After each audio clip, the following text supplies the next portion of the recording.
All right, are we back? I think we might be back.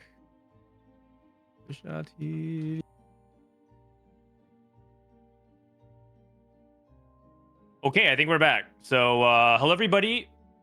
Welcome to day 2 of the Teamfight Tactics America's Tacticians Cup, day number 2. This is going to be the round of 64. We had 128 players yesterday, and we eliminated half of them. And today I'm going to be joined by a few special guests, which will be fun. It'll be some of the people that you've been seeing through the other co-streams. I think we're going to have Cambulee as a special guest today. Let me go ahead and actually get that invites ready for in a little sec. And then we're also going to have Tleyds, and I think St. Vicious said he was going to join today as well. So that'll be some of the guests that we had for commentary. Yesterday was pretty fiery. I have some stats that we can go over if we want to use my screen. Oh, I need to log on to Parsec. Give me a second. All right, we're good to go. Okay, so I'm kind of getting all my ducks in a row here. All right, we have my POV up yet? We do not. Okay, can we put up my screen so we can like recap and a little preview for today? Just go to the score sheet screens, or no? Get Soju on? I mean, I can try to ask him, but he prefer to not get harassed. If he gets on, you guys are just gonna make fun of him the whole time.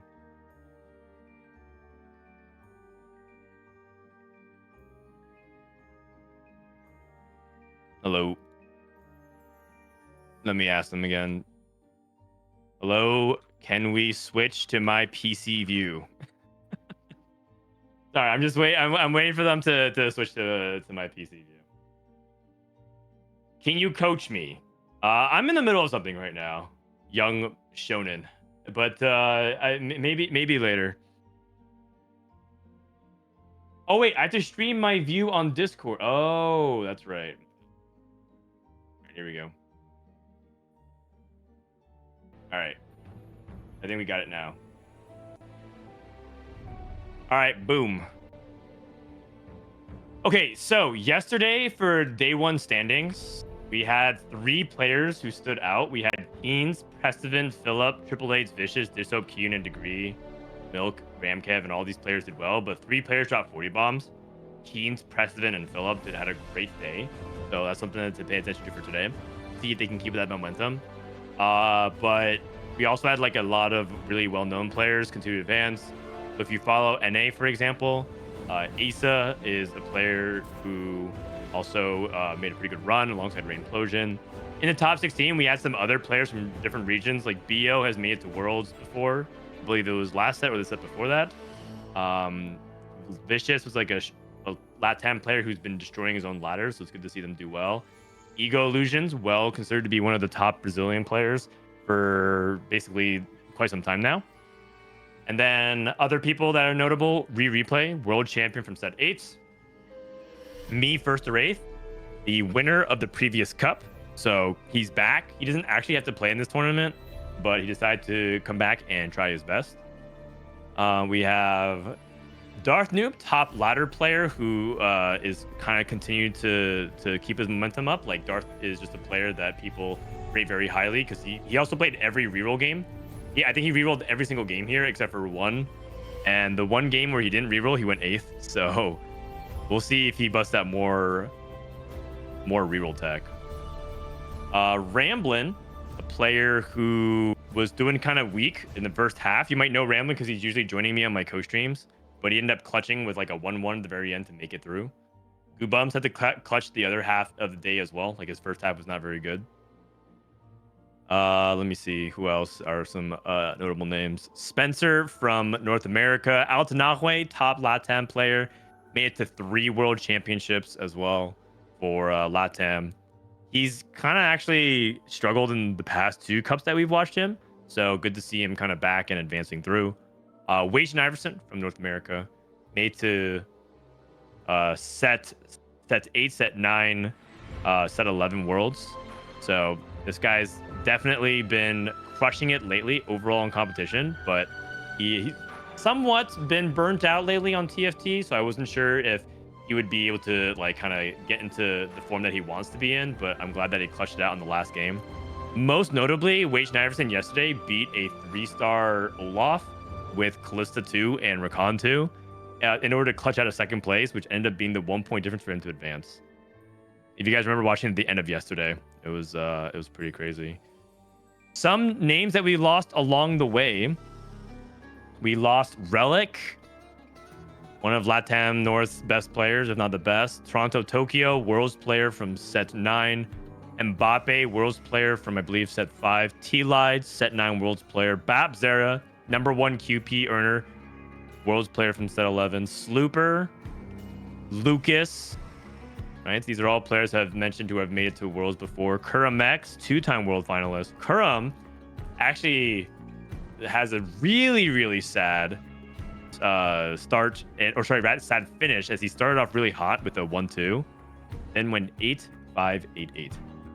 So that was actually quite a depressing thing to learn at the end of the day. Looks like Kuram started off red hot and then flamed out. Fritz, also another player who's made it to Worlds in set 7, just kind of struggled all throughout the day. Tech Summers, a 3-time World finalist, went 6-8-1-8-7-8. But perhaps one of the biggest upsets that most people are talking about, the LeBron James of TFT himself. 10 points, 120th place. In fact, if you I don't even know why, but Team Vitality actually tweeted out the results. Let me see here. Team Vitality.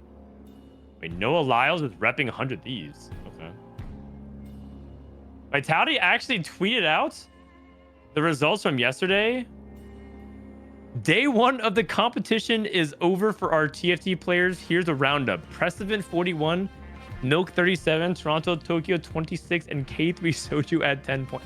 Like, why'd they even tweet out Soju? Oh my god. Oh my god. That seems unnecessary, man. Okay, 4 minutes. Okay, real quick, we have to pick our lobbies. I picked lobby 6 to start things off with Dishsoap, Guubums, and Marcel. I don't think we've seen much of Guubums. Sorry, much of Dishsoap. We did watch Guubums yesterday, but I picked that for our first lobby. But we have to pick a second lobby for game 2. So what do you guys want to pick here? What do you guys want to pick? Lobby 1 has Rainplosion, Phoenixaa, Altenahue. Lobby 2, Precedent, Michael.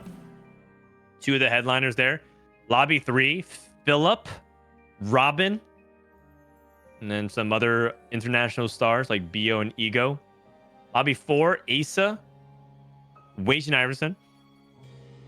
Lobby 5, Rereplay, and Darth. Lobby 7 is Kiyun, Ramkev, Spencer. Ramkev made it to Worlds in set 4. And then Degree, Milk, Ramblinnn, lobby 8. So what lobby should we do besides lobby 6? Lobby 6 is our first game. 7? A lot of people are saying 7. A lot of people are saying 7. 7 or 8? 8 would be amazing. Okay, can we poll real quick? Okay, can we poll 7 or 8? Looks like people really want 7 or 8 for for game number 2. For game number 2. All right.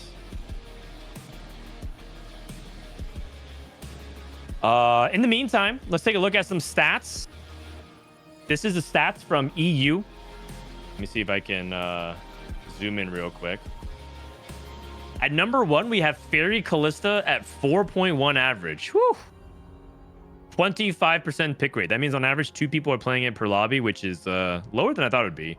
Karma Flex 4.9. Rise Flex 4.9. Varus 4.6. Multi Strikers, I guess it's just reroll, 4.2.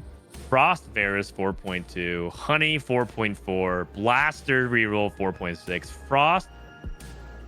Okay, I don't understand the separation of here, but Witchcraft Vertical, Legendary Flex, Cass, and then Warriors. So, Fairy Callista is doing so well despite being contested, and that's largely due to the fact that all you need are 4 costs, when a lot of the power of these compositions are in the 5 cost.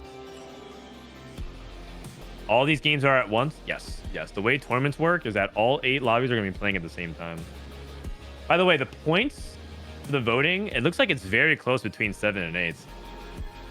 Oh my gosh. Actually, okay. If you guys are like determining like between 7 and 8, it's actually kind of close. It's actually kind of close. 7 versus 8. Looks like 8 is taking the edge though. All right. We'll have to see. We'll have to see. Here's an interesting stat, by the way. Fairy Callista in APAC, this is Asia Pacific's Tacticians Cup because they're playing also in TAC Cup 2. Their AVP is 4.07 with 19% play rate, so it's actually lower than EU. But look at this stat called the contest delta. Contest delta means that if someone's contesting you, how much better or worse do you expect to do if you're contested? And apparently, Callista actually has the only stat where if you are contested Callista, your average placement improves.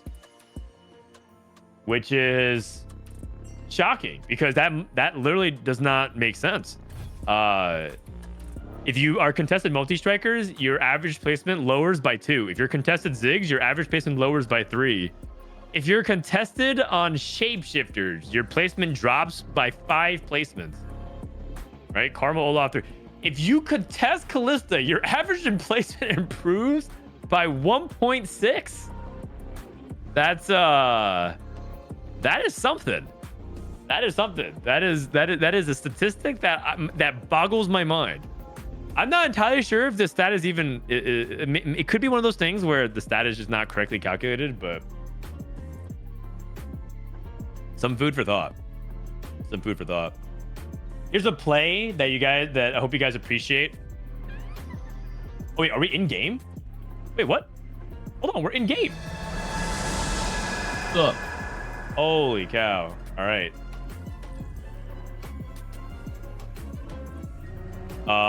Sorry about that. Okay, hello, who goes there? We have Cambulee on call. Hello, Cam.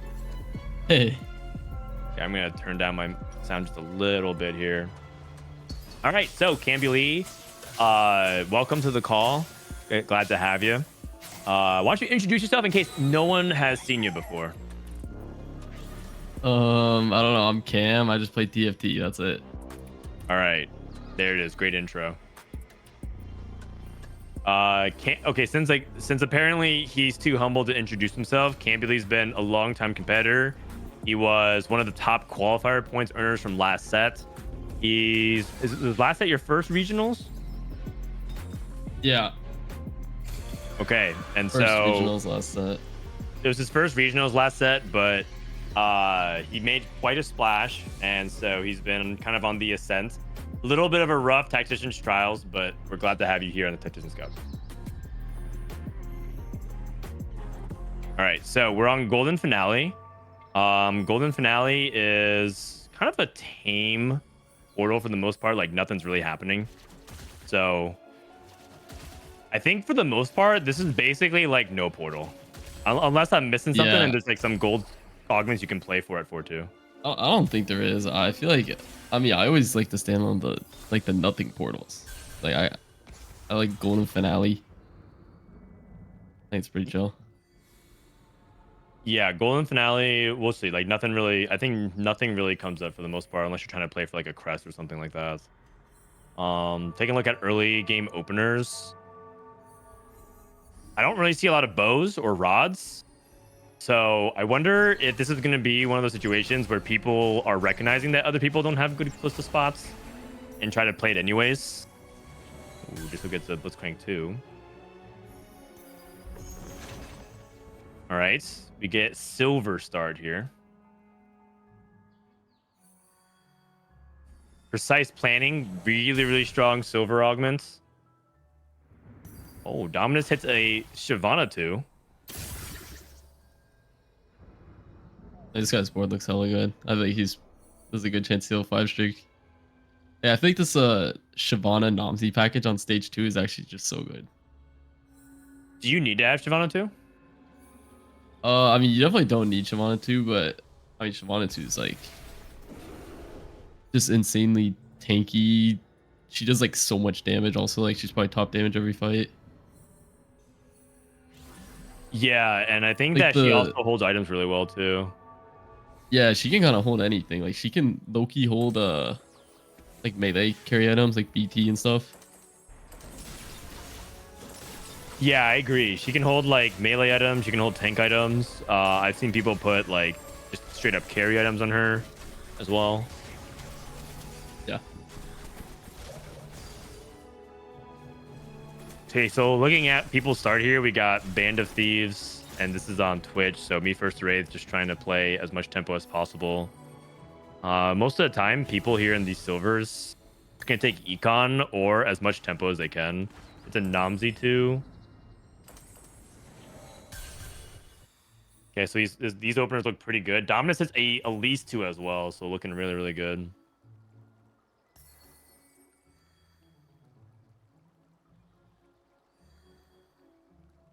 All right, Sunny slams Steadfast Heart.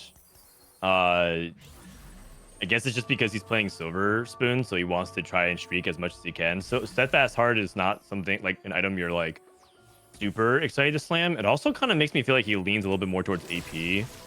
Because surprisingly, some of the AD comps, if you're going to play like, or at least if you're open to things like Varus or Ezreal, you kind of need that glove.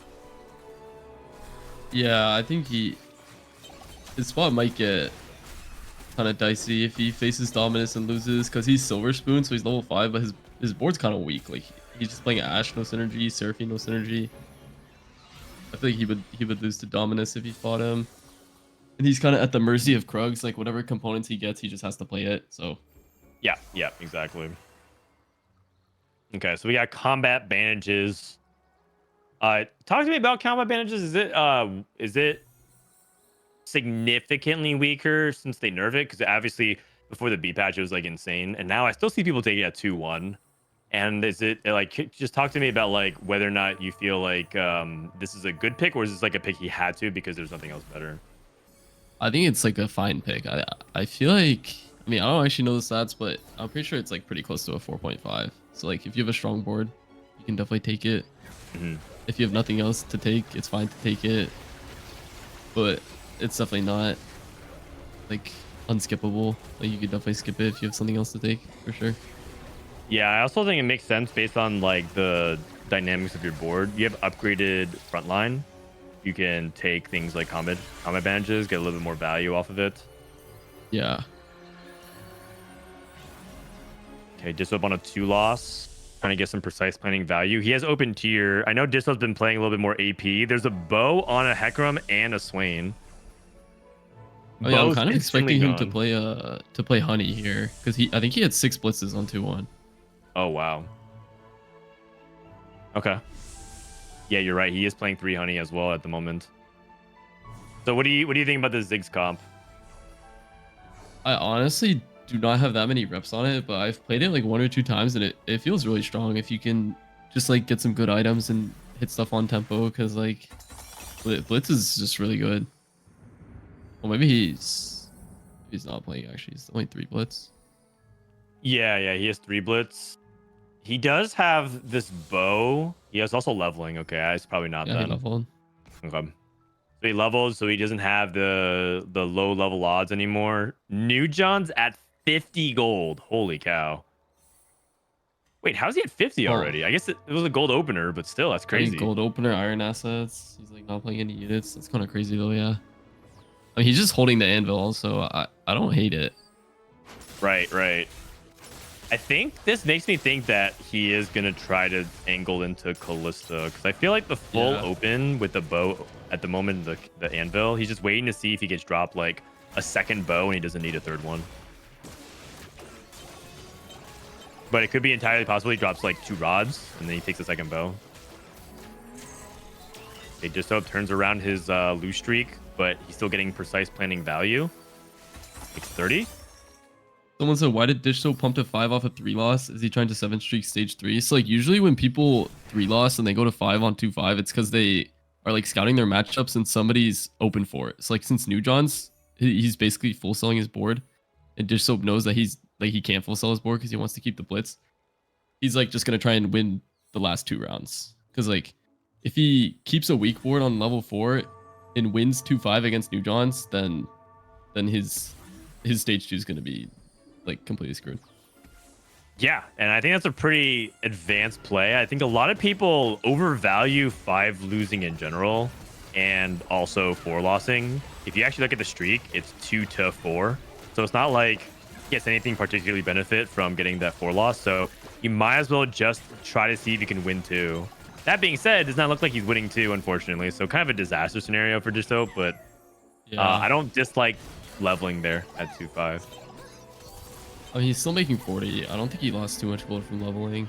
Yeah. I mean, there's another element too of precise planning. So like the stronger board that he gets, the more likely he's able to get precise planning value. And he still got 3 gold for that round, right? Because of the 3 loss. And leveling would not have given that to him. So I think it's actually completely fine. And people really overrate the lose streak here.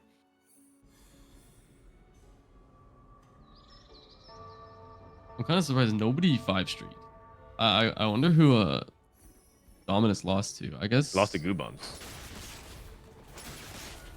Yeah, I mean that makes sense. I mean, 4 they're both playing Shapeshifter, this Dragon, 2-star Jace. Best shapes with Nomsy. Like, Yeah, and I think it's Rage Blade versus like Steadfast Heart, so it just feels like the fight stalls too long. Oh, Newjohn's double tier. I guess he could just go for it. Yeah. It seems like he's super committed to Callisto the way he just popped that and insta took Rod. Yep. I don't think he's gonna play anything else. Well, technically, he could go blue buff Morello or something like that, but I think he's committed to Callisto. So it looks like we got 2 Callisto players. He definitely could, and he maybe is supposed to consider it. But the speed that he took that Rod, he's Callisto. You're just making the read. Okay. Yeah. Okay. Dominus looks like he's going into Varus. How do you feel about Varus right now? Do you buy into the Varus hype? I mean, that's another comp that I don't have like really any reps on. I mean, my experience with Varus is that it feels like he just doesn't cast enough. But I mean, the stats that you were looking at for like the comps, like it looks good. If people have said it's good, and I think people have been playing it in scrims, but I mean, I don't really know because I haven't been too like locked in on that, but I'd be curious to see how it does. Okay. Yeah, I feel like it should be good from his spot for sure. Basically a no comment. Yeah, Transfiguration. I wonder if he wants to take that or he wants to take Pandora's. It's kind of both item components, but Pandora's caps you at 2 and Transfiguration gives you the most amount, but it doesn't look like he actually has any charms right now. Did he buy 0 charms this game? Is that right? I think that's just like a bug with the augment text. Like when you take it and then you hover it, it'll say how many you've bought and like start it from where you're at. But I mean, there is also a chance that he's bought 0. Okay. Sorry, I just looked. And yeah, like he just got 2 components and he's got 3 swords. I mean, it's a good thing you can roll them. Yeah. Oh man, imagine if there's Transfiguration giving him another sword. But yeah, Newjohn's little buddies, straight to Callisto. So 3 people, which is about average.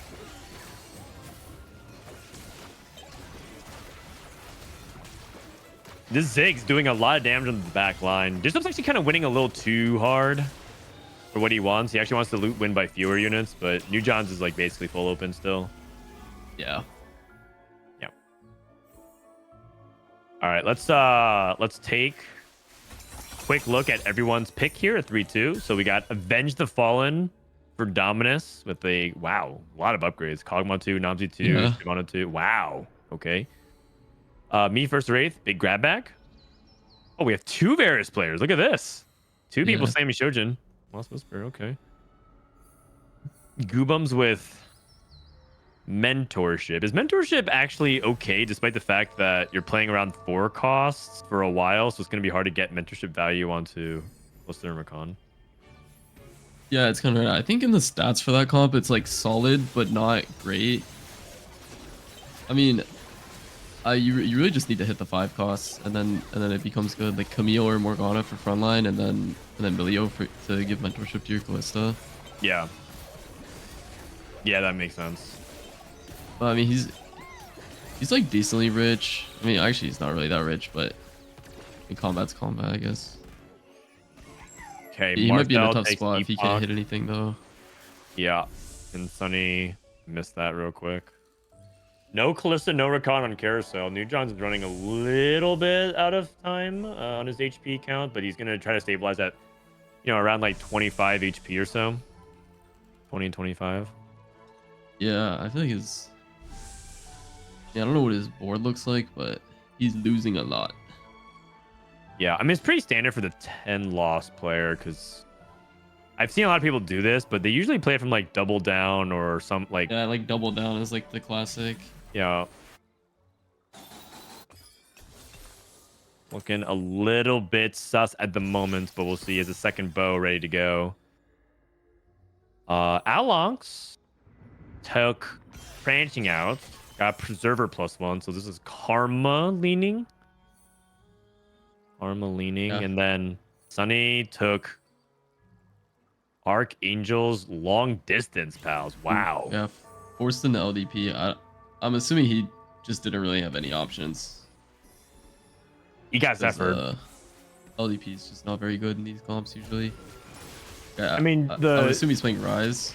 Yeah, he does have like Archangels, which is a little bit better with long distance pals, because long distance pals shares your current stats. So if you get more AP throughout the fight, that actually shares a percentage of it. So there's a little bit of synergy there, but I don't think his spot looks very good.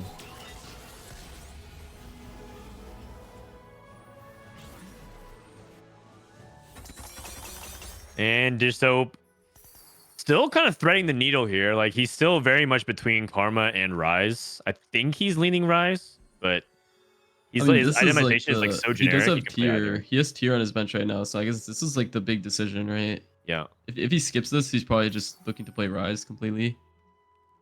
Would you just save the tier? Like, put on. I mean, the thing is, if you save it, you kind of just have to be Karma. I mean, you could save it until your 4-2 roll down, but I feel like, I don't know about this patch, but in previous patches, I know Dishsoap has really preferred Rise. So I wouldn't be surprised if he just is committed to Rise here. And I mean, it's not only that, but I think Dishsoap just thinks higher of Rise than Karma. Just thinks that like Karma is too inconsistent, and so it could just be like in his mind, he's just Rise, and he's holding the Ahri and the Tahm Kench on the bench.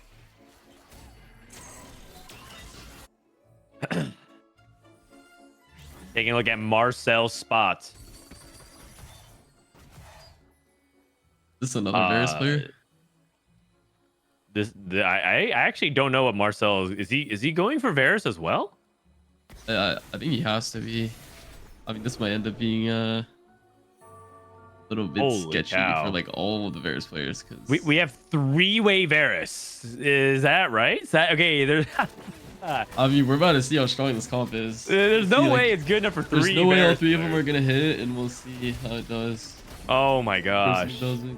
Oh my gosh, I don't know about that. There's a prediction open on the line for Marcel. I'm not so sure, man. Yeah, I definitely feel like a lot of the, at least my impression was that a lot of the value of people playing Varus was that it's sort of like easier to hit. Like, you're buying the 4 costs that other people aren't. Like, when everyone's playing Kalista, you can kind of play Varus and hit uncontested with like an AD out. Yeah. But if there's 3 people playing it, I don't know how good it's gonna be. Also, I agree, and I also want to say this guy bought a raw frying pan. He just lost 15 gold on his roll down to make a preserver emblem. Is that worth? Yeah. I actually don't even know how good it is. Like, I mean, he's Rakan 1, Kalista 1, so I mean, if he hits Rakan 2 here, I think he's in a really good spot. Yeah, the only issue is that he's contested, so it's like it's entirely possible that 15 gold is going to be really valuable. Yeah. It kind of feels like when you're rolling on 4-1, like he's gonna be rolling before the other people. You kind of want to hit as many units as you can. Yeah, exactly. Because that's the advantage of his gold. His goal is that he gets to roll before everyone else, and he chooses instead to get. Instead chooses to go for a frying pan. That's very controversial decision in my mind. I'm not entirely sure if it's wrong. That's the thing. I just have to think about it, and I'm not sure. This guy's he has Varus pair. What if he just plays Varus temporarily and then just grieves all the Varus players? He hit Karma too. Yeah, Karma. He's just buying what he hits. Didn't see Yep. any rise, but upgraded frontline Karma 2 should be stable. Yeah, you take out one scholar for now, and I mean that should be good enough. So you make red buff Shiv Guardbreaker, red buff Shiv Guardbreaker. Yeah, I almost wonder if he'll just guard JG to Karma and Shiv someone else. Oh, But you're I right. don't Just like know if, spam every I don't know item if he's here. looking for something better. I think the JG is just not that good, even with guard. Yeah, I like JG a lot if you're playing like 6 scholar because you get a lot of AP already. So that's like a situation where I think JG is quite good on rise, but probably not in this scenario for like Karma, which gets no base AP. Okay, looking good for Dishsoap. I guess he didn't necessarily want to play into Karma, but he's doing what he can. He's probably just done rolling the stage. Okay. And then like 5-1, he'll just reassess if he can go 9 or he needs to roll for rise. Yeah, exactly. Guubums trying to get into Callista, but this is what makes Guubums actually quite a dangerous player, is because he has nowhere near the 5 fairy board. He doesn't even have 3 fairy on the board at all. His only fairy unit is a Katarina, but he clearly is angling for it, and he's gonna eventually find his pathing towards it. And I think this is if he's able to like successfully get across, I think this is really cool. Like so many people just like put the units in the team planner and then just like roll for exactly those units. Team planner and then open sell their board. Yeah. I mean, he still has the Nico too, Omzi too. Also has a Briar. I mean, I think he's winning this fight, but yeah. I wonder if he ends up just committing to like some kind of shape board and hopes he gets a smolder, but I mean, I don't know. I feel like odds are he's just gonna lead out to like a 3rd, 4th, 5th, like something in that range, probably. Yeah, I agree. Smolder with the bow, Milio with the belt, those are legendaries. I mean, John's want stats. Sir Alonx has 2 preserver emblems, by the way. Finally beats Guubums, has 5 preservers. So double preserver stats. Yeah, the preserver +2 is really good. He can play 5 without Morgana.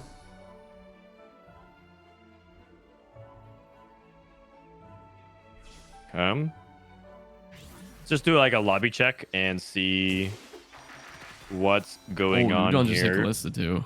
Yeah, Callista 2 for New Johns. He's just gonna keep. And he's won every fight. Too, it looks like. I mean, his spot's really good. He had Royal Guard as well. He did. Sunny, Rise 2 for Arcana. He's playing Arcana Rise. Got Lovers. Okay. Wow. Okay. Wait, he's gonna try to not play the Xerath because I guess he feels like his frontline's too weak. Yeah. Going against Dishsoap. I mean, you can just see how useless this LDP is. Like he's the LDPing RE2 with no items. Yeah. It almost feels like you'd rather LDP your frontline, but it doesn't do much either still. Oh, Dishsoap, maybe just unit quality is good enough though. Dishsoap got blue buff and removed the Shiv off Karma, so he's just gonna stay on Karma the whole game. I think that's a really good move. Yeah. Marcel did hit the Varus, by the way. He's playing 4 Blaster Varus. 4 Blaster Varus, just straight up with Nasus as a tank. Me first or 8th. 6 Blaster. And then Dominus, 4 Blaster Varus. Hello? And Dominus is on a Up. 3-loss streak. Oh, jeez. What's up? Who goes there? Oh, we got Tleyds in the house. We got some Thai ladies action. What's up, buddy? What's up? Not much, not much. How's it going? Not too bad. We got your buddy Cam. In the house. Everyone say hi. Tleyds, aka Greg, joining us. Hi, Greg. Got a Carmen Mirror with Alon X. Is this first game still? First game, Yeah, it's first game. Gotcha. 5 Preserver, double emblem. The thing about 5 Preserver is that part of what makes 5 Preserver really good is that it makes your Rakan and Morgana alive. And he's playing 5 Preserver with neither. So it feels like it's missing like what actually makes like, oh, he actually won Rakan, my bad. But it does feel like it is missing a little bit of what makes the comp super strong when you get the 5 Preservers. Also, I feel like most people rather have the Preserver on the back line for Milio. Like they would give him the Preserver emblem. Yeah, he might do that when he gets a remover. Okay. At least I would probably think about doing that. I would probably 2-item my Fiora and then move Preserver to Milio and just try to 3-item it from the first cast. Yep, yep. Okay, this is Dishsoap's POV. Kind of wondering if he's gonna fast 9. Oh, I guess he's rich. I'm gonna fast 9. I was gonna say his board's actually pretty good. He's probably stable. He's doing Karma and Rise, I guess. It's kind of unusual. I have no idea what got him to this spot. Wow, Guubums did everything. Yeah, I mean, he was just basically angling Rise with Pandora's, and then on 4-2, he just hit like Tom 2, Tarek 2, Karma 2, 0 Rise. Like, he just made Karma items. Gotcha. He just made the blue buff. I'm pretty sure Guubums is guaranteed first. Yeah, I did not think he was going to hit that much, but he just spawned in a Rakan 2. I mean, like, he spawned in Kalista 2, Rakan 2. He's 30 gold, and he has legit Turbo Bits augments. Oh, wait, okay, that's Comet Bandages, not Avenge the Fallen, right? I mean, he still has Turbo Bits. But... His mentorship bandages. Yeah. He does. I mean, also part of it was that Guubums played like a completely different board. Like he played Shapeshifter Namzi all of stage 4. And his 4-2, he hit 1 Kalista and like 0 Rakans. Yep. He was sitting there carrying Namzi. Interesting. He's healthy. Yeah.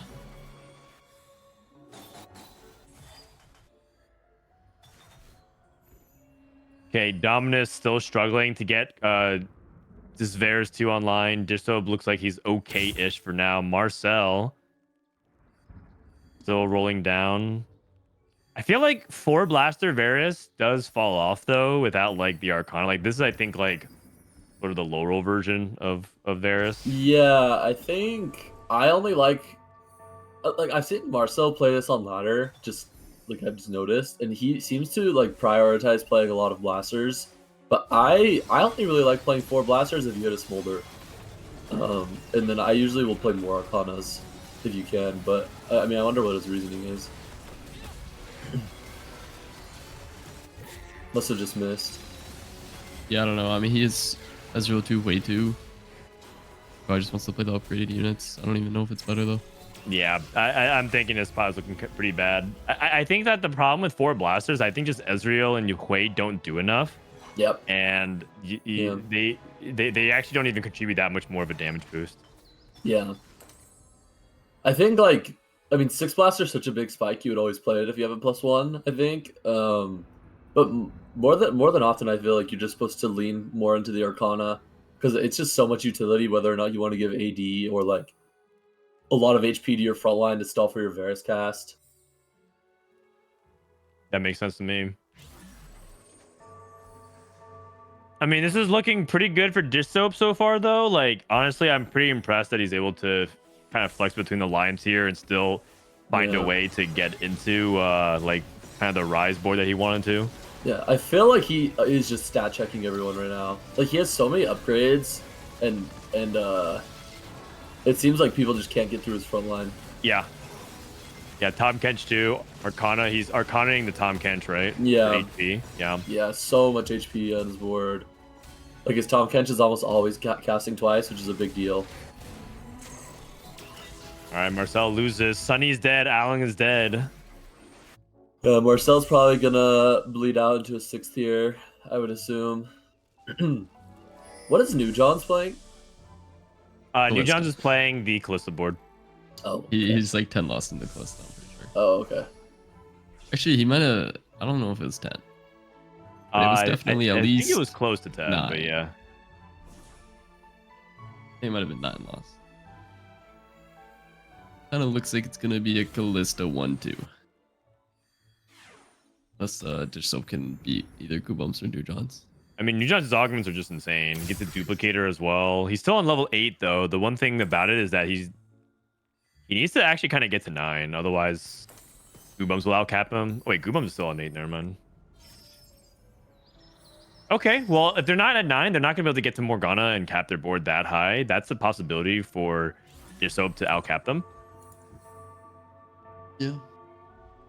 The thing is, it kind of seems like New John's and Guubums, like low-key, if they just don't roll anymore, I think they might be able to still 9 on 6-2. Yeah. Those Rakan just got one shot. Yeah, I mean, Marcel just bursted past his board. Okay, 3-unit loss. Marcel hangs on. I'm kind of surprised. Getting I cleared. think it's because of his Rakan build. Most of the time, the Varus matchup is not favored because you don't like burst through the Rakan. Yeah, but he you doesn't could have just never he doesn't have a stone plate, right? He has like no resistances and he's double DR, which actually makes it so you can get through this Rakan pretty easily. Yeah, that's a good point. It's a good point. All this HP in the world and like the resistances doesn't like without no resistance. Yeah, he. I also think like solo frontlining is a little like suspicious when you don't have a stone plate, right? I mean, Guubums is kind of doing the same thing as well. Yeah, Same I think build. he has mentorship though. Okay, and combat advantages, I guess. But yeah, I mean, maybe you're still supposed to solo, but I would be more inclined to like not solo frontline if I don't have a stone plate. My God, Me First Wraith has 3 Infinity Edges. It's crazy, man. It's Ezreal too, though. I think it's 6 Blaster, but I don't think it's enough. There's too many low quality I units. think he's playing. I've seen people do this as well. Was he playing 6 Blaster Me First Raid? 4. He's playing 4. Oh, okay. Oh my God, he squeezes the top 4 in. That's not close. bad. Wow, yeah. That's a hella good top 4. For a 3-way Varus contest. Yeah, the Varus went 4, Yeah. 5, 6. Yeah, so it average Varus went 4, 5, 6. I think Dishsoap is like kind of heads up for being like the only AP player. Like if you're like solo AP, it's actually like the freest top 4. I mean, he wasn't true solo. Sunny and Alon X both played Rising Karma, but Oh, I guess he stole their karmas, so they didn't have Yeah. yeah, you're right. He was angling Rise though, so I guess he was solo Rise if he. Ooh, the star. Death Cap, yeah. And you see how he just eventually moves out of Karma anyways, because he just knew he wanted to land on Rise. Damn. And now plays these 1-star 5 cost and gets the star upgrade. Yeah. Looking kind of perfect. Looking kind of perfect. Yeah. Oh, New John's gets a 3-star Lilia, by the way, out of his late bloomer. Oh wow. I'm surprised he would take late bloomer on stage 6. It's probably the only thing he could have taken. Yeah, it looks like he's broke, so probably he had to. Yeah. I mean, if New Johns can get a Morgana or Milio, he can get a big spike here. Yeah. With the Nico on bench. I mean, Dishsoap has Mord 2, Zera 2, Milio 2. Yeah, I mean it- Dishsoap may have scammed this round. Kind of looking like I don't think sharp. he beats this board.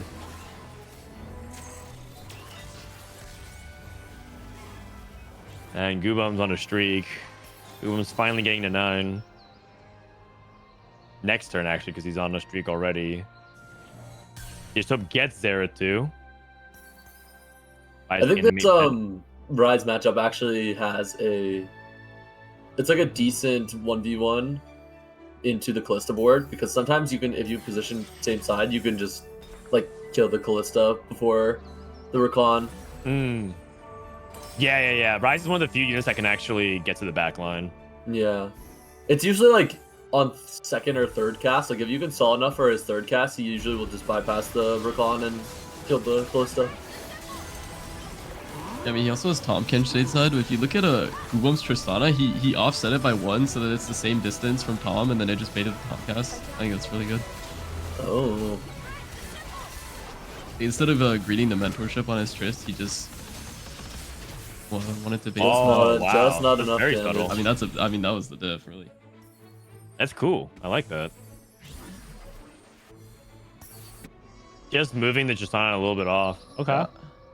Because everyone puts Tom in like the third spot from the edge or whatever, so that it can hit corner, but you have a different bait unit like equidistant away, then it's like a 50-50. Right. Because it's always about the farthest enemy, and so yeah, that's a way for him to capitalize off of the way people tend to default position. All right. A little counterplay action from Guubums versus Dishsoap. I like it. Heads up. Level 9 versus level 9. Still a duplicator on the bench from New Johns. Remember, he bought this duplicator back like a stage ago on 8.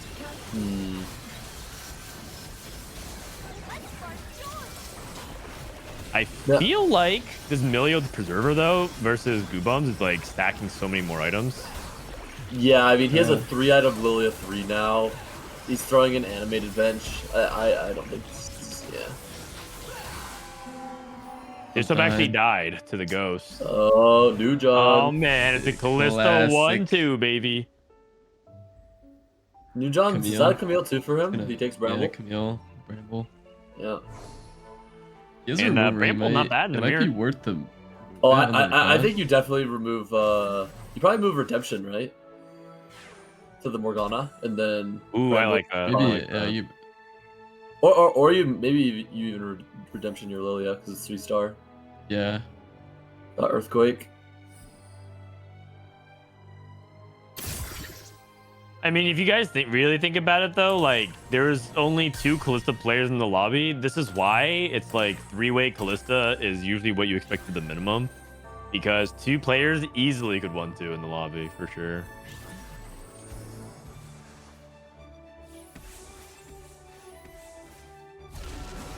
Okay, he gets Earthquake. Guubums has temporary Bramble Vest, so it looks like New John should be the heads-up favorite. I think New John comes out.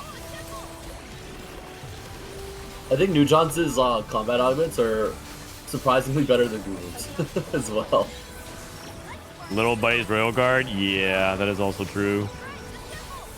Probably just the second then. Yeah. And so it's just a combination. Like, all the things that New John's invested has paid off. Remember, he bought the frying pan on his 4-1 roll down and then made a Preserver emblem instantly. Really? He bought it on 4-1? How rich was he? Like 70 gold. Oh, okay. I mean, when he bought it, he was like 20 or 30 gold, but he was like Recon pair Callista 1.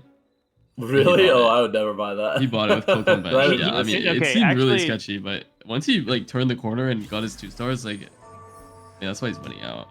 Yeah. He played for the Giga win out. Yeah. Which is, I guess, like, with this only 2-way Callista, there's, you can probably get away with that.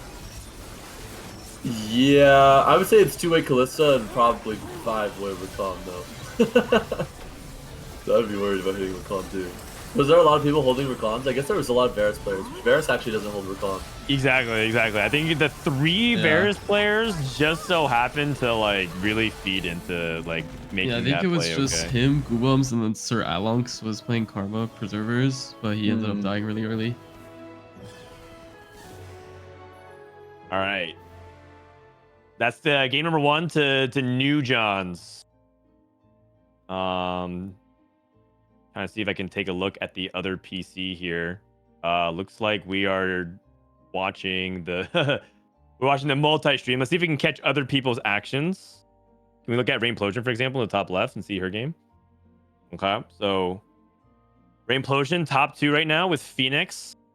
Oh, going for 9 fairy. All right, that looks pretty good. What is going on? 9 fairy versus fairy Callista from Phoenix. I see. Oh, no, man. Okay. Yeah. The Callista 1-2. The Callisto 1-2. Okay, you know what? Yesterday I was kind of worried about whether or not people would just be not okay. Worried is the wrong word. I thought that maybe some people would be like, okay, maybe all the Callista forcers are just gonna like back off, or they think it's too contested or whatever. But like, it just looks like it's the same exact thing. Yeah, I think some Wait, people. Nine Fairy just lost, by the way. Hold on, we just Wait, what? Her board was not good. I think she didn't have multi in. She was playing a Rumble one. She had Oh. portal spats. I don't even know how she got those, but wait a second. I mean, Phoenix was also super capped. He had like a support golem.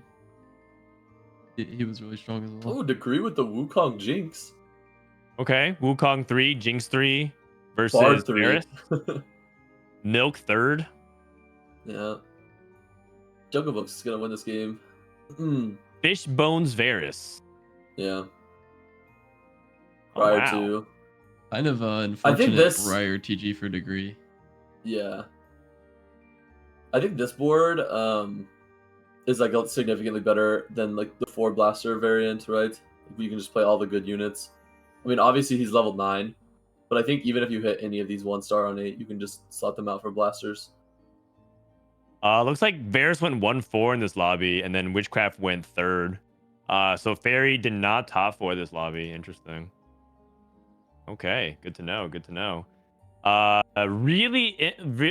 So we have 2 lobbies that we saw where Callisto was 1-2, and we saw lobbies where Callisto was not in the top 4 at all. So it's not as free, but I mean, I do expect to see a lot of that today. By the way, I wanted to show a fun clip that went under the radar.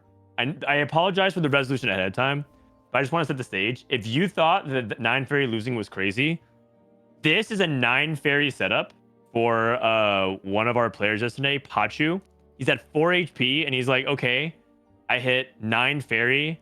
I should be good to go. He locks because he sees Callista 2 in the shop. He queues up into a 3-star Namzi, a 3-star Elise. I know this is a bunch of pixels, hard to see. And a Briar 1. But look at what happens is Namzi 3 jumps in the back line because Darth Noob gives Assassin to Namzi. Oh. Blows up the Callista. No. And then now there's no more damage on the comp. Oh. So somehow this 9 Fairy comp also lost and went 6th. No. I have been complaining in lobby 2. I think I've done it twice already for them to remove this assassin charm. They said they're not willing to, but like they're considering it. But it's just so bad. You sit, you scout, position your carry, same side, and then you just buy it last second. Buy it last second, yeah. Like there is legit no counterplay. It's so egregious.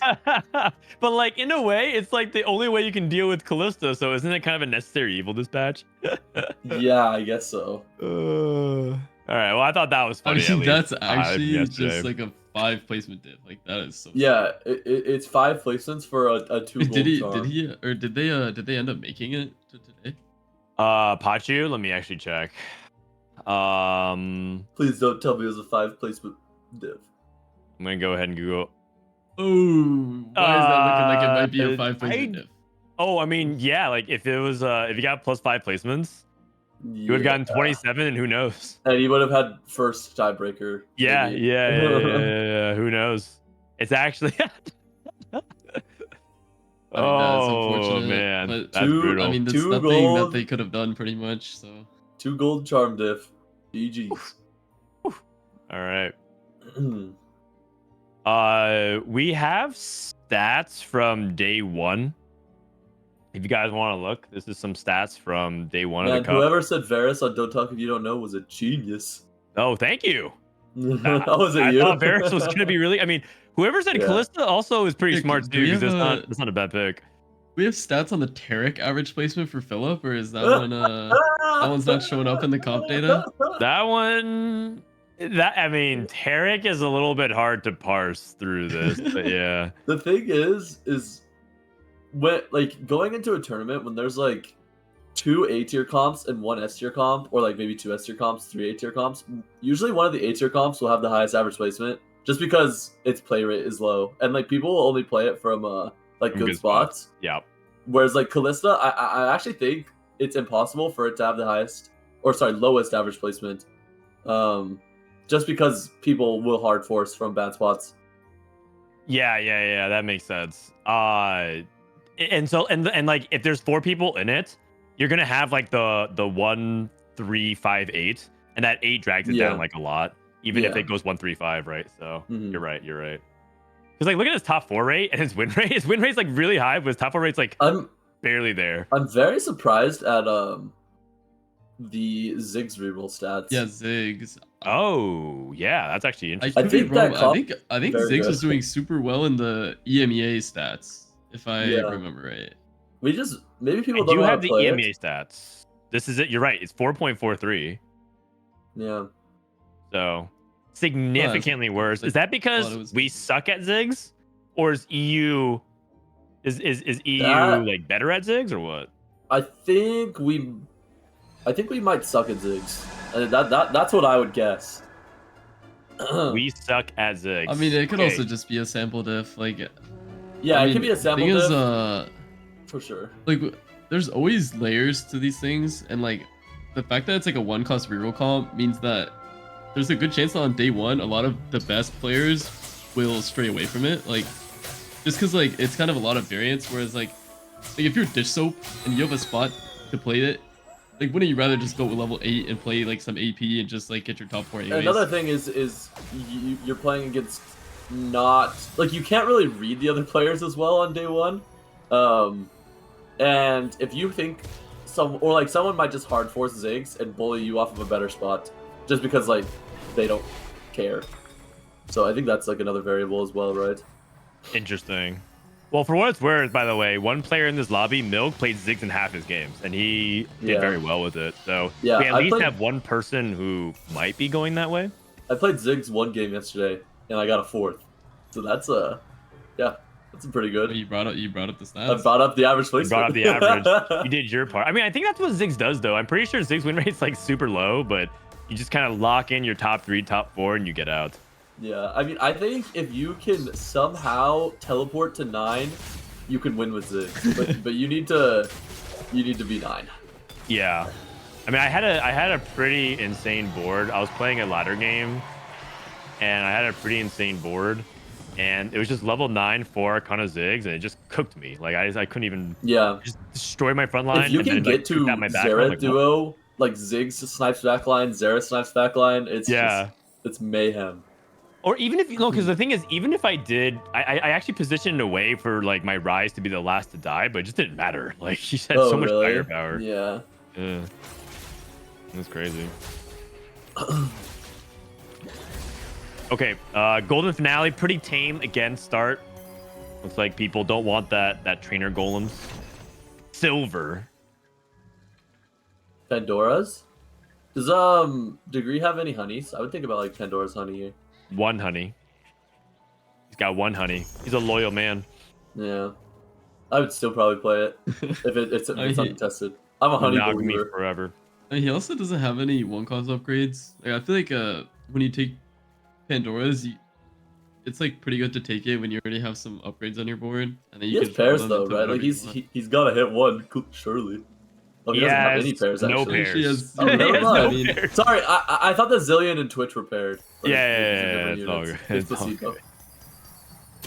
Oh, I mean, I think bench for 1-cost reroll is like insanely broken, but I just don't think he had the spot for it. Yeah, fair enough. Interesting. Rumble 2. Milk has Rumble 2, and I wonder if he wants to lean towards blasters, but yeah, I think he just Sam's tank item here. Yeah. Oh, he's going Callista. I think he's just gonna play Callista. Okay. Yeah. I mean, the thing about blasters is that you kind of need specific items, but also he sees Ramblinnn slams IE. He probably doesn't want to deal with that. Yeah.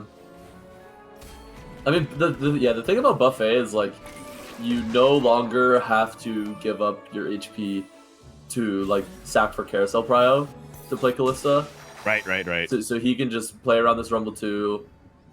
I mean, he probably still thinks his board is bad, so he's not gonna level. But if he could like play for streak here, I mean, is it that bad though? He has Rumble 2. He has no damage. That bad. And he's not making it in interval anyways. I think some people would be really tempted to level here. Oh, I mean, I would level, but I think Yeah, I would level. Yeah, I think Milk is. Oh, he levels. It's he a levels, free okay. level. Like, Yeah, it's a free level, but I think Milk plays more conservatively with his stage 2 levels than a lot of players. Yeah, he does. He does. I mean, he got himself in TFT drama controversy about leveling on stage 2 unnecessarily. Wait, really? Yeah. What happened? it was. Well, It was there's a that's how it Korean started. streamer named Bebe. That Oh, used to just level all the time. that was Milk. Yes, because there was like it was like Milk made a TikTok and it was like a clip of Bebe leveling when he had like infinite pairs on his bench, and he's like, "This is why you don't level on 2-1 when you have this many pairs." They lost. Oh no! Yeah, I mean, lost. this is the classic, right? Like you have a Rumble 2 with tank out of time, but you just have no backline DPS. Yeah. So he Yeah. just gets outclassed by jungle, who has like some sort of DPS. I think Dink Beams angling Kalista as well from Component Buffet. Yep. I mean, it's one of the best augments to start from it. Last Whisper for Labeler, which probably is Blasters. more Open rare. tier. He's probably gonna play blasters. We have 2 Blaster players. Yep. Okay. It's looking like a Kalista. It's looking This like is- freeway clip. I mean, that's this how it is the should be, nightmare. man. That's how it Yeah, should be. this is the nightmare. I just hate playing this. You scout around and you just see everyone with the same line, and you're like, okay, great. Well, I mean, I'm a Rise enjoyer, so I play Rise in like 6 out of 10 games these days. So I'm like, yeah, it's fine, man. I don't know. Yeah, I don't know why. It's just Rise is. I personally think Rise is like so conditional, but I'm probably just bad at Rise. Oh, I mean, like you can just be me and hit Scholar Emblem every game. That's the condition. Oh, okay. Yeah, Okay. there you go. That's my pro Yeah. tip. Scholar, 6 Scholar every game. Rise is I mean, I think myself and I could probably speak for other people because I'm sure people aren't doing this are playing Rise wrong because. I mean, when I watch Dishsoap play Rise, he always will have 2-star frontline and flex it out. Like, he'll play around, like, Nico 2 a lot, which, like, obviously I haven't done, and I don't think people do as well. Like, I think the problem with Rise is you load in on, like, stage 4 with a Taric 1, Rakan 1 as your frontline, and then you just get ran over. But if you can hit the frontline, I think the board is good.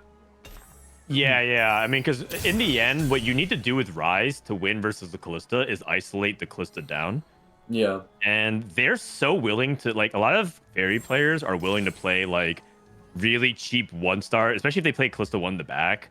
So if you can find a way for Rise to cast twice or even 3 times, which means you need to stall out the fight, you should be able to eventually snipe those Callista 1s, I think, in the back. Especially if you have Archangels, right? Archangel scaling is like exactly. really important. You need the AP. I mean, that was one thing that I was making a pretty big mistake. I was doing like Shiv, Morello, +1 or whatever, and it'd just be like not doing enough. Yeah. You need to actually have like the real damage juice on Rise. In my It's opinion. actually like in the data, Archangels is like so like it's actually mandatory. Yeah, or I mean, the way you can make up with it, like I said, is a 6 Scholar because you get so much free AP. So. How much is it? Like 40. Yeah. Like a lot. Could do like a JG guard or something. Yes, that's exactly my favorite. I prefer rushing with red buff JG guard because then you just do so much burst and then. Yeah. All right.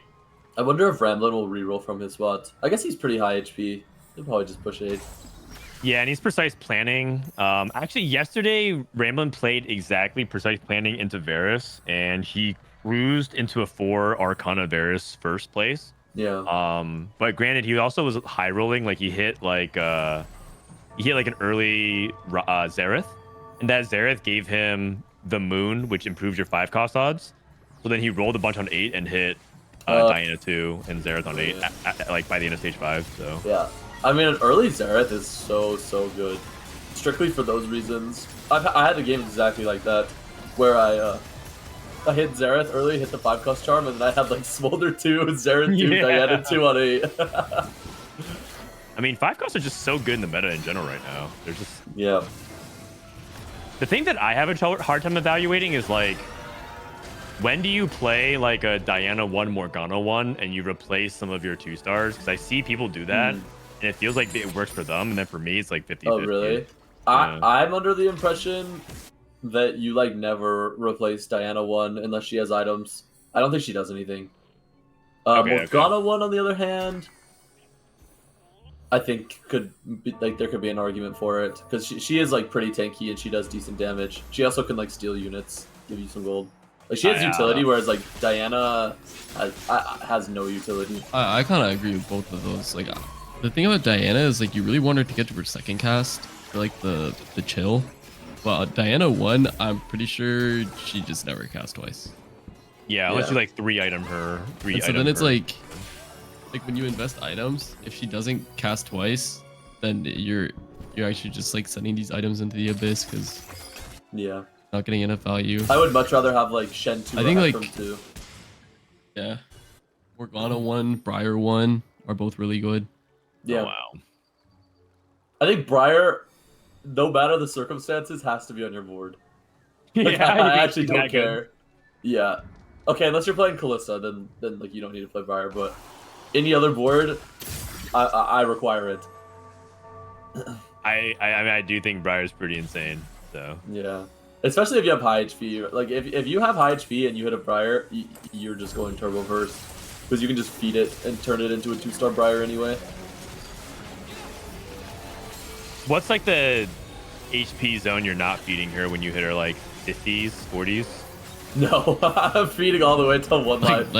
Yeah, You always feed Briar no matter what. I would probably feed till 2 lives, honestly. Like till 20. I have Oh, items. I'll always feed until 2 lives. Yeah. Like if I'm level 8, 0 gold, no pair, I'll feed down to 2 same. lives. It actually doesn't matter. Bro, I'm a wuss. I hit Briar. I have like 45 HP, but I'm like it's only like a 20 HP gap to like bot 4. So I just like don't feed, but like I guess I'm wrong. I used to be like that, and I realized that a Briar 1 with feed is legit just a Briar 2. So I think you always feed now. Holy. Oh, I think restart mission is actually a huge hit for Ramblinnn here. His board looks so bad. Yeah, now he's a double IE holder, which is pretty good. Oh my goodness, this augment is so broken. Yeah, it's very busted. It's Just very, to very go back to the Briar thing, I literally, like I was actually hella scared of feeding her, and I watched Rereplay one day when he was like streaming in the morning, and he was just going first every game. He would just sit there, roll on 8. As soon as he hits a Briar, he's just feeding it every turn down to 2 lives and just going first. Like, and I was actually so surprised because his spots did not look like first, but yeah, I had the same thing happen, but I was in his games, and then like he hits a Briar 1, puts a BT Titans on it, and just starts feeding it from like 50 HP all the way down to 2 lives, and like you just can't kill it. And then he goes first. 1 second, I gotta feed my cat. Take over. Oh, good. What's Junglebook playing again? He's risky. I think Junglebook is risky moves. He was like risky moves with the IE. He had like IE adaptive slammed. Okay, I mean his spot is absolutely. He's level 7 on 3/3. He's probably level 750. Full streak. I would think he's poised to top 4 this game already from the spot. So Ramblinnn double IE playing Varus.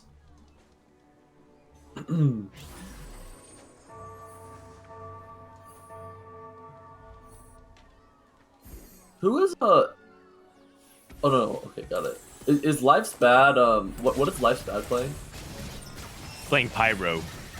Oh no, he's playing Hecarim, I think. Playing Oh, okay.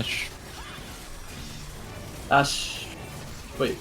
Oh, the other guy's 5 playing jacks, Ash. 5. Oh no, that's no. Sorry. No, I think Akali looked like he was rerolling Ashe, and I think Life's Bad is playing Hecarim, and I think there's like a lot of people that are going to be holding Kalista this game.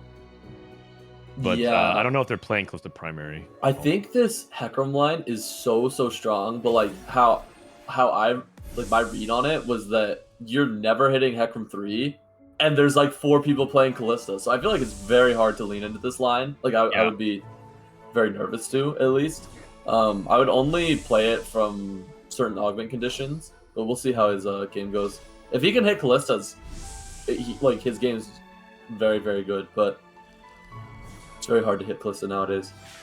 Yeah, I want to say one of those augments on 2-1 is obviously Unleash the Beast. But the other augment is like you start off with Hecarim Pair in stage 1, and you get dropped Heroic Grab Bag. That's the other condition, I think. Seen that a lot.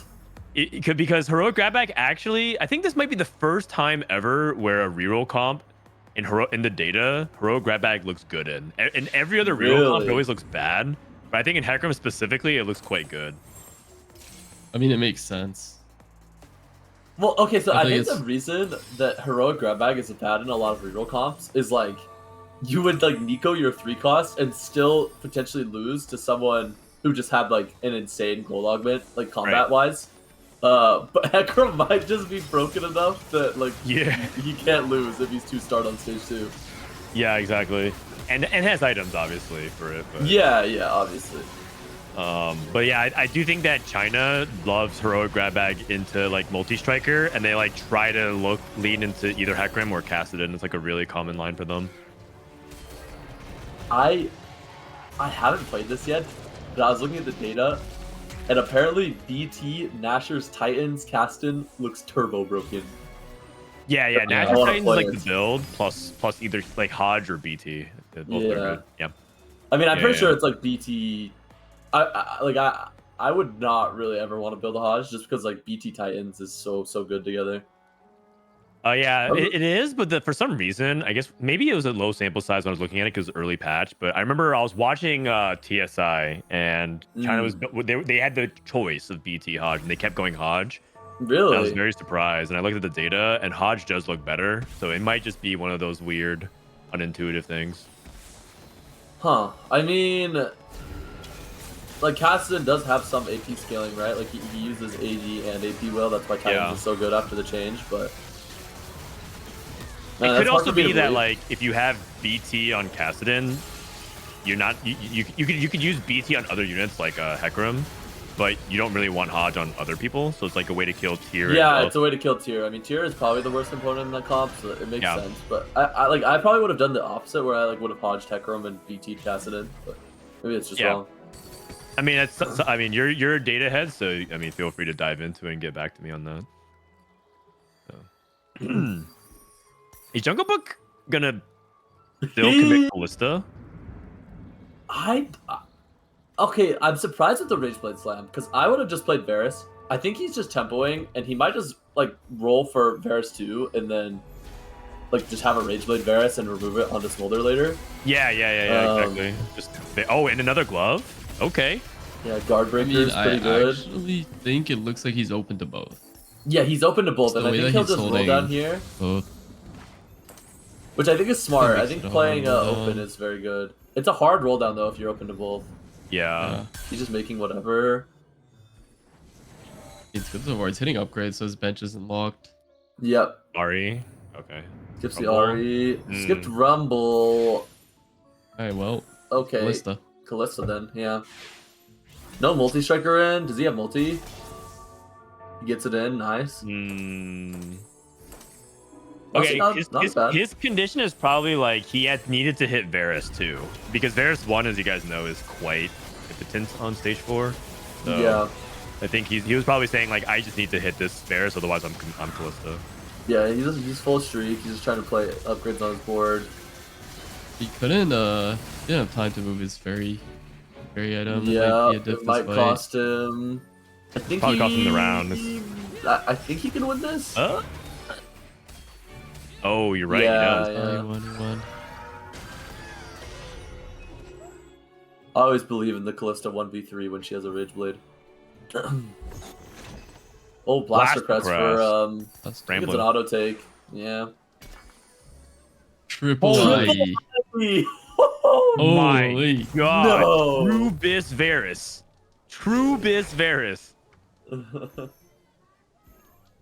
Yeah, I don't want to kill the fun, but this might be terrible. I'm not gonna lie. Yeah, I mean, I was gonna say I don't know if this is gonna be true Bis, but it's definitely fun to watch. He doesn't have Smolder, unfortunately. I think True Bis, like if you have double IE, like the last item I would really want either like Shojin or DB. Yeah, I think that's probably better. But this is cooler. Yeah, it's more bulge. I mean, he's turbo digging for this Varus too, but I mean he has to, right? He's 34 HP. Yeah. II Shojin, II Deathblade. I mean, both look good. I personally think that if you have no, I think part of the reason why Deathblade might like good is because if you're able to kind of play into like the pyro stacks, you get a lot of attack speed, so you can cast again faster, anyways. Yeah, I'm personally a Shojin enjoyer because I usually like run 2 pyro. Oh no! Close. Econ loss. Econ loss. Nice bag going for Karma. Junglebook keeps his streak. Yeah. Yeah. I guess at least Ramblinnn gets a little bit extra gold for precise planning. It's the Zareth. Zareth. But can't play it, I think. He really needs a Hecarim is what he needs. Yeah, I would just want Hecarim over this Diana. I mean, the big Hecarim. problem There it is just that he doesn't have Varus 2. Like, that's just the thing. Like, Varus 2 versus Varus 1 is such a big power gap versus how people are playing Callista 1 and being very, very stable. I mean, that's the reason why this comp isn't S tier, right? Is like the Callista comp is stable on 1-stars and like good combat augments, but like if you have good combat augments and 1-stars on Varus, you are just gonna get 50 out every fight. Like, you need to have the 2-stars, which is quite hard considering like all odds are the same for 4 costs, so sometimes you can just miss. Okay, look at how that gold though. Oh, Varus? okay, big round, big Wow. round. And Surprised if he can won get that. Varus 2, Yeah, Varus 2, and he's smooth sailing. how many people are Callista, by the way? I think it's 3. actually a 6-way Callista game, potentially. I know Junglebook, Milk, and Dank memes, for sure. And then Unkali's reroll multi-striker, and I think Labler was playing What's Degree playing? Rise. He's Oh, playing some Rise, yeah. Okay, right. Actually, it's 5-way. It's 5-way. Labor's playing Blasters as well. Blasters. Oh, you're saying 5-way as in like the multi-striker players as well. We'll try to Yeah, hold like wants a Callista. Yeah, gotcha. And so, I mean, he should hold 1 Callista as well, I think. Just to evaluate it, but looks pretty far behind. He's still rolling. He looks like he's dead. Yeah, he's dead. He's dead. Dank memes. Not looking great either. Life's bad. Karma 1, Fury 1. He ended up pivoting into. I thought he was gonna play like Callista Hecarim, but he's playing. Oh yeah, he just pivoted into Karma. Right. Pretty smart, honestly. Looking at the lobby. His board doesn't look too bad. Got some upgrades. Unfortunately for Life's Bad, he is uncontested, but he still has the same amount of 1-stars as everyone else. Yeah, that part is always really flooring Really to me, frustrating. and it makes me wonder if like you're supposed to like wait to roll, but like I feel like that doesn't change the outcome that often when you do. You want to know what it is? It's like, okay, whenever that happens to me, like say I'm playing Varus uncontested, and like there's 4 Callista players, I'll end up seeing, you don't like ever see Callista or Rakan because they're gone, but you end up seeing like Nami, Rise, Nami, Rise. Or like something like Tarek. You like see all of that line, but you have like double IE slammed, and you're like, yeah. You're not wrong. That's pretty familiar. Ramblinnn hit Varus 2 and Shen 2. We might be able to aim for this top 4, but it's looking kind of dicey. I think at 2 lives he might be chilling. Okay. Yeah, the lobby looks pretty weak right now. Yeah. A lot of 1-star 4 costs. Whoa, that could definitely change on 5-1.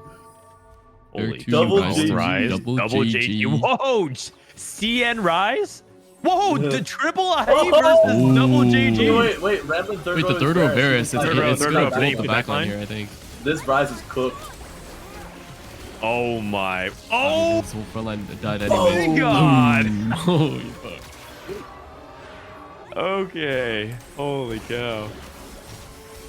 Milk hit Callista too. Yeah. Man, this Milk guy, I have never not seen him hit in a 3-way. Not only did he hit Callista 2, but he hit Callista 2.3. Yes. And he also has like good econ, and so like it's so in the hands of a player like him, it's just so dangerous because now he's going to 9, and he's just going first. Like I don't understand how he does it. Like I actually don't get it. if he actually, in my opinion, might be the best player playing contested, like of all time. Like I actually like full glaze. You're not the only person to believe that. You're not the only person to believe that. Yeah. Because it makes me mad whenever I play like against him. You're so envious. Like he's you're like, contesting me. Yes. Okay, leadership. Guess he's just rolling a 2-star. I think Ramblinn's in just full top 4 mode. Unkali finally hits Jack 3. He's cooked. Yeah, he's cooked. Okay, we're gone 2 for dank memes. Okay. Probably never gonna hit Callista 2 though, because Milk is holding 4. Wait a second. Yeah, Quadra. Quadra. Wow. Third was the Varus again. Oh my god. Wrong side against Junglebook. Dude, we're halfway to a 3-star Infinity Edge, man. Just think about that.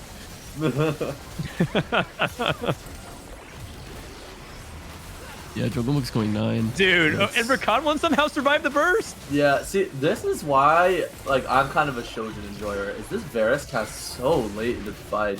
Boom. Nah, it's about quality, not quantity, buddy. Yeah. The Ice Bad's board looks kind of good.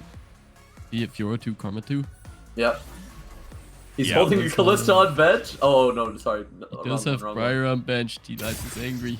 I'm mad. Oh no, he just put it in. He put it in. All right, nice. He's put in. Degree's I'm at no 9. longer He's angry. rolling. Degree has animate shop. He's just like waiting to see his rolls. Okay. Looking for. I wouldn't make that. Yeah, Because this is animate shop, right? Yeah, it is. It is. Yeah, I feel like you can't make that because you want to stay above 5 gold just in case you hit one of the legendaries. Like nothing's worse than like if he hits Diana 2 and he can't buy it. Yeah, exactly. You can't lock it either. Yeah. 2 AP players facing off. Although he's 2-item Karma, 3-item Fiora, and I don't think Fiora's that consistent right now. Man, I think looking good here though. I think this Taric unit is good, but like, I don't know. Just like watching these fights, like when he only casts once, like it doesn't do enough. Like when he casts once and dies. Like I wish there was a way for him to cast twice, and like no matter the tank items, he's never casting twice. I don't know. Maybe like a small mana buff. Do you guys think Taric is a little like underpowered right now? I don't think he's underpowered. I just think that like he needs to be support. Like I actually wonder if Chalice is better on the front line than back line here. Yeah, maybe.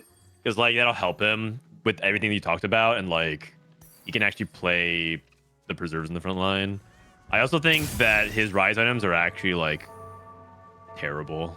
Yeah. I mean, oh, that was really bad. His bunch of belts gonna. His Milio can't toss item to his. His Milio's gonna give items to like his Zoe. Oh. He's probably in panic mode. I mean, yeah, I don't know. Yeah, winnable matchup though. It's fine. It might just be in this comp. Like why I noticed that I think Taric is like not that great, and like I would much rather itemize Rakan. It's just because like this comp doesn't have much frontline. Like you're kind of indexing on a lot of like backline with the scholars, and you're playing like Zillion as well, another backliner. So maybe that's why I noticed it. But oh no! Whoa! Oh god! There's 3 Tacticians crowns only. Oh no! Oh god! No, Yeah. I mean at least Junglebook's getting a fairy +1. Like, Holy you know Milk? Man. Okay. When Sorry, guys. When you interview Milk, you gotta bring this up. Like I just gotta hear it. Oh man. I mean, yay, he got adapted for his Mord. Let's go. Unbelievable. Oh. What's crazy is so do you think how it worked is they shipped the patch, right? And these bugs were all in the patch, but then they B-patched so quickly that like we didn't know about the bugs, or do you think the B-patch caused these bugs? I guess we never could know, this right? is just pure speculation, so I have no idea. But my guess is that these were bugs that either they knew about and they couldn't fix in time, and they had to ship them. Like they had to ship a fix because there were certain exploits in the game, if you remember, for the B patch. Oh, like what? I don't remember. Like Adaptive Helm was giving infinite mana if you what? if you like knew how to exploit it. I did not know that. It needs to like actually change that. But there's also like things that they couldn't fix, like the type bug, and yeah, because I guess that was like tied to. What's crazy is they found that out. Like apparently it was tied to Meteor Storm and something else. Like another charm the lightning that deals damage at the beginning of the fight. Lightning strike. Yeah. So like Riot has like they definitely need to stop like exploits from happening, and things like that carousel, which I believe is like a mislabeling on the pan, because like part of what it is like it's creating combinations of pans, but like so if it's like taking a spatula instead of making like an emblem, it's making the tactician. Right. Yeah. So, I would just assume that they probably knew about it but didn't have time, and it like just wasn't high enough of a priority compared to some of the other stuff that was in the game. Yeah. Yeah. So it's just a really unfortunate thing that like, yeah, it is what it is, I suppose. Because like it is very unfair, but I mean it's very rare than like, yeah, exactly, just having a bunch of emblems that you can't use, like, because like that happens too. But I mean it's definitely more egregious than that. I've never seen it before. Like I have actually been on the luckier side of things. Yeah, I've never seen it either. I've never seen it. I've only seen screenshots of it, and it's like this is the first time I've actually seen it. Yeah. Degree gets a fun, and he's on a 3 streak now. Yeah, well, yeah, he was winning before, but you're not wrong. Okay. And also Junglebook like just get completely clobbered. Yeah. Oh, yeah, no. Junglebook is really unfortunate. Everyone 1 life here. It's gonna come down to a lot of charm gaps. I do wonder if Junglebook would have had a better time if he just I mean I don't know what the circumstances were about the Rageblade Slam, but it seems like opting into the contested Callista kind of just like nullified how good his spot was. Yeah, but there's also like the blaster players. He knew that he'd be contested as well. Yeah, so. Very awkward. This is why, like, I mean, I will be as grateful for a 4-cost meta as everyone else, but when there is no rerollers, it feels so bad. Like, you have 3 people angling your same 4-cost every game. Like 3 people Varus, 3 people Callista, 2 people Rise. Yeah, I mean, I will say that, like, generally speaking, outside of Nami, like, the 4 costs are, like, pretty good. But yeah, I do think that there needs to be more than just 4. Like, when people want 4 cost metas, they don't want 4 costs to only be the thing you can play. Yeah, yeah. And I don't think that's true right now either. I don't think it's true either. Out of reroll a lot because they just, like, NA just has Callista disease. Yeah. Yeah. Agreed. And like understandably so. It's not like they're wrong for thinking Callista's really good. Like Callista's extremely good. But there are viable comps that that you can play. I just don't think other people are willing to play it. Yeah, makes sense. Okay, Milk finally hits for comp 2. Yeah. I didn't see what Degree did. Does he still have his remover? Because he does not. Oh, it looks like he removed the Chalice. Yeah, from Zoe. Because well, it was a temporary TG. I mean, that makes sense. He took Stoneplate because I was wondering what he took from the Anvil, but he took Stoneplate Taric. His Millia is gonna toss items to Diana Morgana. I mean, this seems good. If Degree wins this game because of a fawn, he's blessed by more dog. Oh, his Taric just 8th Ezreal cast. I mean, I think this is one of the cards that can really utilize it because you can use an extra slot for like yes, one for Scuttle frontline or observer. yeah. Chrono is pretty good. We got blasted. Oh. Milk's gonna win the game. Oh my goodness. Well, hey, one thing I gotta say is that the 3 people who got Fawn got 3, 4, 5. So it didn't actually affect the results except for Junglebook. I think he just got screwed. Yeah. I think Junglebook got the raw in the deal. Oh man. Junglebook was he was lower HP than whoever else got the farm, but he was just wrong Twice side. bad. Yeah. He was on the wrong side. Uh, He needed to double 61 it. oh, dude, that clip is crazy. Yeah. That clip is super crazy. I don't even know how he... Like, how many reps does he have on that? Because I think his Puddle Legend looks so big, and he just, like, squeezed through, like, Yes, he was using was like the actually Chibi shocked. Annie or something. Yeah. Yeah. Also, someone in chat said Fairy Emblem is basically fun, and it's like, yeah, you're not wrong either, actually. So he kind of did get. that's true. He actually did kind of get a fun. And Milk wins the game. Good second for Labeler though. Good second. Yeah, really good second. Opting into a reroll blasters in a forecast lobby. All right, let's take a look at the second PC and see what is going on as well. This is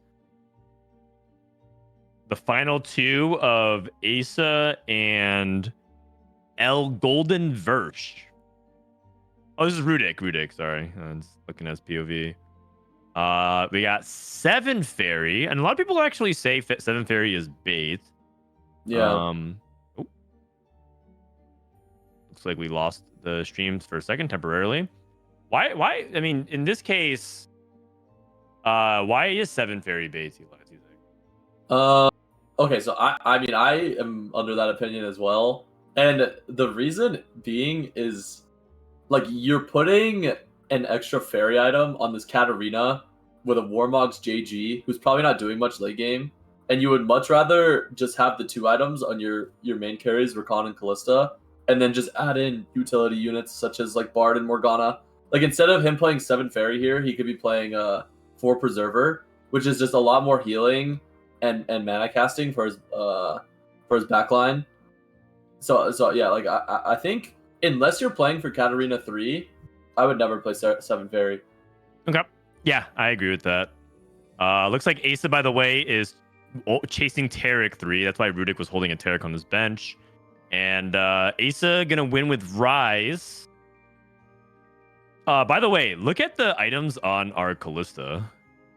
Gunblade, Last Whisper.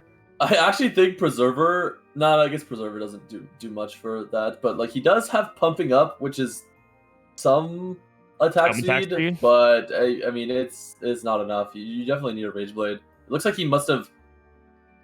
he has 2 rods, so I don't know how this game turned out. But like, he must have greeted for a Rage Blade and just missed on like 5-1, is what I would have guessed.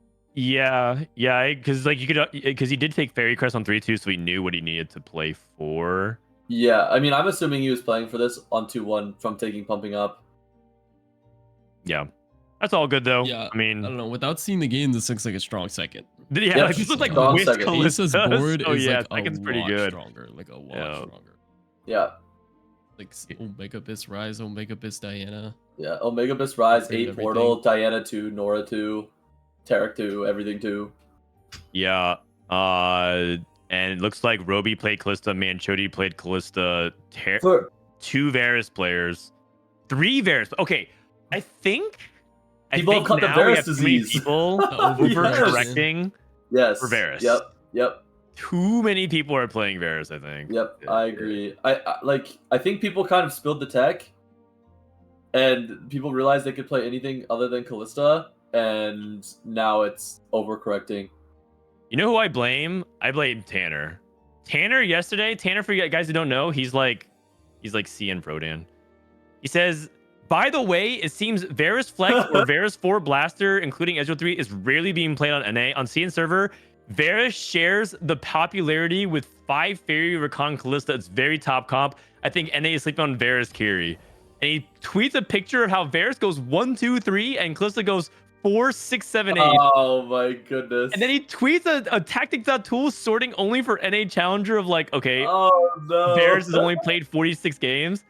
And so now I think Varus just is overplayed because everyone thinks, oh yeah, I should just play Varus. Do you want to know when I started playing Varus? So my read going into this tourney, like obviously, I actually didn't even play any Varus, but my read was I was gonna play a lot of Varus because like what I did is I watched TSI, and I watched the one Chinese player, I forgot his name, but he legit played. It was on day 1. He New played I know Varus. who you're New talking Yoa. about. I know Yes, who you're talking he played Varus like 4 games in a row, and he top 2'd all of them. I Yeah. watched this guy play Shojin, Rangeblade, IE, Varus, and top 2, and I was like, what is going on? So I started doing like some data diving, and I did exactly what Tanner was doing, and I saw this, and I was like, wait, Varus is good. And I also saw like Bosso Skills was playing it on ladder.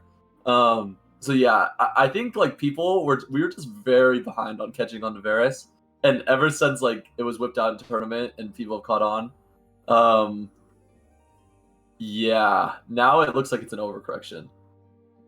Looking up your profile and seeing all your Varus games. Third, sixth, second, fourth. I mean, not bad. You top 4 with Varus a lot. Yeah. Yeah. I thought Varus you're not was really winning good. games, but I don't think you often do unless you like turbo cap. So Yeah, you need to go to 9, right? And like if you don't hit Varus 2 and go to 9, you're like stuck rolling on 8. So yeah, I started playing a lot of Varus. yeah. I mean, I know exactly what you're talking about, and I think the reason why is because that guy hit Varus 2 very consistently in stage 4. Yeah. Largely due to being uncontested and obviously getting like lucky in that sense because it's still hard to 2-star forecast. Mm-hmm. But in the data, it still looks good too. Pyro Varus. Yeah.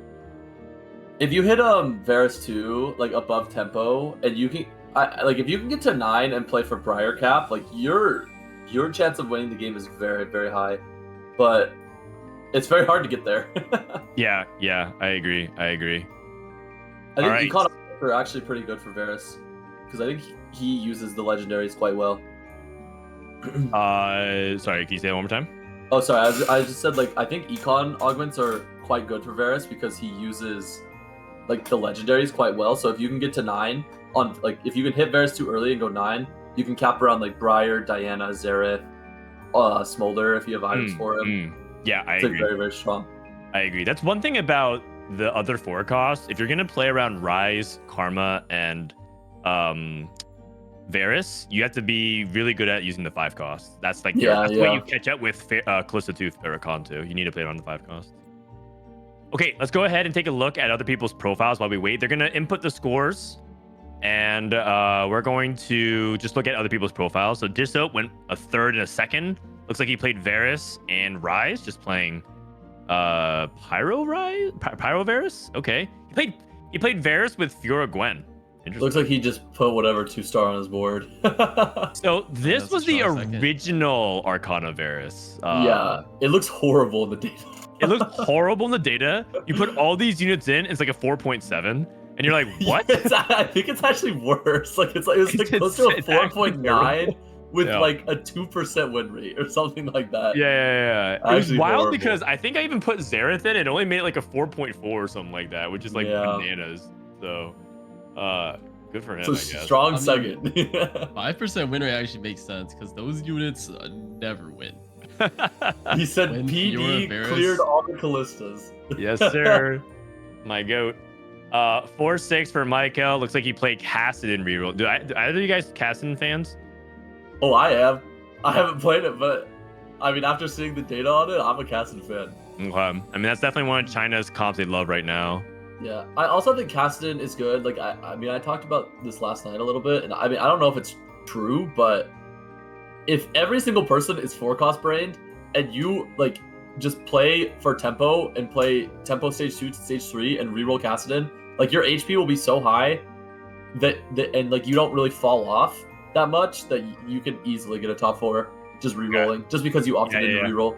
Exactly, but I think that's the way I view reroll right now. I think reroll is like you just put your stake in the ground for 3rd or 4th, and then you just wait for to get out. Yeah, like the Callisto players and the 4 cost, 5 cost players cap higher. Yeah. Okay, real quick, we got our lobbies for the next round. We don't have the standings updated, so while we were looking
Phoenix 1-1.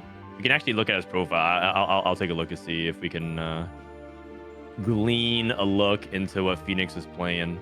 This Phoenix guy's a high roller.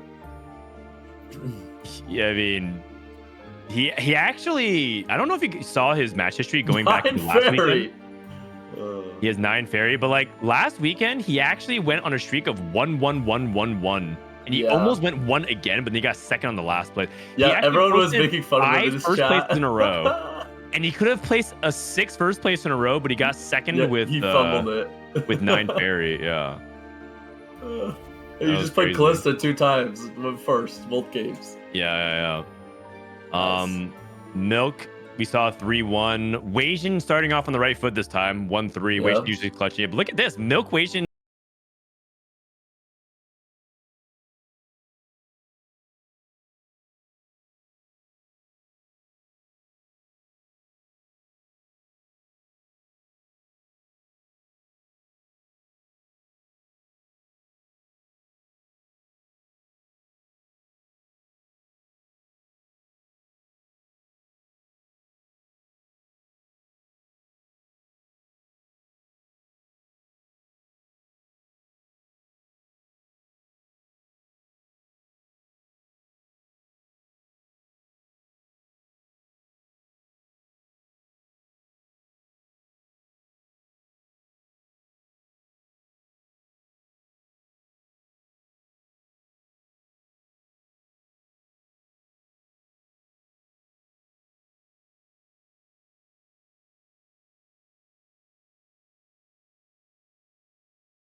later on, which is really fun. I don't know. Bro, wasn't Urgot so cool though? Urgot. Like Urgot Yeah. was so cool.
Ooh. We hear each other perfectly fine. It maybe on your end. Oh, we're back. Oh, okay, cool. Back. Sorry about that, guys. Okay. Okay, I forgot what I was saying. I think I said something like, oh, I remember. The worst part about set not to beat a dead horse here, but the worst part about set 8 was that you had to tailor your board right before the augment round. So like it'd be the equivalent of like you needed to only have Honeymancy on your board so you can see your Honeymancy hero augments and nothing else. And so it actually creates some weird turns where you have to play like a bad board tailored for it. But alas, set 8 had some really fun units. You're not wrong, Tleyds. You are not wrong.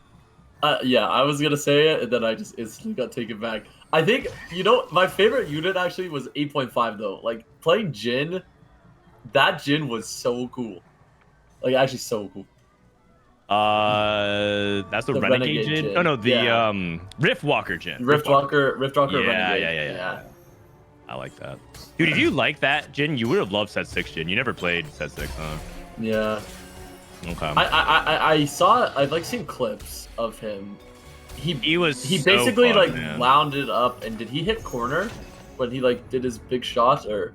Yeah, he would just basically shoot like this giant nuke that hit across the screen. Yeah. It was super hype. Portable Forge. I would always rip Forge. Sogman's broken. Scoreboard Scrapper with Robin with a Rage Blade. Yeah, Scoreboard Scrapper into Callista is really, really good if he wants to just hard force from his spot. I think it's a totally viable line. I'm just addicted to Portable gamble Forge. for that Vamp Scepter. Yeah. Oh, he has a Warwick. Yeah. I'm just a Forge addict. I always click this augment. Whether or You not can it's good. also, I mean, this guy is set 9 pill. This guy would pick Earth every single time, or not Earth.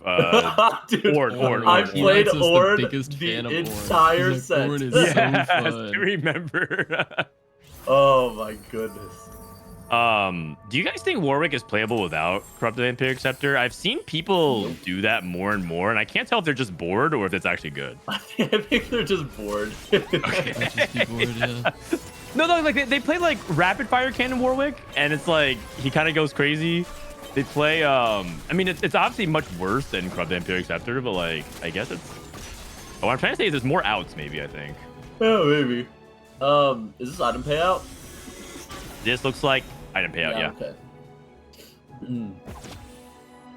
So yeah, Higher Robin education. scoreboard. Robin scoreboard scrapper into Callista. Callista. Yeah. Rise for Darth Higher Noob. education. Okay. Unleash the beast. Steric slam. Rereplay would be mad. Or yeah, sorry, not Steric. Steadfast. Steadfast. Wait, why would he be mad? Rereplay has the big 3 of items that you can never slam, and it's Declaw, Steadfast, and what's the other one? Cam? Well, I want to guess. Dude, I don't know. I haven't been in the The other one. Oh. Can you give me a hint of a component? I don't remember the. I don't remember the. I mean, it's like Bramble or Redemption. No, or he thinks like Bramble's that. fine. No, Bramble's actually surprised me like not. the JG, worst. nah, JG's fine. JG's fine. Titans is fine. What about I actually like don't Giant Slayer? I mean, it's 3 tank items, right? I thought it was tank items. Oh, it's tank items. It might be Yeah, tank that's items. a hint. Okay, so Redemption is good. Stoneplay is good. You said Declaw, Steadfast. I don't know. Sunfire cape. Gotta be Sunfire. Oh, might be Sunfire. Might be Sunfire. Yeah. So I mean, I would make sense. Sunfire might almost never be slam as well. surprised. Yeah, I don't know what the terrible. I'd rather give up my 5 streak than slam Sunfire sometimes. I don't know. I'm a Sunfire believer in Varus, like that line, but I can see that. Or if you're playing like a completely different type of setup, like if you're playing 8 shapes or something like that, I can. yeah. Thing is most of the time you don't have enough like bows to build red buff on Varus, and you need your Exio somewhere, so you can just throw it on like a Tom Kench, put him in the middle. It's not bad. Wait a second. If you're playing shapes, you're playing dragon, so you don't even. Yeah, you know what? It's just never Sunfire, guys. Just don't. Okay, what do you think about Gambler's Blade, Rage Blade? This used to be a really devastating combo, and now it feels like the stats on it are kind of bad, and it feels like most people don't angle for it now. Yeah, I mean, I think if you have a Rage Blade 2-1, and like this augment is your best option, I think this is completely fine. Okay. I would probably angle Jinx from his squad, like Jinx Hunters. Jinx. Yeah, he has like the thing about Callista. Right? Yeah, the thing about Callista is like she doesn't even really want gamblers that much, which is surprising. I mean, I'm sure it's fine, but like he already has a Nunu 2 to play around. He has perfect Jinx items if he wants to play for it, and he'd be uncontested playing from tempo. So I think it's just a better line than opting into Callista contested. Yeah, I actually agree, and I think that overall, it's really tricky to try to win the mirror if you're kind of down the Rage Blade, and you have to kind of factor in 2 things. 1, like, you know, how are you going to get to the board that you're going to play, and 2, how do you beat the other Callista players? Exactly.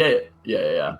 Like you load into Robin. So say you have identical boards and you load into Robin on 4-5 or something. And Robin has double Rage Blade, and he's been stacking AP and AD for his entire team for stage 2 and stage 3, and you have a Gambler's Blade. So it's like you're losing that mirror all the time. Oh, Ripple with my Callista. God, Ripple has and Ripple needs these points as well. Like he's at 7-8, right? Yep, played for Callista. Okay, so 3 Callista players at least. Yeah, I hope Junglebook does not play it. The thing about Jinx is that it feels like you hit everything and you still just go forth. Oh, really? But your downside is really high because if you're stuck I would on actually disagree with that, because I think if you hit Jinx 3, Cog 3, even without Hunter +1, I think you can go like top 3. And if you hit Hunter +1, I think you could actually win the game. Is my opinion. Okay, you know what? You're right. I have seen the 6 Hunters go crazy. I have seen that. Okay. I'm down. Milk in the meantime, just as a curiosity point, is this always something like Hecarim, or are you okay playing this into a tempo line and trying to eventually get to like Briar? I mean, I think Hecarim's definitely the best. Like, I mean, you can play other stuff, but I feel like you just really prefer Hecarim. But it kind of just depends on his items. If he doesn't get a bow, it's harder to play Hecarim because normally you just play like Kalista backline. But if he doesn't get a bow, then he might just have to play like some Yora, Karma, something like that. Yora, Karma. You know, Milk is actually a pretty big fan of Karma, but I think he might actually be the only person within his practice group that thinks so. Almost everyone else thinks Karma sucks. The one person that felt like that could be true was Soju. He played Karma 3 out of his 4 games yesterday, and now he is playing Yone. So on Summoner's Rift. Yeah. So I don't know if I'm a Karma believer myself. I mean, he hit a Hecarim, so. Oh yeah, he hit a Hecarim. Probably. I mean, I think what you can often do. Oh, he can actually go for the triple Hecarim. Double gauge. I like it. I like it. Oh, then he hits a Fiora. I mean, I think he could just play around whatever. No. I think you hold it, but you just play around whatever. Oh yeah, it's stronger than Zoe. That's true. You just play whatever +1 you hit. Like if you hit multi-striker +1, you can just play multis. But if he hits Witch, I think I would probably play Witch. Yeah, Witch is good here. Yeah, really good here. Okay. Yeah, just holds the Zoe on bench, doesn't commit remover. Okay, I have another question. Is triple gauge? Is that trolling? I mean, it's like you get the stacks of the attack speed. Yeah, you just need healing, right? If you have a 7 multi, it's probably fine. But if you don't have 7 multi, no bueno. Okay, got it. What if you get like bro rejuvenation or something like that? Can you just go for triple gauge? I mean, you probably can. Like, yeah, probably. all right. Oh, trait tracker. Trait tracker. This augment averages a 2 in tournament right now, but it's only been picked like 5 times. It averages a 2. I picked it. In APAC, it averaged like a 2. In EU, I think it averaged really high as well. I picked it yesterday. I went 6th. Bad. Oh, okay. Maybe in NA it doesn't average a 2. Yeah. I didn't get any of the broken ones. I'm sure if you get like Arcana or Preserver, I feel like it's very, very strong because you can play around the emblems. But if you just get like Sugarcraft, like what are some other bad ones? Like Mage, stuff like that. It's like not that good. You get like Mage and Incanter and Sugarcraft, and yeah, it's like literally all the worst ones. And you get like 1 Vanguard, 1 Bastions. Like, what are you gonna do with that? Yeah. By the way, Sweet Tooth on 3-2, Sweet Tooth Plus. Oh, he's Sweet Tooth with Locket. That is nasty. Is that? I think that's his best artifact. Period. Right? It's by far the best artifact. Okay. And so he needs to just get Warmogs, his first 3rd item, and he is cooking. Yeah, he is turbo cooking. The thing is, does it matter that he's kind of like behind on the Nunu stacking or no? I think so, because with Sweet Tooth Plus, like it accounts for you not getting stacked stage 2.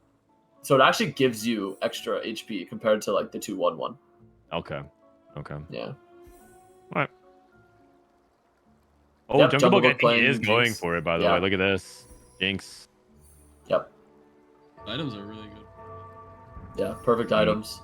He's holding the Wukongs on bench, which makes me think he might just opt into the 4-Hunter Wukong version, which I for sure can see being better here. Is Crown Guard decent on Wukong? Yeah, I think so. Okay. Going up against Milk. This is so much GPS. Oh, the positioning's a little bit unfortunate for Junglebook. He didn't get like... He's probably positioned around Ziggs or something. He's trying to dodge Ziggs. Yeah, that makes sense. Because like he tried to cover his Jinx, but he made it more vulnerable and less attack speed for the Kog'Maw. Yep. No Kalistas, no Rakans. Also, I think with Nujon's out, or not Nujon's, Junglebook out of Kalista, I think that's only 2 Kalista players. Ripple and Robin. Yeah. Because Shoma is blasters, right? Oh no, New John's is blasters. What is Shoma playing? Multis. Probably close to. Oh, he's re-rolling. Oh. Good arguments. He has Yeah. a Callista as well, Uh, which is not good for Robin and Ripple. Yeah. Not good for Robin Ripple. And then I guess that begs the question, what is Milk going to do? I guess probably just trade tracker and just push levels once he cashes out. He's just going to play Karma. He's playing Karma. Okay. Yeah, like Morello slammed. He's double Sterix. He already has the Fiora and trade tracker. Like the thing about trade tracker is I would always opt into Karma just because the comp you can utilize. Like I feel like Karma is the most flex level 8 board, which like obviously that allows you to use your emblems, right? Mm-hmm. Depending on what you get. Yeah, I'm inclined to agree with the sentiment that's the most flex. I think Rise has a higher ceiling with emblems. Really? I could see it. Yeah, but I definitely. I mean, I think we're kind of like splitting hairs. But they're both obviously like good for it, and it kind of just depends on what your items are. He's definitely just closer to Karma because you can't play Unleash the Beast of Rise. Yeah, yeah. Oh, that's true. That's true. I mean, I also think that if he cashes it on 4-1, then he might be able to stay in multis. If he hits like multi Arcana, like something like that, or just like stay on Heck Room, kind of. I also think Rise is just harder to play. Like it's harder to navigate with trade tracker than Karma. Which is why I personally would like Karma, but that's just because like yeah, it's too hard. Is Milk just gonna try to do trade tracker at 8? It looks like he's just so strong with the Heck Room that he's just like, yeah, forget trying to do like a fancy perfect 7 synergy thing, just go 8. Yeah. I think that's the correct way to play it. He's on 5 streaks, so he doesn't want to make his board weaker just to fit the traits. Yeah. Like, he can just take his time. Okay. Dude, Hecarim 1, man. Hecarim 1 is a 5 streak with this. Yeah. Oh, I think another thing is usually you can you can just roll for the Karma board, and the Karma board actually has 7 traits. So you can just roll for the board, and usually I don't know how the tailoring works, but I think you are like bound to get at least something on your board that you can use, and even if you can use 2 if you can use 2 emblems, that's good enough. Right? If you have like 4 dead emblems and 2 good emblems on the Karma board. So I don't really think it's worth like playing differently. And there's some major high rolls as well, like Arcana. Yep, Arcana, Preserver, Witchcraft. If he hits Witchcraft +1 here, I would like auto take it just because like there's a chance you can get dropped another one from Trade Tracker. Right. I guess that is like an argument for trying to activate it earlier, but I think he's actually trying to remove traits to tailor more as well. He doesn't want like things that he doesn't want, like he doesn't want like a Vanguard +1. So yeah, I think he's just trying to play what he thinks is strongest board. Just adding the 3 Arcana. Yeah, that's true. 3 Arcana to buff the Heck Room. That makes sense. Purple did his level 8 roll down. Little Buddies, double Rage Blade, Callista pair, Milio. 1. It's not bad. Yeah, Milio. Milio's really big. Okay, Ripple, Little Buddies, Callista player. Yeah, wow. 47 HP still also. Not even that low. I'd probably just take teaming up here. Oh, Item Collector's really good. It counts emblems, right? Each emblem's unique? I believe so, right? Yeah. Yep, takes it. Now I just have to not get dizzy. Wow! Rerolls Rise. Okay. Does he have Zoe? Zoe's usually the way you can tie a lot of synergies together. Skips Nasus. I've seen a lot of people skip Nasus nowadays. I think people will never play this unit, including myself. He's so bad. I think he's dizzy. Yeah, I'm gotta get the traits on the board. Like, he does not know how to get 7 traits in. Oh no. He's like, there's no Chrono Vanguard. There's no Warrior. There's no Warrior. But yeah. Oh you know no. what the secret sauce is to getting 7 traits? Bard. Like you just need a Bard in. And, Yeah, I mean, yeah, good to You go. just need to trades, try full and trades. fit in Like the three Bard- traits. Bard Like, and Rumble. Bard, Zilly, and Rumble is just the Yeah. you just put those three in and try and figure it out. Okay, you know what? Let's just go to 9. You surely you can fit 7 traits at 9. Yeah. He's lost. Oh man. But yeah, Bard, Zillion, Rumble. Okay. Oh gosh, now it feels like obligated to play this as well.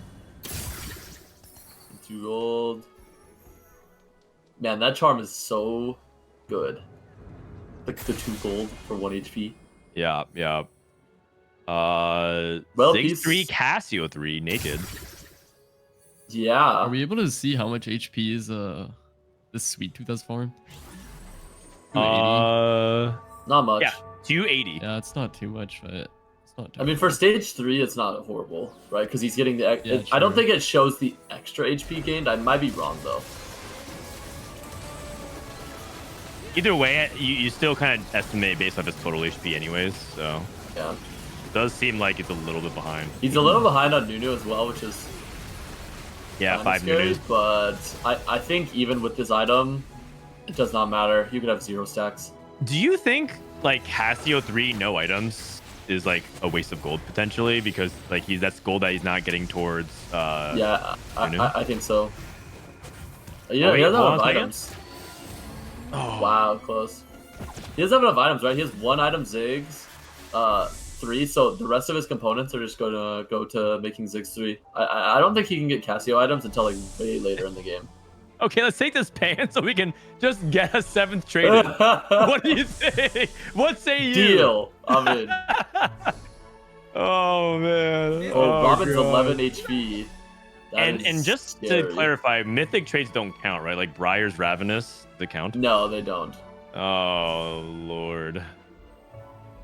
Robin, by the way, 11 HP. Now looking, if Robin goes out here, Robin might be cooked. Ooh. Yeah, mine's Oh completely no! missed Oh, Callista. okay, he got Callista. There she is. Yeah, but he's at 1 life The- now.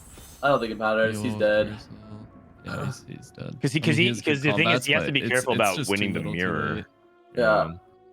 Ripple. Oh, yeah. Oh, Ripple mode. That's his father right there. This is one thing I think people are not maybe as accustomed to playing like this matchup is I don't think you can actually opt into Callista without Decon Augment because this happens too much for like in Robin's spot. You opt into Callista on 2-1, but then you're just outclassed by Ripple who has patient study, right? So he just takes all your units and then you just die because you're low HP. Sort of. There's a person that disagrees with you, which is who? he even thinks if you do a triple combat like this, Callista 1, Rakan 1 is a fast 9. That's what he was saying. Wow. And I don't think that's true. I mean, he's just dead here, so. I mean, Yeah. I mean the thing is like, Oh gosh. if Robin hit Callista 1 on 4-2, he might have won those rounds. Like he actually might be like, Yeah, that's true. That's 30 true. HP higher right now. So Yeah. If you can hit, I mean, if you hit everything, if Robin hits 2-star Callista and 2-star Rakan, he wins the game. So that's, Yeah. and then yeah, he probably just goes. He's Oh, no got cash Shoma, out. who's level 7 with the Callista 2. Okay, I mean he got Shapeshifter and Chrono. That's not bad. Oh no, pretty good.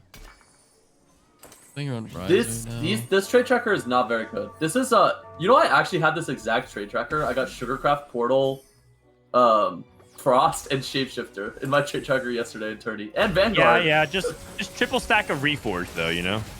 Yeah, I had a Reforge and I Reforged into some garbage, but yeah, having a Reforger is so good with trade tracker. Agreed.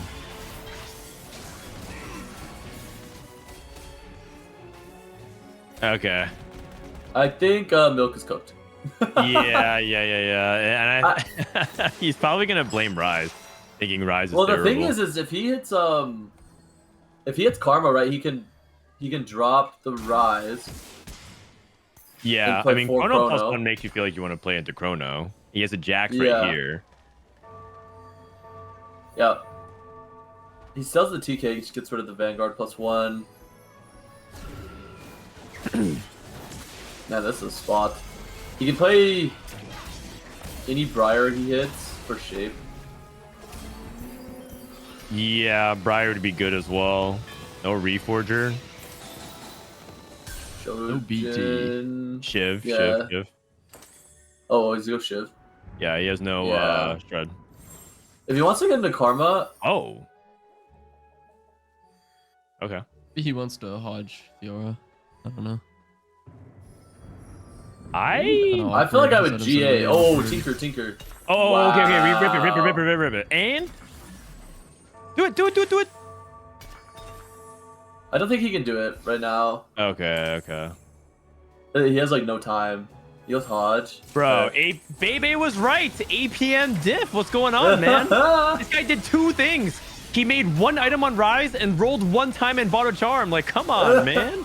Dude, that's my. Dude, I feel it, man. Like, what is that? That's my APM. Like. Okay, he won. He's fine. That ghost matchmaking. Yeah. Yeah, that's actually so fortunate for him. Okay, now we rip it, right? I mean, okay, the thing is, he spent so much time building around stuff. You can just rip it on the jacks, right? Yeah, true. You're only activating Portal. Using Portal. Oh, I mean, you could remove the Portal. I mean, did he just... Okay, Friar. Drops. Okay, he gives up on Karma. So he wants to maintain Shapeshifter. He's never gonna drop Portal then. And so he just reforged Sugar and Frost, but he's using Sugar as well. And Sugar gives, like, stats to Gwen. Okay. Wait, that's pretty good. Okay, not bad. He got Vanguard. Wait, I mean, it's usable. Now. Yeah, he's using all of them now. Yeah. He still doesn't have Shred, which is kind of a problem. Yeah. Shoma's augments are really good in his items. Yeah. His items. His Shoma Cassidy is like not bad. Shoma It's also one-off cast. Yeah. Hit Callista 2 on 7, so he may have made Robin's day. He did have that sad. Before yeah, Robin he unfortunately coursed Robin. And his augments are actually biz. Like, these are all like 3 of the best 5 augments you could possibly hit in the comp. Ripple Morgana 2. Wow. Really good combat as well. I mean, Ripple is for sure in the spot to win this game. Item collector with 3 Rage Blades. Yep. But it doesn't matter. It's just missing so a good. zillion, but item collector is so good in this comp because you're up 2 items. Yeah, I mean, exactly. To be fair, he is down 2 items with his triple Rage Blade, but yeah, it is good. yeah. Just to show you that it doesn't matter if you have double Rage Blade or even triple. It's still good. Okay, this angle is perfect for Ezreal. If you can just hold this angle. Yeah, wow. What? Oh my god, Callista. Oh my god. The perfect angle. Okay. Yeah. Not bad. Milk 1 around. John's looks really strong. Arcana. I mean, you for sure take that of your milk. You can just slot in it. Oh, okay, never mind. What about Scholar on Milio? Scholar on Milio is really good. Yeah, he's playing Rise. Take it. Yeah. What can he drop on his board? I would be so dizzy if I was him. He's long drop of Sugar. Bard? No, he can't drop Bard because he wants to play 4 Scholar. He can drop Gwen. Gwen? Doesn't he want Warrior though? Because he has 3 items on his. Oh, you're right. It's also a Gwen too. Probably just drop. I'll just drop Bard, isn't it? Isn't it just drop? I'm pretty sure it's just drop. Isn't it just drop Rakan? Oh, well, he just leveled. You guys. Oh, he just leveled. Okay. Yeah, you can do that too. Yeah. Wait, so he can go for 6 Scholar. Oh, he just rolled past an Ari. I don't think he can go for 6 Scholar in this spot. Like it. What can he even drop? Is the problem. I mean, this. Man, I think long term you drop Gwen and Fiora, but right now you're right. Like he can't get rid of them because they're his only 2-star units. So.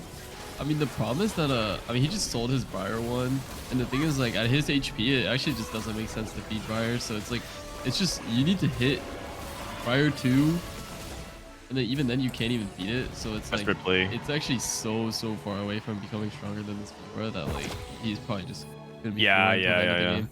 He's too poor. He's too poor to like play for a higher cap, but 6 Scholar is like the max cap of this board. Darth on 7. Does he have 8 Witchcraft? He does. Wow. Okay. 2 Rise 2. His board looks pretty acceptable. Yeah. Not great, but acceptable. I feel like I would downgrade the Zoe and move items to Cass. But, I mean, I don't even know if that's stronger.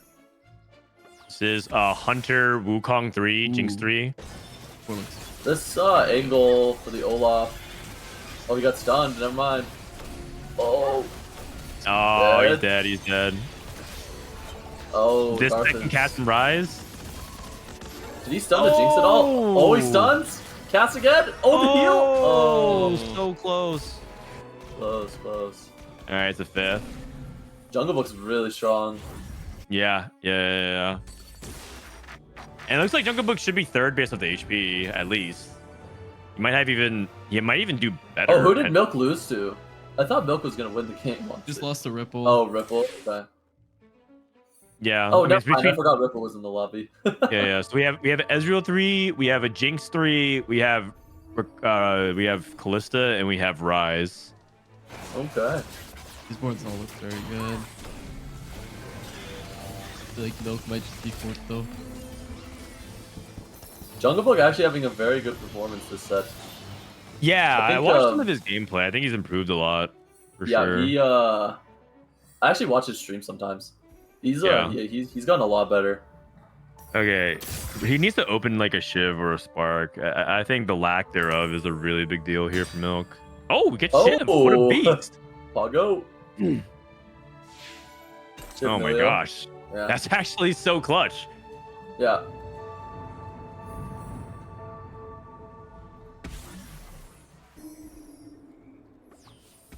This Ezreal angle is going to aim bottom center. Oh wait, Taric might actually completely troll Ezreal. So many items going for Johns. Wow, Oh. just completely one tap. Yeah, he actually let the Fjord take too much aggro. But I Varus think is dead. yeah, there's too much. There's too much on the board Yeah, here. too much. Ooh. Oh, close. All right, good That win was for supposed Milk. to- Ezreal blinked to the perfect Ripple, angle, but- Ripple actually lost to Junglebook. Okay. That's Oh, because crazy. category 5 gives you a way to actually pick off the Callista. Yeah, he must have had enough stall, right? I mean, Yeah. oh, I who's see. Junglebook fighting? Junglebook's Milk. fighting Milk. Milk. And Milk I has no think- charm. Yeah, CC immunity here doesn't do much. Rolls past it. This is okay.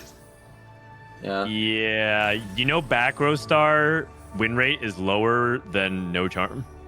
Really? Yeah, if you look at the data. No. Back row is like 42% win rate and like no charm's like 46.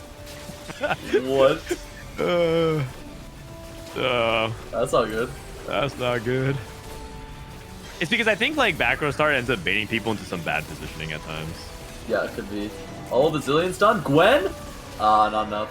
Close though. Oh, it's Close so fight. close. Wow. Oh, you guys, I Jinx might win the game. Yeah. I mean, we saw it happen in the Scene Invitational, but I wasn't expecting it here. Junglebook popping off. I mean, his Okay. Luden's Varus, 3rd row. Junglebook needs to be aware of this Varus because with his positioning, Varus can easily snipe the back line. I mean, Junglebook had the charm, and now he has a permanent HP buff, so he's going to be a little bit on the downswing here. Yep. See if Varus is on right side. Okay, he's on wrong side. Okay, but Ezreal's angle is good, I think. Yep. Oh my god! Wait, that Ezreal angle is everything. Wow. Okay. I mean, if I'm Junglebook, you can never greed this attack speed after seeing that. Like, he needs to exile his entire board. Another Runin's? Renan's is good. He has an open slot for his Kog'Maw. New Johns might deny it though. Yeah, he just denies it. Deathcap Cog. It's not even that bad. Yeah. Some attack speed. The problem is he actually can't greed here. Right. Well, I mean, Ezreal aims at the existing target. I think Junglebook taking this charm is wrong. Unless he's trying to go 9. But like it's armor. Oh, sorry. I thought it was the 10% attack speed one. That one's pretty good. Never mind. I mean, I'm correct me if I'm wrong. I think it's actually fine for what this did he just Kog'Maw as long as he moves his Wukong. It's just very awkward. Like, it's so hard to. Yeah, like this is fine now Like, because this Ezreal's gonna aim looks here. good. You know. Okay. So he just can't have his Wukong straight middle? Yeah, because Ezreal just aims at whoever he's attacking. That's just how his targeting works. So as long as he moves the Wukong a little bit off center, Ezreal won't ever target Jinx here. Okay. Oh, almost a diff. Oh, so close. And you just didn't have a charm. Yeah. No. I think that Yeah. I think what was I gonna say? No, sorry, Milk's in chat saying I'm I worst was reading patron. Milk's chat. That's why I lost track of thought. Yeah. Is it about the Jinx trying to win here? Yes, I mean something like that, but Oh, he's gonna front center again. oh, he front centers it again. And Ezreal's gonna have the right angle, I think. No. I'm pretty sure he's just trying to flicker scout and see what just cooked. Ezreal's angle is. I don't think you're supposed to do this. I really don't. Like you're not supposed to front center the Wukong. I think it makes it too easy for Ezreal to get the angle. Oh wait, he wins anyways. What? Oh, it's a TG div. Oh, the triple TGs. Yeah. But like, you guys, you see what I'm saying though. I feel like you have to off center Wukong. I mean, the thing is like it's technically a flip either way, because Nujons can just line it up with like wherever he puts the Wukong. He should be able to line it up, unless he literally puts Wukong on like the opposite side of his carries, but then you're risking getting like wrapped or something. I mean, I'm curious as to why Nujons has all of his like carries third row. Like, I know why he's third rowing Varus, but he might be just his third rowing the other ones because he wants like full access for a fast swap with Ezreal. Yeah, I don't know. Yeah, that is interesting. I don't know. Like, he's like back row starring positioning. Yeah. He took Tremors. That's really good. Oh, I mean, this game sucks. I mean, Wait, I see you got Hunting Frenzy? You know who's the biggest advocate of this like third row thing? It's Joe B. He loves just like third rowing his non-important backliners so that they like take aggro at the end of fights before his carries. And I also think it makes sense against category 5 because they can like eat up the bolts. Okay. Like it just ensures that Ezreal gets hit by the bolts last. But so I mean, it is kind of weird. Something to hold on. Nujons, Oh, the Tremors. Nujons has Tremors, and he also moved his Horizon's focus off the Tristana onto the TK, which is a big deal. Tremors diff. Yeah. Oh, he was this able to do that with game. extra remover. This game is so bad. Like, it's completely just. It's just a Tremors gap, man. Yeah, you're not wrong. It is a Tremors gap. What is this? Let me just look at the data on this stupid charm. Okay, I'll go ahead and pull up another stream here. See, let's see. While we're waiting for the next game, we're gonna pull up different POVs. 1 second, guys. Let's see how Dishsoap is doing.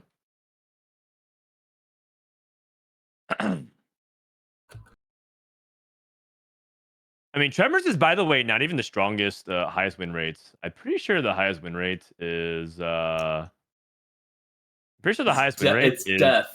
Okay, not the Zareth one, but I think it's something Golem. I think it's something Golem. Okay, we have another lobby that we're looking at right now. It's Aesah. The star is a 7 gold charm that has a 73% round win rate. What? Yeah, the star is pretty nasty. Yeah. Oh yes, you're right. Summon Golem is a higher win rate. It's both around 60%. Sorry guys, I was watching that POV. Sec. I can pull up a different POV while we're waiting. Like we're gonna. I have Dishsoap's POV that we can watch. He's in the middle of the next game already. Where do you check charm stats? You can look it up at Meta TFT, which uses a bunch of first-party data.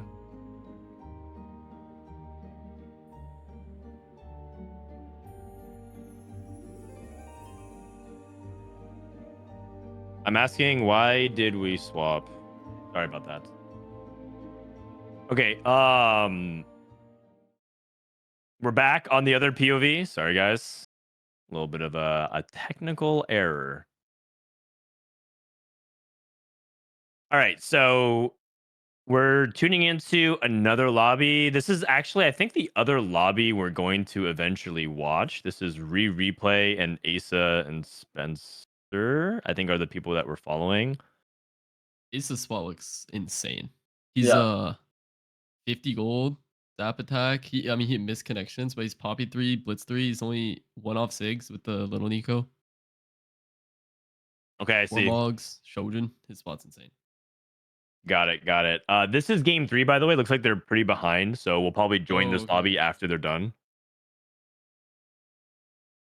Taking a look at the augments, I see Zap Attack, I see Winter's Coming, I see Prize Fighter. Apparently, for context, Rereplay asked for a remake because he had a bug where he didn't get gold for some reason. What was the bug?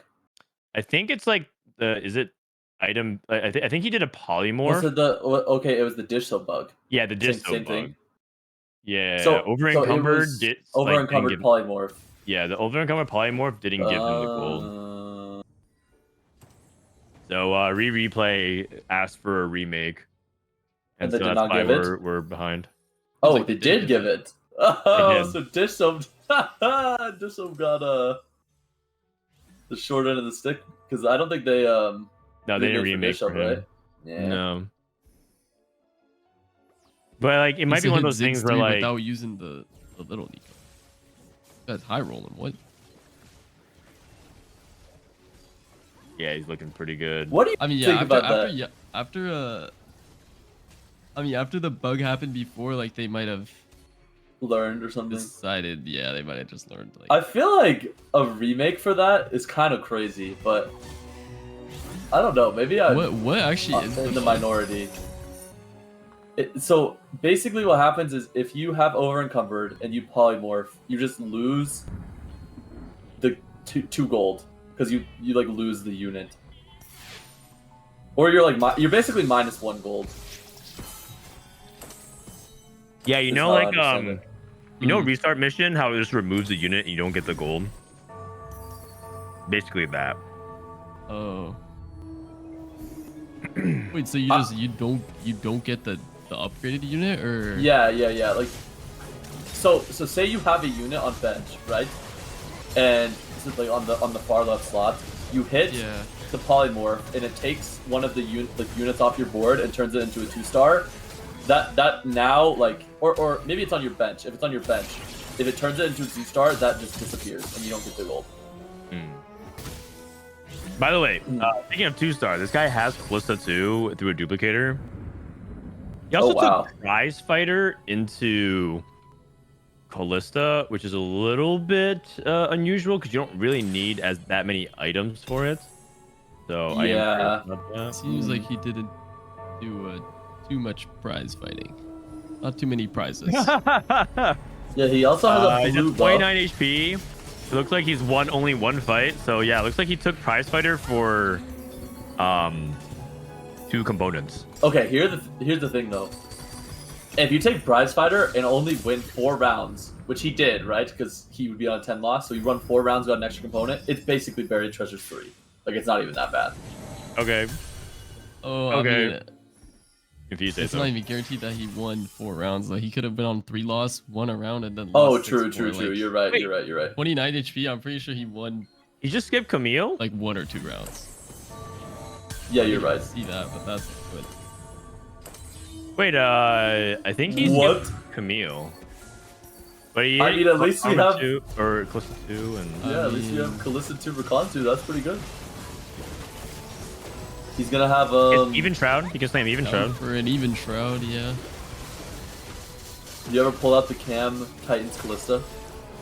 You can. Oh yeah, you actually have to agree. The forbidden tech. Yeah. Yeah. If he already had a Rage Blade and an extra bow, though, I'd slam it. I would do. Royal Guard. Instant pick. Instant clicks. Doesn't even bother looking at everything else. Doesn't have to roll. That's correct. Like it's not correct at all. There are so many combat augments that are just better than Royal Guard, at least in the data. Yeah, I don't think like Avenged the Fallen I think is better. Yeah, way better. Like I actually think that like a lot better. Yeah, I think this is like a little bit lazy in terms of just like clicking it and just like, oh, we made Sunfire. Yeah. So here are all of the gold augments that are better than Royal Guard. Avenge of the Fallen, Combat Caster, Little Buddies, Inspiring Epitaph, Support Golem, Item Collector, Mentorship, Martyr, Combat Bandages, and then Royal Guard. Guys, I think we made Sunfire Katarina. Oh. Instead of Eventrop. Yeah. I don't. Okay, just so for clarification, Katarina already wounds in her ability.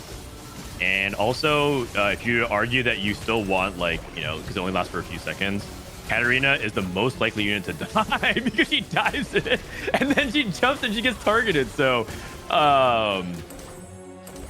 yeah, especially if it's a Katarina 1.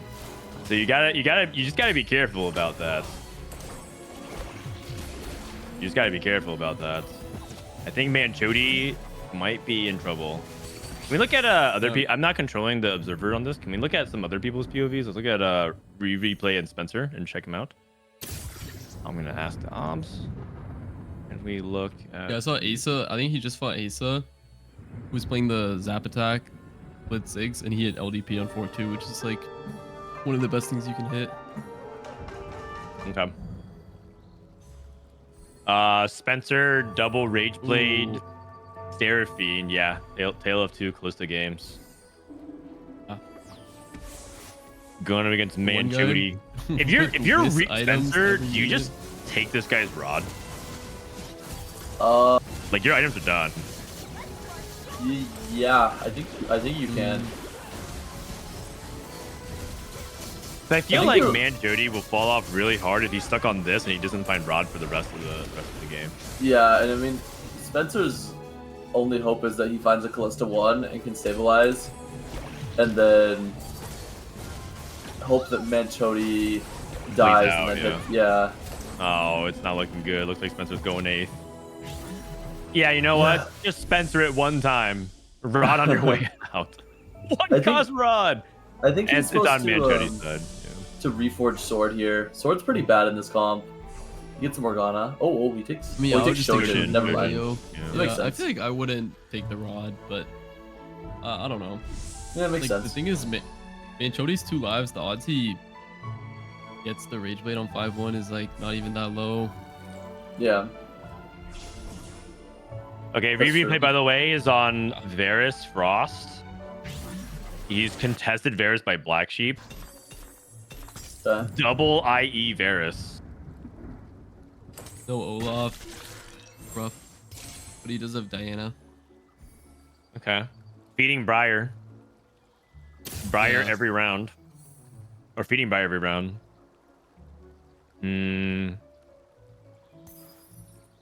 For some reason, this doesn't give me like the oh my god 7 Frost vibes, you know. But like he does have Varus too and Diana, so but like at the same time, I feel like his board doesn't look that scary to me. So yeah, it's because he's missing the Olaf. I think. Yeah.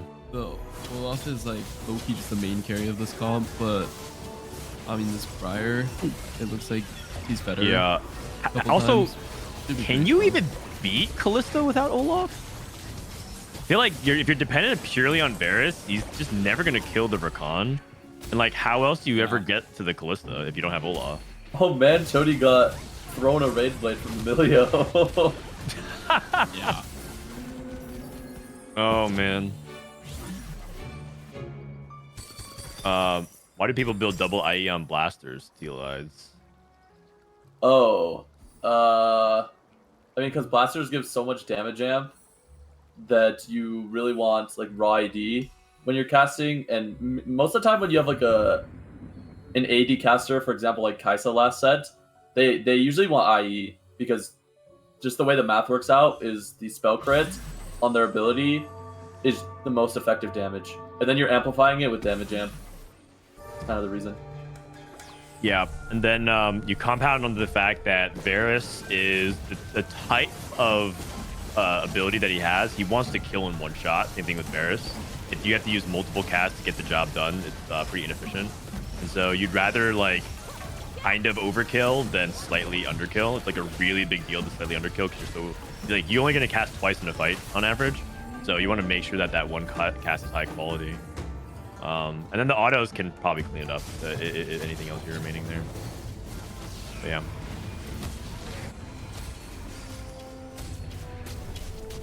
Spencer. Oh, that's not Spencer. That's Black Sheep. Black Sheep also playing Varus. Spencer won a round. Did he hit a Callista or did he win a round on Yeah, he did. He hit Callista. Okay. He beat the Cog player. Yep. Yep. Okay, how if you don't have armor reduction? Oh wow. Briar 2. Oh my gosh, we're back. We're back. Yeah. Yeah, move He Frost. just He moved Frost. needs, Yes. Yep. Yes. He needs Shred okay. and anti-heal, and he's back. Yeah. Like, ideally, he can just hit one of them here. Oh, he has Blister. So I think one thing he can do here is he might remove this Briar and move one of the Hodges to Olaf, and then go like BT Frost +1 Briar, What? and then like IE Hodge. IE Hodge Olaf. Okay, I mean, I guess he's just gonna itemize Varus. Never mind. I think if I were to only choose one, I think I would choose anti-heal over Sundering because Briar's a chance of just landing on the backline unit and trying to clean up that way. I feel like the anti-armor you can probably like. Well, yes, he doesn't either. Oh. I feel like I would have frosted my Briar. I don't know if that's wrong, but Interesting. yeah. So then you would have drawn triple IE Varus? Well, okay, so I would have been. I would have frosted Briar and then just on guard. IE guard Varus. Okay. Yeah. Oh yeah, he also, as someone pointed out, he has blistering, so he has anti-heal. Oh, you're right. I missed that. Thank you. Yeah, he was looking for LW. Yeah, in that case, he's looking for Last Whisper. Manchody loses to Rise. Ladder Slayer is playing Rise. And Rereplay is going to 9. Looks like he goes 9 just to play a Shen. I think that's perfectly fine. That's Really actually quite good. Yeah.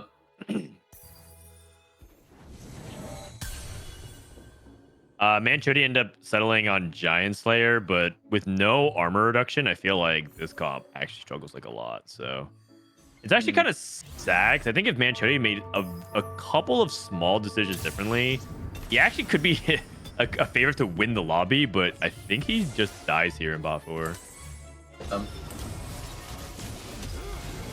Whole team shrouded. It's a big deal for Varus. Big deal for Varus, big deal for Briar.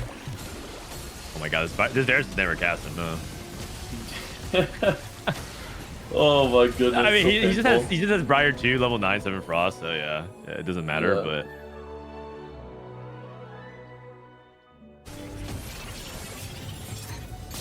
Okay, looking good. Just checking on Aesah. Aesah, LDP. LDP Ziggs 2 items. Even Shroud copy. It looks like it's like a min item game. Min component drop. Yep. Oh dear.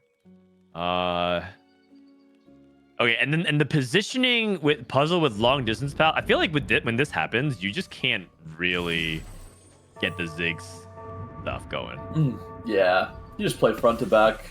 Yeah, I think with Zapatag you can be fine with playing front to back. Okay. Oh, Kog'Maw 3. 2 healthy Kog'Maw.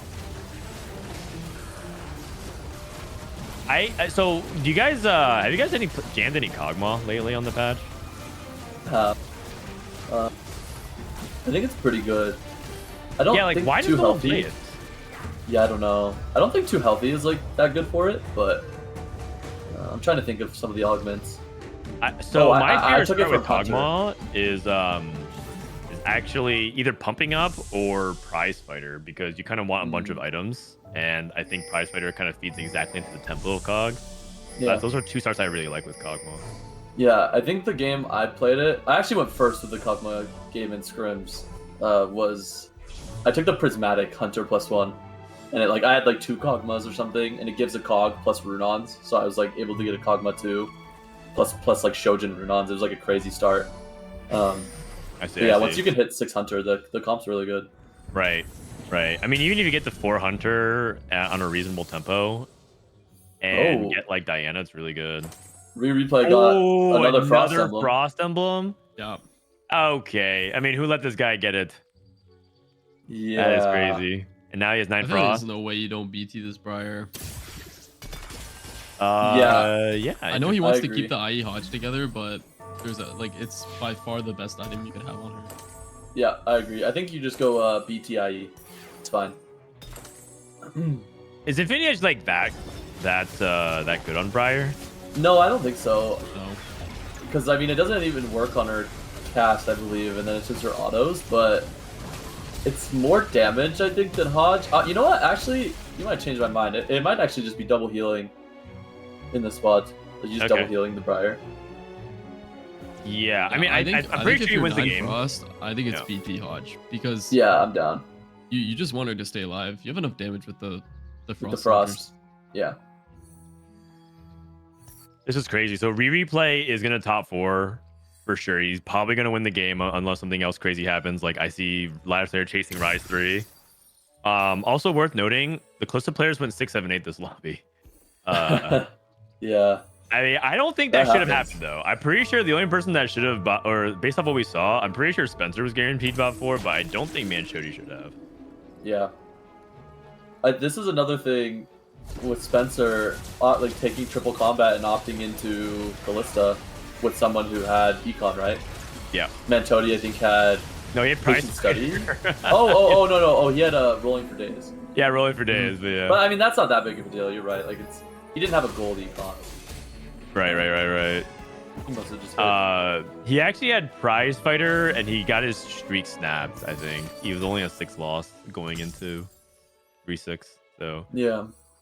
But I mean, yeah, no Callista. He was stuck on Seraphine 2 carry. He hit Callista 1 finally at the end of stage 4, but yeah.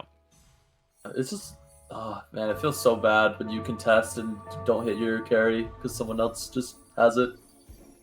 Yeah, I mean, I'm gonna be a little bit unbiased here and just say good, man. Like, I don't know, I'm okay with seeing more 6, 7, 8s on Callista. Even if it's my close friends, I'm down for that. Me too. Nothing personal, like nothing personal. Like I like Spencer. It's that I'm okay seeing Callistas go 6, 7, 8. I don't care if it's like 3 of my favorite players in DFE. Wait, he has Rise 3. This guy is 2 off. He's going for Taric 3. Oh. One more. Taric 3. Whoa. Oh no, he has it. Whoa. What the? Okay, now. I'm down to remove her this QSS. How good is Taric 3? I think he's pretty bad. Oh, he does. This guy's a genius. Wow, Quicksilver. Okay, Are you sure Quicksilver is better than just a random item from Milio? I actually think so. Like, isn't the only way this Taric dies is he gets stunned? I think he's dead. I think he's dead. To 9 Frost. Yeah. It's to Riri's bench. To 9 Frost Ghost. I don't. No. Oh. Yeah, He's 5th. Right. He went 5th. He bought forward. Wow. He bought forward. All right, it's always half Milio given item. You're right. I don't think it's Quicksilver mid. Oh no, that's depressing, man. You know what? I would have done the same thing, and I also would have went fit. Hassan TCG in chat. I think it was a mistake to go for Taric 3. Yeah, that's what he hit, man. That's what he hit. Was it not Rise 3? He would have to sell his Taric 3 and roll for Rise 3. Yeah, that's true. And that's no guarantee. The big question is, does Rise 3 win that? That's the question. Yeah, he could just die to like Frost Soldiers plus the Briar. Like invading the backline. I think maybe another thing about it is maybe solo frontline Taric is also wrong. But the problem is that he's going up against 9 Frost and he needs to like avoid the reset, so I don't know actually. Yeah. I mean, you would think if you have a 3-star 4-cost tank that you could solo frontline it. Yeah. Oh yeah. Also, people are observing that Rereplay requested a remake, and then he hits 9 Frost and goes first next game. Yeah. Suspicious. Sus. I'm just saying, man. The circumstances are quite sus. I mean, Riri is one of my closest friends, but I still don't think he should have gotten a remake. I think for -1 gold, like remaking a lobby is kind of crazy, but I don't know what everyone's opinion is on that. My opinion on that is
Gotcha. yeah. I was gonna say, I think you have to Radiant your Morgana, which obviously Dishsoap knows. But yeah, you can. He just wants to move the Radiant, which makes sense. Yeah. And it also could be one of those things where like maybe he's just saying like situationally it has to be this because maybe like the way he wins is the war of attrition, like through burning everything down. I'm not sure. He also has like Gold Collector Varus. I'm not sure. Yeah, I wonder. So usually from Gold Collector, I would just angle Ezreal. I wonder if someone's contesting, or he must have. Dude, just... he can't find Varus too. Yeah. Which makes He's me not think scouting or positioning either. Yeah, Dishsoap's probably like pretty annoyed right now. Yeah. Liltop's word is hella good. He has like the Moonstone gem. Oh yeah. On his board. No Kalista 2 though. Doesn't matter. Oh, more casted again. Oh, jeez. Maybe Xerath. Yeah. No Varus too. No deal. Like, the thing about Varus is you need to hit the 2-star. I'm actually surprised he can't. He has to be contested. Yeah, he has to be right. He has to be contested. This is flooring that he can't find a Varus too. He must be like even more than one way contested, like close to 2 or 3 way. All right, folks. We're gonna sadly let Dishsoap die in peace. I think he missed Varus too. We're gonna go into the next game. This is the lobby that we just watched. It's Rereplay. And we have also some other featured players like Aesah and Spencer. Unfortunately, if that's what it takes to take down Dishsoap, I mean, so be it. Can't find Varus too. Ooh, a Scuttle Puddle game.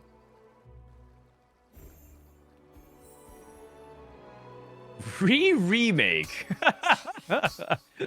That's actually a funny name. All right. I mean, I totally understand the validity of like doing that. I just think that it needs to be one of those things. I think maybe now that it's a PSA and like to make sure that it doesn't just happen repeatedly, because there's also logistics behind it as well. So, I think it's fine this time. Yeah, I agree. I think ideally they just say like, do not take this. Yeah, you've do been not warned. take the polymorph when you have over encumbered. Yeah. And then if you take it, like you take it. Like, if you take it, we're not gonna remake, but I think it makes sense to do it. If like,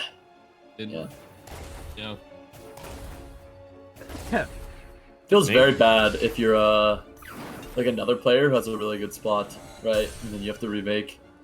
Yeah, exactly. Somebody gets a perfect opener, and you know, they just because like TFT is just so different. Yeah. Like imagine remaking for Black Sheep with Kog'Maw 2 right here. You know? Yeah, like if I was Black Sheep, I'd be like, we're gonna remake the lobby for your -1 gold? No. Yeah, absolutely not.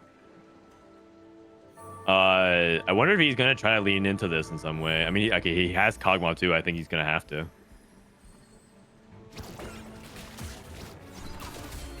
Does anything meaningfully change on Scuttle Puddle? Does it like enable certain comps better than others? I personally don't think so. I think you can play anything. Yeah, I think it empowers the Karma Rise boards, in my opinion, a little bit more, because it feels like you can get the 5 cost more consistently.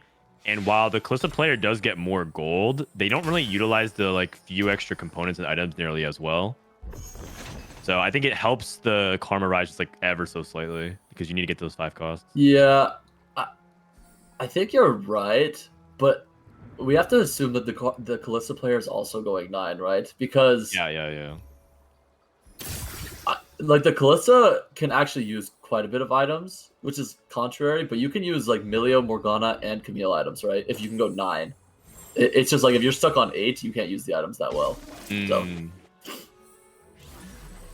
Ooh. Okay, I have a question. Do you guys like 6 Warrior at all? I do.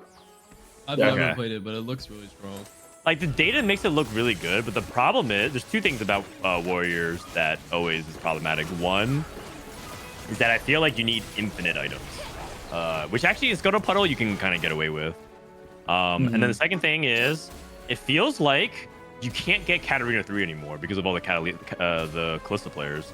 So if you're in a situation where you can't get Cat 3, I feel like you cap like way lower, because then you're either dependent on hitting like the Neela Akali stuff, or you're just playing around Fiora Gwen. Yeah, you're right. I think when I've played 6 Warrior, I was able to hit Katarina 3, so... Okay. I mean, that's a huge deal. If you can hit it, it's really good. But like if there's 3-4 Callisto players and they're all holding like even just a pair of Callisto, you're just not hitting it. Yeah. I think he snaps Stoneplay, which makes me just think he's gonna play into some sort of like Arcana Varus line. Okay. Is what I would guess. Arcana Rise maybe, but I don't. Varus or Rise. Yeah. Yeah. Okay, Rod is not really a Varus item, so it's probably leaning towards probably AP. Rise. Yeah. I think it's partially because he doesn't have like a warrior setup either. Like, he doesn't have a slamable warrior item. He just found a quality. He could have Spark. That was an option for him. If you wanted to like hard commit to Katarina, which is kind of risky, but I mean, I guess you could put it on Gwen as well. But yeah. I will say that I have been cooked one time by Warrior Hecarim 3. That guy does not mess around. He completely annihilated my board. I had a game where Wasianiverson played like Warrior +1, Katarina Hecarim reroll, and he had Spectral Cutlass Warrior. I forget the last item.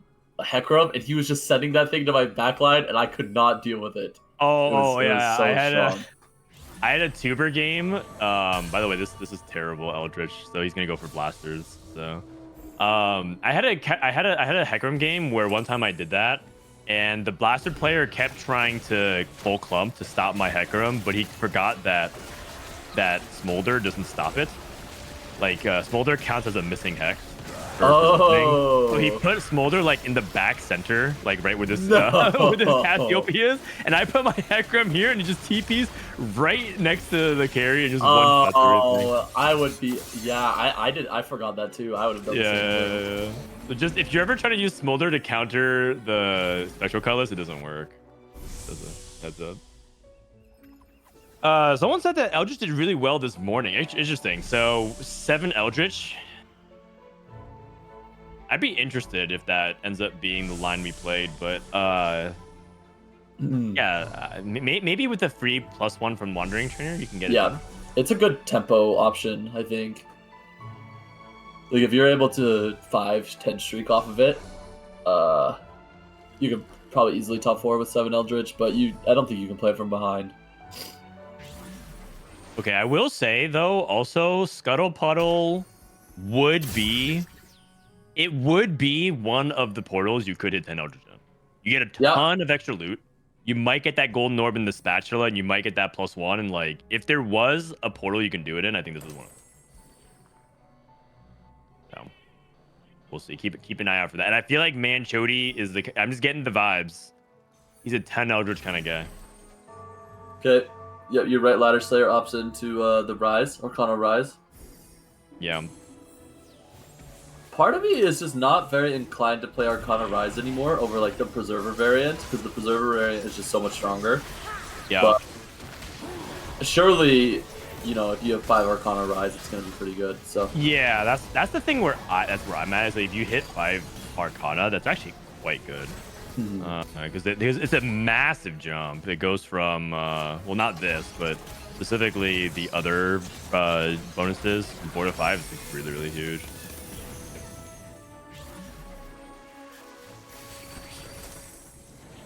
Okay, Cassio 2 looking good.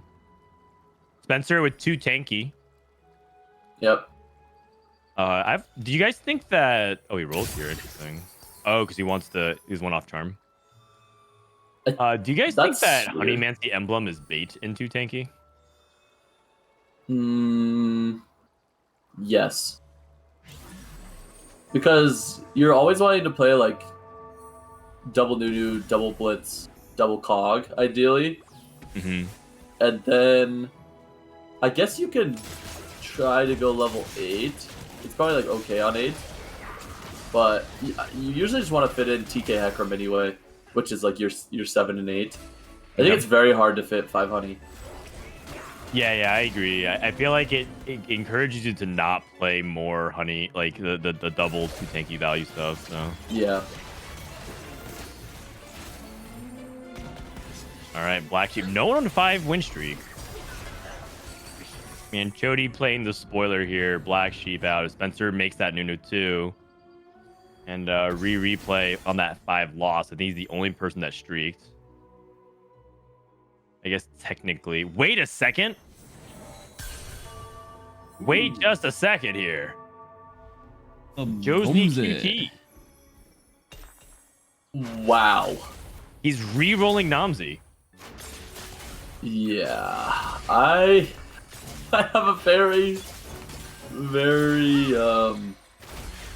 strong feeling this is not going to go well. Yeah, I'm down to be proven wrong though. Wait a second. His items look pretty good. His items look pretty good. Are good. I mean, Last Whisper Warmog's BT. I mean, there's worse items for sure. Actually, would you go triple offensive here, like double IE Runins or something? Wait, Runins. I'd probably just go Last Whisper. Okay. Last Whisper, Warmogs. Yeah. Oh my for a third sword god. item. Trojan. What a miss. Holy. Okay, and then missed connections 3-2 for the 3-star Namzi, 3-star Elise. Yeah. Why do we have Shapeshifter on this? I don't know. Oh lord. Okay. Okay. What can we get on 3-2? What can we get on 3-2? Draconic Master. I don't know. You can't. I know. 2 tanky. 2 tanky. I'm down. 2 tanky.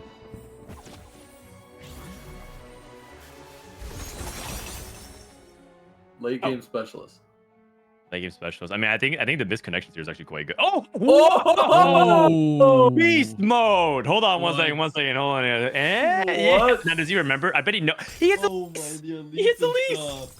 He hits the lease. He doesn't know where it is. Holy. Oh. There it is. There it is. I heard it's like different on Tournament Realm or something. Is it? Really? That's Oh, it is. It Saw is. that on Twitter. It is. Because I know exactly where Lily and Poppy are. Because I played so much of the Ari Zoe reroll? Bastion Ari, yeah, and it looks different to me. TG. So Rereplay is going Varus. Okay. Red buff IE. Yeah. Scoreboard Scrapper into Scrapper Varus Varus. is really good. Yeah. Interesting. You know, I actually told Rereplay this tech. He flamed me for playing Scoreboard Scrapper Varus in scrims, and now he's whipping it out. Interesting. It's actually a classic. Why did he flame it? Because he looked at the wrong data. Oh, I see. This is out of nowhere. Yeah. Was he filtering Own wrong? text Was that why? Yeah. He was like, "What stats are you looking at?" And I told him. Wait, so what was he looking at? That was like, so actually specifically what does he need to filter for? I mean, he was just looking. I think he was doing like not really a deep dive and just had like Varus 2 items with Varus 3 items 2-starred, maybe like with a Hecarim or like TK or something. But he like didn't exclude like Blaster +1, Frost +1, Ezreal 3, like a lot of stuff like that. Right. All the things that like don't make you play Varus primary, you just like include him. Yeah, exactly. So like for example, someone playing Scoreboard Scrapper into Frost doesn't sound that good, right? Right. So that's probably why it could bring down the. It needs the tempo, and like Frost already gives so much 80 AP anyway. You're kind of just like over padding stats, stuff like that. What are we aiming for with double Rageblade, Gunblade? Callista. Deja Vu at 4-2? He's probably just gonna play Callista and just move the Gunblade to some like Camille or Hecarim, right? Okay. Yeah, I guess like rods and swords aren't that useful in the comp. Yeah, swords are pretty bad. Yeah. Makes sense. I mean, double Rage Blade very much speaks to Callista now. Actually, that used to be the itemization that people like on Cassio, but I don't really like Gunblade on Cassio anymore. Like Shiv. Yeah, Shiv. Yeah. Shiv, or even like surprisingly, the data likes some of the damage amp stuff, like Jewel Gauntlet, that being kind of nice. I think she gets a bunch from encounter, so then she just like hits really hard. Yeah, that makes sense. Hey, don't look now, by the way. Josny QT, 2 streaking. Yeah, And we get yeah. a fusion. Yeah, I think a lot of people are sleeping, including myself, on this JG item. It's actually quite good this patch on certain carries. I think you're sleeping on Namze. Yeah, I might be. I think you need to open your eyes. I would actually make a bet that past 4-5, he doesn't win a single round. Okay, I will I'll take make the that. bet. I will take All that bet. Surely he'll win 1 round. Yeah, I'm pretty sure this Namzi shit is broken. Really? Like I don't know. I feel like it's pretty good actually. Dude, I played it 1 game in scrims. I had like turbo combat, big gains. Like I hit everything. I had Shyvana 3, and I didn't win a single round. All right, I need to do a prediction. Oh wait, Milk did not win this game. We need to predict. Do I have any mods around? Can we do a prediction? Does Namzi 3 win a round past 4-5? I'm all in. we need to stay in the game. Do we have any mods here?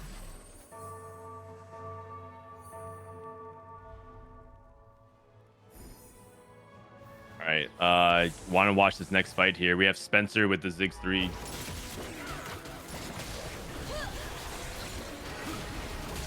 It's got to be like 2 minutes because it's gonna happen pretty soon. All right, predictions open. Does Namzi 3 win a round? Oh, everyone's all in on yes. Wow. Bet all your points? All right, fine. You gotta bet all your points, man. You gotta bet. You gotta put skin in the game. All right, I got it. Yeah. I don't know if I have many points though. Oh, I have 35k. All right, GG. I got 160k on yes. All right. Here we go. 160k. 250k by I copy key. I believe in Nomze. What? Oh man. I mean, it is a couple things to factor in. There is Scuttle Puddle, so people are gonna have more resources than usual, right? A lot of like Tosan's about to all in, Aesah's about to all in, Rereplay is about to all in. So a lot of people are about to get a lot stronger. I can totally see this being the case, but I just want to believe. I want to dream. I want to fly as high as Namzi can soar. Just show me the goods, Josie. One round past 4-5. I think you can do it. One round. I'm not asking for you to win the game. All right, here comes the all-in from Aesah. Wait, he's not rolling? Oh, he's thinking about Salvager. Oh, man. I do not generally... Wait, he's just not actually rolling. What? This is insane to me. He actually What is going on? Holy. Bro, He's stuck. He's stuck. what? What the heck just happened? Okay, maybe something happened on this. Like he may have dropped something. That was almost like a freeze, as if something happened to his PC. Yeah, like something happened to him. Yeah. That was actually like, because usually at least you click back and forth or just movement. Or he's like gonna do like the salvager turn or. Yeah. And there's no way he fast didn't nines click from the the arm. spot. He's lowest HP in the lobby and not that much gold, honestly. Yeah. He lost. Gives this guy a free round. Yeah. Very unusual. Oh, Yeah. QT with the win. Notable. Yeah, I mean, Notable. it's after 4-5, right? Yep, after 4-5. I'm Does gonna that look mean if he so. wins on, it has to be 4-6 onwards then, right? Is that what you're saying? No, we can do it. We can do it on 4-5. On 4-5. Okay. Yeah. If he wins 4-5, I'm gonna look like an idiot. I like it. He's Support gonna Golem. hit like a smolder on 7 or something and just scam around. Yeah. Okay, like I'm down. Like he's gonna fight Rereplay and win, man. Like I already know. Like Replay's board does not look that good. Okay, close to 2 for Black Sheep. Oh Rereplay no. skip Blaster +1. Uh-oh. He wants to stay flex, I guess. He actually might pivot into Karma. We'll see. Really? Aesah rolled down. He's holding him. Rise 2. Aesah Really rolled bad roll down. down. He Rise did two, it a turn Leo. later. I wonder if Aesah saw that Rise is not that contested and wanted to delay this roll down, but still very unusual. Pause there. Yeah. Varus 2 for Tosan. Yeah. Wow, Recon 1, Callista 2 for Black Sheep? I think that was Black Sheep. Black Sheep has Yeah. it.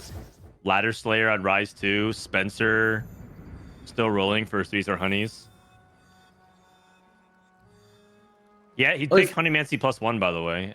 Yeah, Wait, he's and the playing Vanguard? 2 tanky Poppy. Interesting.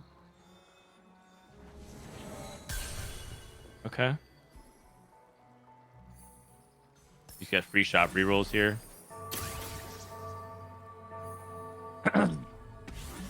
All right, let's see it. Spencer versus Tosan. Tosin. The Ziggs is kind of like going to be aiming at the top left corner, not the Varus for a while. Yeah. He also has no anti-heal, which is a really big part of this comp as well. But he does have raw honey So damage. janky. Yeah. Oh, the Varus got cheese. Yeah, Oh, it's nice positioning. try. It looks like a positioning diff. I mean, I don't know if there's anything he. Oh, if, like, guys. he had to position for his other Oh, matchups. but- Johnson's Oh, on no. Boss. He's on the Oh ropes. no. Okay, it's starting. It's starting. Josie, you can do this. You can do this. Namzi, you can do this. he gonna go for? And What's he Nasus gonna with go a for? bullet. Let's get that Nasus 2 online, buddy. Yeah, I don't even know what his board looks like. I don't know what his board looks like either.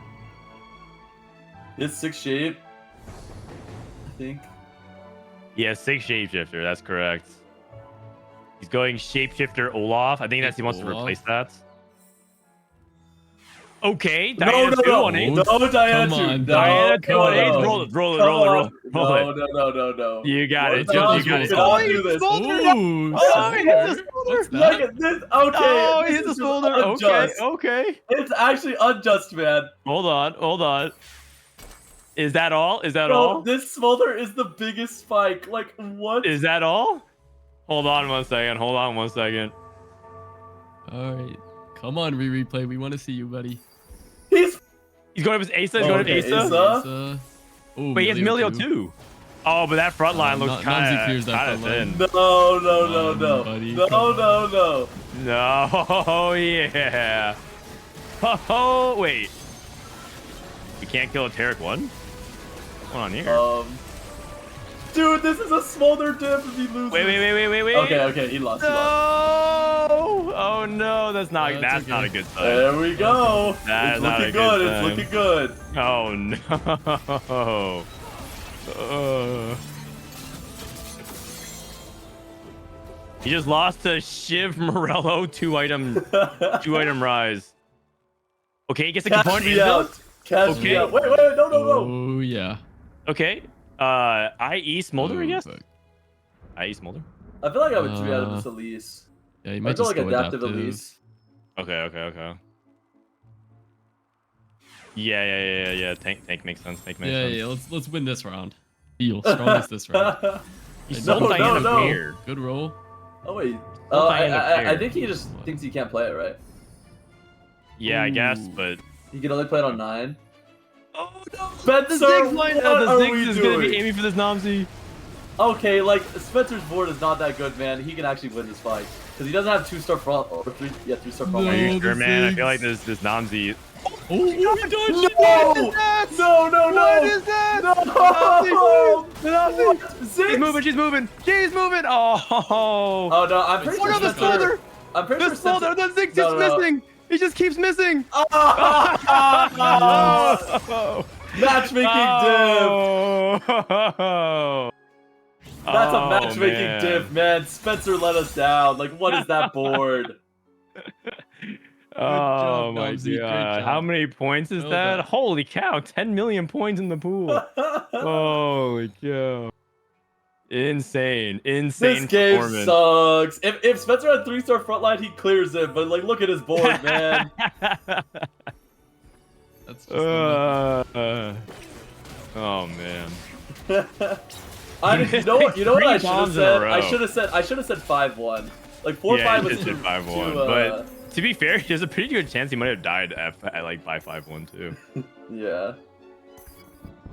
Oh man. I mean, I actually could see him not winning. Now I can see him not winning for the rest of the game. Yeah. I mean, I Yeah. did not take into. You actually hit the 10 Eldritch. No way. Wait a second. What? What? I just look over and this guy he's immediately TPs into 10 Eldritch. What?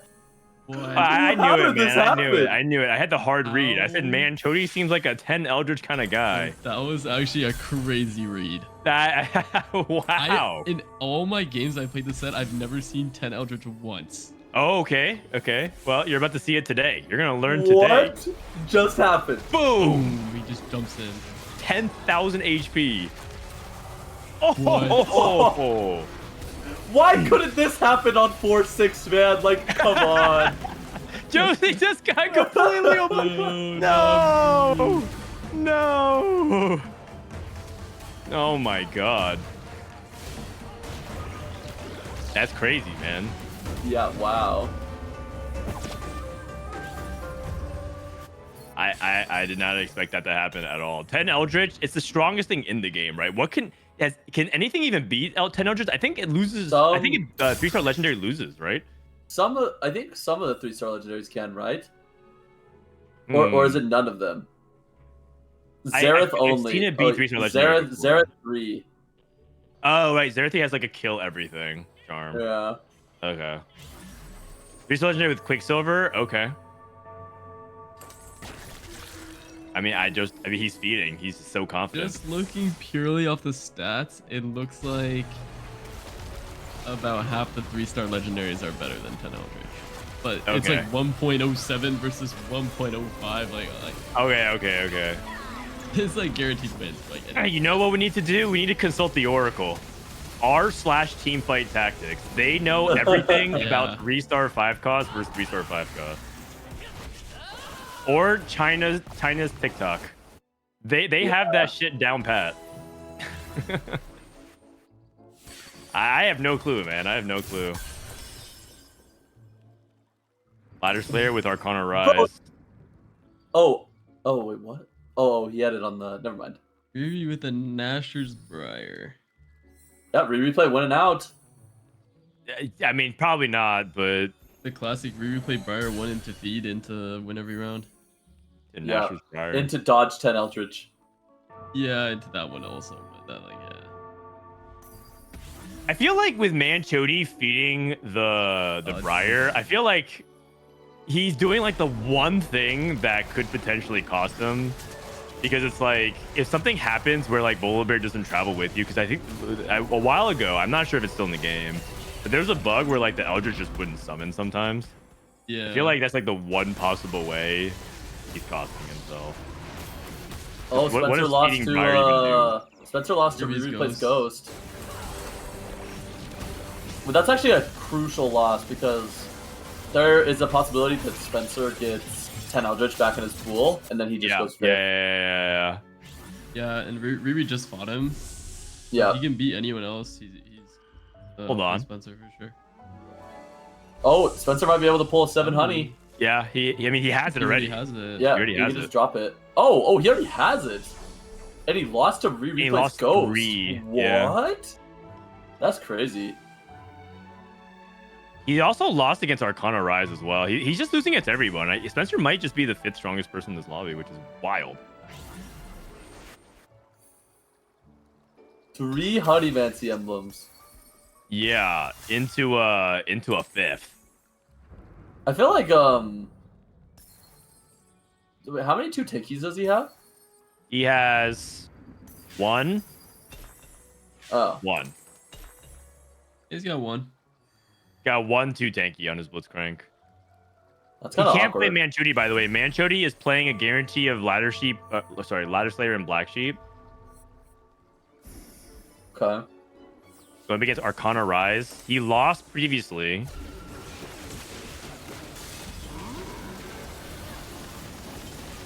The Taric is just absorbing the Ziggs bombs.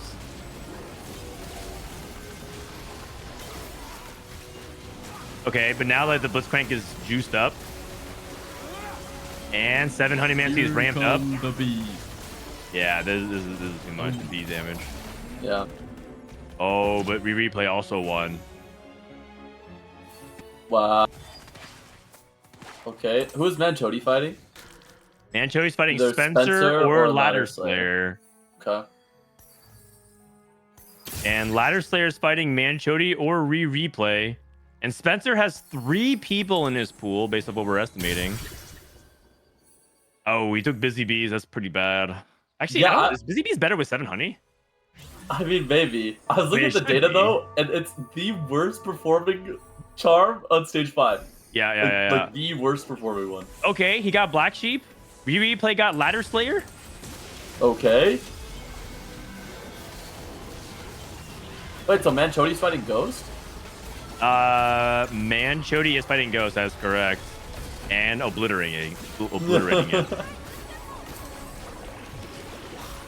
Looks like he beats Black Sheep. Rereplay wins again. No! What is happening? No one's Oh dying. my god.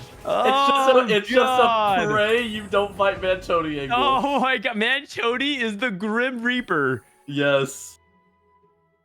It could actually be a 3 to... No, it could be a 4 placement... No, 3 placement swing here. Whoever doesn't fight Manchodi It's the second. is second. What? That's crazy. Okay, and the thing is, who did Manchodi just play? He just played Black Sheep and Ladder Slayer, so it can't be either of these. He's either just Replay basically or going to queue into Spencer. Rereplay or a Spencer now. No. Wow.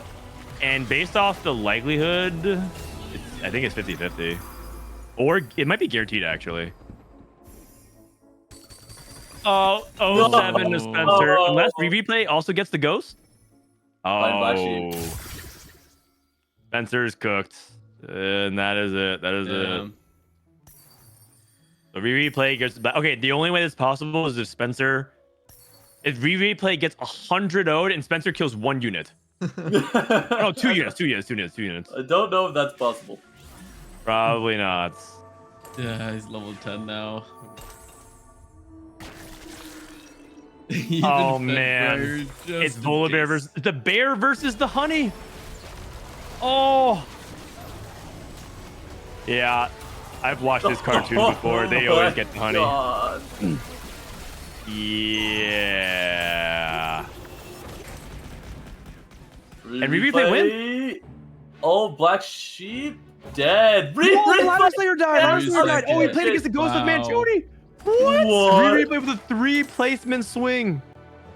Oh my god. Oh my god. What a scammer. Both these guys just keep Briar butting down to 1 HP. Oh my goodness gracious. Yeah. Eat your heart out. Okay. I mean, yeah, strong second, as we would say in TFT. Yeah, fucking bug into Riri first. Oh, he did the positioning. He's gonna snipe Not this backline. time, man. No remakes allowed. Backline snipe. I mean, his Briar's actually killing everything but the... Or not everything. Killing a lot of units, but, you know. That was Bad, quite the not game. bad. I mean, that is Scuttle Puddle. I have never been more shocked when we just turn and look We at were Manchoni's board. He was so tunneled on the Nomsy, and then he just spawned in the tunnel. Holy cow.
A 2-6-1-5. Looking good for Guubums. Let's look at Ramblinnn. Ramblinnn 5-7-2-4. Okay, games 3 and 4 went much better. So that's a 4.5. Okay, so Ramblinn's exactly at 4.5. Probably looking at a 4.4. Let's look at Ramkev, who's been crushing it. 5-4-5-1. Lot of Varus. Dishsoap when 3, 2, 7, 8. Oh gosh. All right, that eighth That game we was the saw. eighth, that Yeah, was- we saw that. We saw that. Pretty unfortunate game. I mean, he low rolled Giga hard that one game. Kiyun 1521 Callista. He's back. He's back. What? Kiyun is back. This is old Kiyun in a nutshell. He was the Okay. most dangerous D-Gen one trick in the I game. cannot stand this style of play. Like, I actually can't. Best Callista player on the server. That's what he said. He's back. Oh man. Okay, Phoenix is also. Oh no, he played Frost one game, but leaning Callista with 1137. And then let's check out Wasianiverson, and let's check out Triple Ace. He's one of the top pointers yesterday as well. 7744. All right. With that, I think we're gonna wait for the lobbies. Oh, we have the lobbies. We have the lobbies for the next round, you guys. So let's pull it up if we can and take a look at what we got coming up here. We got to pick our next games. Okay. So the people at 3 to 6. So, like, for example, Aesah, Vakio, Tossin, and Manchodi, those are the people that are playing for a spot. So let's call out any lobbies that you guys see that you want to that we want to watch. So right now, the players that are most likely to go through: Kiyun, Rereplay looking good. Guubums, Ramblinnn, Michael, and Keens and Spencer. It's a pretty good live. Lobby 3 is looking pretty good. Lobby 4 has Dishsoap and Ripple kind of pulling himself back in. Oh, Ripple. And then Press Events, Lobby 7. Not really seeing much in other lobbies. I think it's Lobby 3 or 4. Who is number 3 or 4? Who's on the like outskirts, kind of looking in? Like, is there anyone on the fence that would be interesting to watch? Because I know like Rereplay is safe. Yeah, so basically anyone that's like 3. So Ramblinnn and Michael and Guubums are all technically bubbled. Like, yeah, I'm not for 3 or 4 then. okay. All right, let's do Lobby 3 into Lobby 4 then. Let's do Lobby 3 into Lobby 4. But if Rollapop spots a better lobby for the last game, we'll go with that because points may change that. Okay. Dishsoap's on the fence. Yeah, it's just that there's just like, it's a really stacked lobby, like Lobby 3 in general. So okay, all right. With that said, let's play a little Bortle, shall we? Cam, how good are you at Bortle? Oh, I'm pretty good at Bortle, but I already did this Bortle. Oh,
not trying to make you.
All right, Ash 2, Jax 2 versus the 3 Honey Metzies, Blitzcrank with the Warmogs. No Bastion. Okay, I'm gonna go with Zed. Zed. Nice. Wow, a lot of people got that one wrong. Final one. Zoe JPEG, Varus 1 versus Ziggs 2, Kog'Maw 2. And it's Zap Attack. I'm just gonna rip Misfortune because we have such a level advantage. What? Okay. I don't know, man. I don't know what JPEG is. Apparently, yeah. And this guy. JPEG was a Morgana. Unlucky. Yeah. All right. Was, I mean, how am I the supposed to 10 know, outfit man? for How am I supposed to know? Yeah. All right. We're going into game. We're going into game, guys. We'll give away some eggs afterwards. Round 5. Spatula Pot of Gold upgraded champion. One person standing out Spatula. It's our boy Josny QT.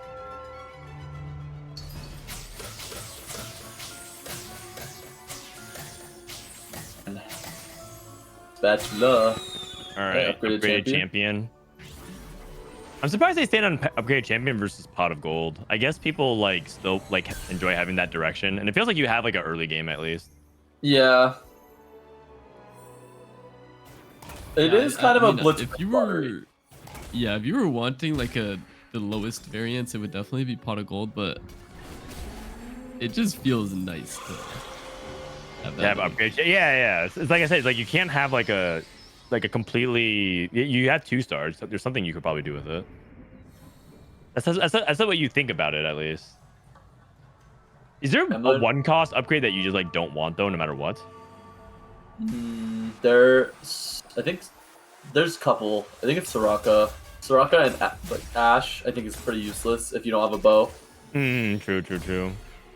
I actually think Soraka is like I played around a Soraka opener today, and I actually like 9 streaked. I don't think she's not bad at all. Like she's actually a good unit. It's just hard to get direction out of her. She leads to some weird lines. If like mages were really, really popular, you could like easily play her into the mage line or something like that. But yeah, I don't think she's weak as a unit. I just think she's directionally hard. Her bill pass are situational. I can agree with that. What ended up happening was I opened up +1 Scholar early, so I just had her hold the Scholar, Morello, stuff like that, and she ended up doing very, very well. Yeah, makes sense. Okay, this is Guubums' POV. Fortune, Witchcraft. I don't think it's Clockwork Accelerator, so an interesting opener Yeah. for me. I think it's always roll middle, and then if you're feeling risky and you see the lobby is not willing to open, like they don't take any. Oh, he just rolls all three. He rolls all Oh three. wow. Okay. He has no Witchcraft units for what it's worth, so he probably thinks it's not very good. Yeah, I mean, I would have scouted and like kind of waited till the very end for Fortune, but he like in these tournament lobbies, it's so risky because one person might just lose streak and just full open on you, so makes sense. Wow, not even taking Category 5 as well. I know a lot of people who would take it there. Takes combat advantages, so did Guubums. Yeah. Interesting. Perhaps not a surprise that both of them are doing stuff like that, because they do also prep together as like people who study the game. So maybe they have similar reads. Big gains. Big gains. Honey is really good in the data, so I think he's just committed. He has 5 Blitzcranks as well. Oh wow, yeah, you're right. And Rereplay at this point is playing for tiebreakers for tomorrow, right? Because yes, he's already through. Super high. Man, another tournament, another day 3 from Rereplay. I mean, it's actually just expected. It actually would be a pretty big upset if he doesn't, I think, at this moment. I think he might have the longest current streak of day 3 appearances out of all of it, especially. Yeah, I actually think he might have the best like tournament performances, like in the past 2 sets. It's too sets. bad we don't have like a player database to track that though, because it's like really hard to do that without just manually comparing each. I think the last time he didn't make final day was the first cup of set 11. Yeah, if I remember right. Okay. Well, I mean that's like 4 cups. 5 bad cups streak. at the moment, but yeah. oh, you're saying yeah, got it. He would have made it in 4 cups in a row. But it's a current active streak. I think Setsuko has the longest period streak. And so we'll see if he can put together like a really long run of those. It'd be really impressive to see someone else match that. Like, what? Oh, did Setsuko's? No, oh, because he got in because someone dropped, right? So he like still has the streak, or? Oh no, Setsuko got eliminated in. Oh yeah, technically he did get eliminated in a cup, but also he's not playing in this cups. Oh, but like that doesn't count, Wait, what right? the heck? Holy cow! Whoa! It's our boy goat. Josny QT with high horsepower Lilia. He has Man, this 7 guy's a Zoes. beast. I mean, I don't even know what's going on over here. I mean, this guy's the Namzi 3 guy, and now he's got the Lilia 3 with Crown Guard. Wait, is it Crown Guard over Spark? First item on Lilia? No. I thought I mean, he Spark probably is now just like wants really. to Yeah. Crown Guard Let's go for BT, but Oh, I see. I actually think I wouldn't Spark have is a better slammed. first item, isn't it? I actually think you're supposed to hold because I think you want BT Archangels. Is at least like when high horsepower was good, that was like true bis. Yeah, but the problem with high horse. Oh God, he lost. That's His board is that's not good at embarrassing. all. He has no Bastion. Oh yeah. Well, the thing about high horsepower now is that it's a little bit hard to get the fairy +1 in when you play the reroll of like Zoe and everything like that. So I think the itemization changed a little bit. Well, it looks like Titans is hella good. Yeah. I believe I wrote this down because I actually, because I go through all these comps for the tier list. I think I wrote Titans BT. Yeah. After the Titans change, it's for sure Titans. Yeah, makes sense. So in that case, it'd be Spark, and then then you have to go for a bow off Carousel to get Titans. Spark, yeah. Okay. I think you really need BT, so it makes sense that he's keeping the cloak open.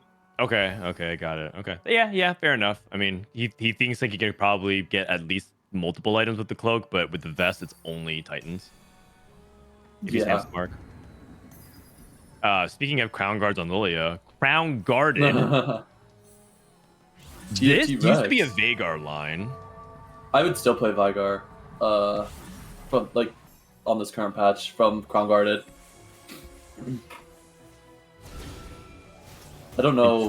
That's what he's like It angling. looks like he could still play it from spot. He's Seraphine too. Like Adaptive's fine on Veigar. Not great. Do you go like adaptive? Do you still go like the mana build, or are you playing something different? The mana build's pretty bad now Okay. that they changed. I'm pretty sure like double mana plus damage or Nasher's mana damage is like what you really want. Okay. Yeah. Nasher's mana damage. Yeah, so like Death Cap, Jewel Gauntlet. Death Cap, JG, something like that. Okay. All right, interesting openers that we're seeing from people. Yeah. Guubums has sword. Okay, so he's probably Varus or Blasters of some kind. He has a Kalista in his shop. Oh dear.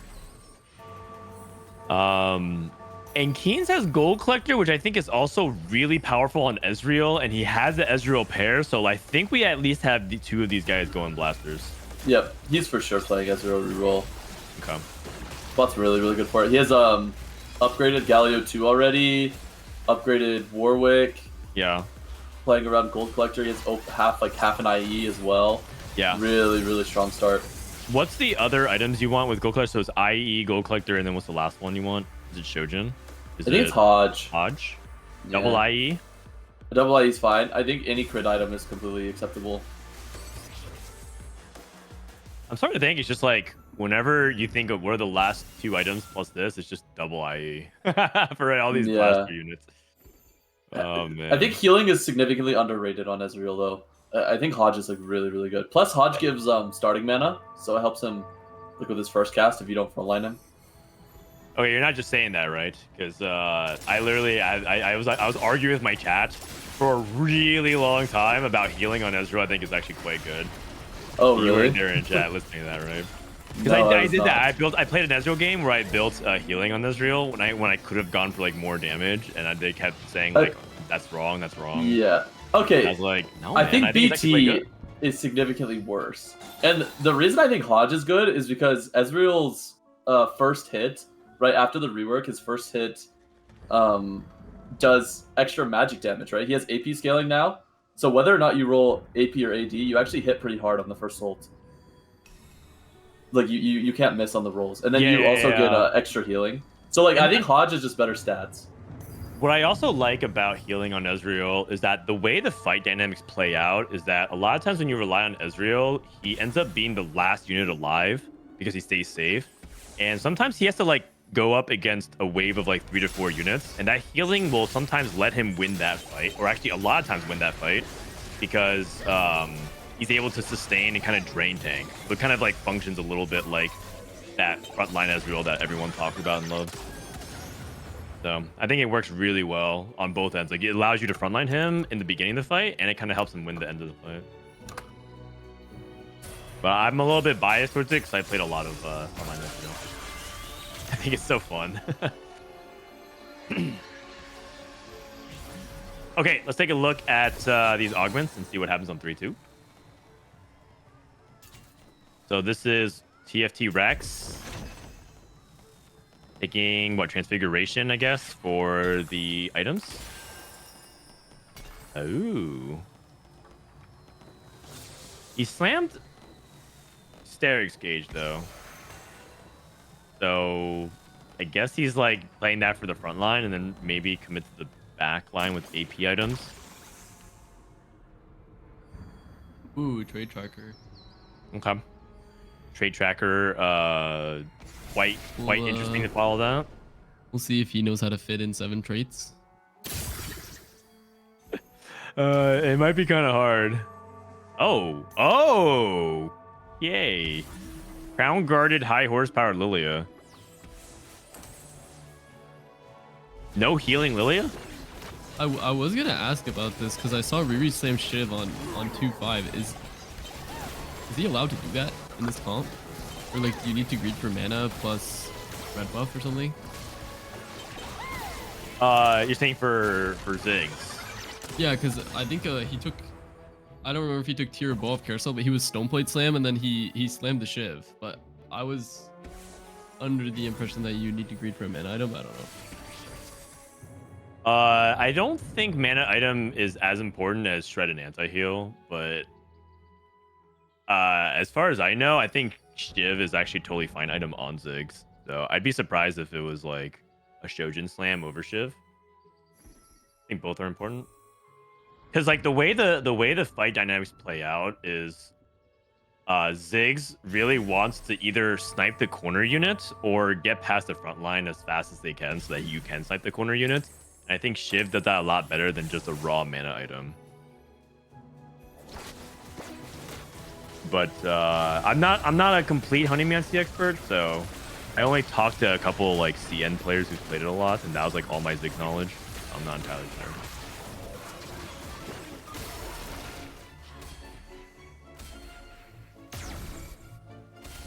Okay, looking good.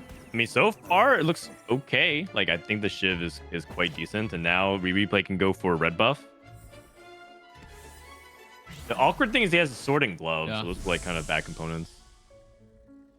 I wonder if he goes for like Shojin to try to kill the sword. Nope, goes for red buff. Yeah, just get all his utility out of the way. Yeah, makes sense. Ramblinnn gets Olaf with Hunter Emblem, by the way, and I wonder if that's 6 huge. Hunter. Probably is. Someone asked what Michael's doing. I think he was playing multi-strikers, so he was playing keepers. He probably sent it to Jax and Ashe. He's playing for Ashe, it looked like. Oh, one off. I mean, at this point, you just roll, yeah. Both. Oh my gosh. Oh, yeah. That's unfortunate. So we do have 6 Hunter. Who do you usually aim for with the Hunter Emblem? Briar. Yeah. Oh, that's right. That's right. If he hits a Briar, I mean he's okay. I mean he's normal like econ tempo, but yeah, if he hits a Briar on 8, he's teleporting to top 2. Yeah. Seems like he's a little confused about his items here. Right. Because he kind of wants the gloves to make other items, but he doesn't want to make thieves gloves here either. I think I would just make a Crown Guard and sit. Yeah, I think I would do the same thing. And I think he definitely wanted to win this fight. So. Like even Shroud Hodge or like BT Last Whisper, like something like that with the remaining stuff. Yeah. And Guubums are streaking. Trade tracker for Guubums. Yep. Right. So he's probably gonna do the thing. Go to level 8 and go for 7 traits that way. Oh, Michael must be really frustrated. Keen still hasn't made progress onto his Ezreal count. Archangel Slam. I think Rex is leaning Rise. Yeah, it kind of seems like he's just gonna play Rise. Using I the think cards for tempo. I think he's playing Karma. Oh, interesting. Yeah, I mean, if he hits Rises, he'll obviously play Rise, but Sure. He's open to it. He has the Sterix for like Fiora if he doesn't want to put it on front line. But I think he's just staying open right now. What is Spencer's total point count at again? You guys, either of you have the point? I can try to look. He's at 14 points. 14, and we're expecting 27 to make it through, so he needs to get 13 points. We needs to go like 2-2. Oh. Ramblinnn at 5 losing with 6 Hunter, by the way. Yeah, I feel like he might just be a little lost in the sauce. It seems like it looks like he for sure rolled a decent amount, but he doesn't really have too much. I feel like this Hunter plus one is like, I don't know, I feel like there's like a lot of different ways that you can play it. Cause like you can just play for like the Clog Jinx board, you can play like Wukong Jinx, or you could literally just push 8 and play around this Olaf, which I think is what he should have done and maybe rolled less, but that's what he's doing now. If he can hit Yeah. Olaf too, he's definitely back. I think he just rolled to like try to stabilize on 7, and it ended up not working out in his favor. He still lost both 3-5 and 3-6. Yeah. I mean, healing is kind of important. Makes even Shroud, so he's gonna go Hodge. Even Shroud. Hodge and what? Oh.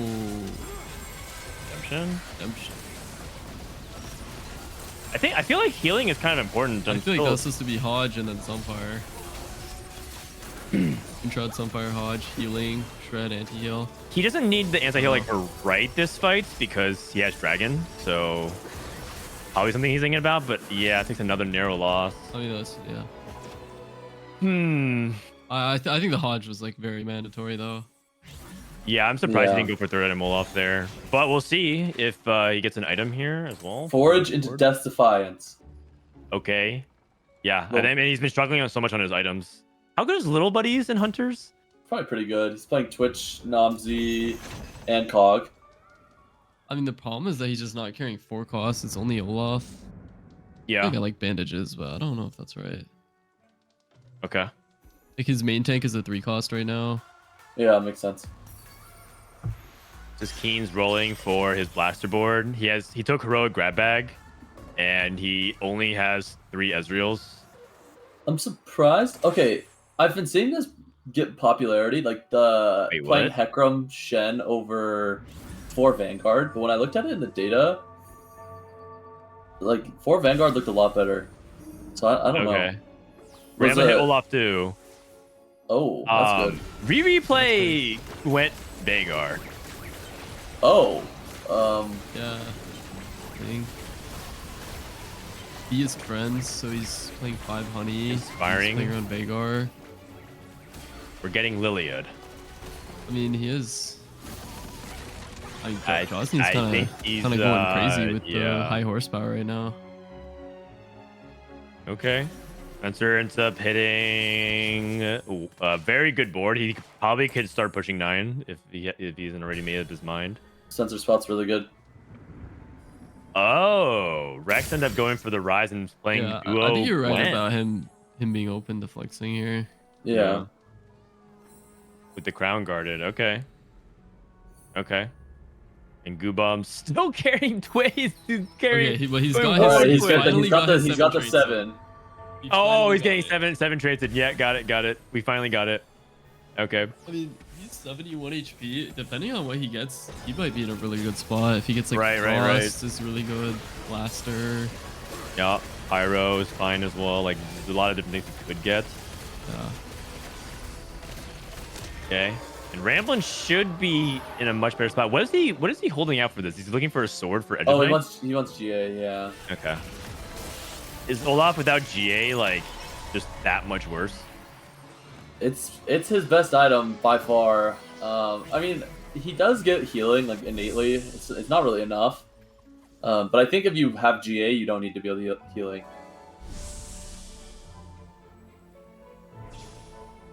Briar Yeah, gone. I'm not actually too sure what the stats say about Olaf builds, but in my experience, like, I feel like healing is mandatory from an item, but I don't know. I mean, I've seen a lot of people succeed with like the BT Titan Sterix type of builds. Like you kind of play them like Fiora. But then I have heard a lot of people say like exactly what you said, which is you need to have some kind of Edge of Night or defensiveness on him. Yeah. Oh, he kind of hit like all the AP stuff. AP He had ones, a lot of AP. Okay, also looking at this, it does not look tailored at all. I don't think he had a Yeah. single one I of don't these think traits he on had- his board. Yeah. No, he didn't. What? I mean, Oh, I guess he had. No, I don't think he had Preserver. Chrono Preserver. He was playing as. Was he playing as Zillion? He's playing on as his board? Zillion, I guess. I mean, that is exactly the setup here. Yeah, I mean, he I can. mean, I guess it is. Is it? I guess it's just 6 chrono from here then, right? You just play 6 chrono Oh, and really? then I think Yeah, so. that's what I would. That's what I would do. He has a Camille. He does have a Camille, right? He can Shojin Yeah, guard his true. karma. Shojin guard the karma. IE Makes Camille. sense. Try and Yeah, get in that exactly, way exactly. somehow. Thank you, Cam. I all I said was I think it's a Chrono game, and then Cam figured it out. Thank you, buddy. Yeah, like, I mean, I was thinking the same thing. Yeah. But, Yeah, like, I was- what of these emblems can you even use? Like, I feel I like was you actually should thinking you pivot play into his- Varus and then you just have a Zillion on your board. Oh, okay. Yeah, but I like the other one better. He's in We Jack skipped the jail. Anvil. I feel like I might have taken that component Anvil, but I don't know. if Yeah. that's- He probably feels like if he can stabilize, he wants to keep the door open to go 9. But Yeah. that's pretty ambitious, given his current board state, because it's just a lot of low quality unupgraded units. Yeah, his Yeah. board is not good. I mean, Riri's at 6 Vagars, 6 Ziggs. He's kind of like caught in the middle right now. I think he would definitely move items to Ziggs if he hit it, but Yeah. I have a Vagar too with items right now. I mean, he gets a free win versus Guubums. Guubums is just basically easy picking to this point. Michael was dead last, and I think Michael might be eliminated because he was like on the bubble, I think.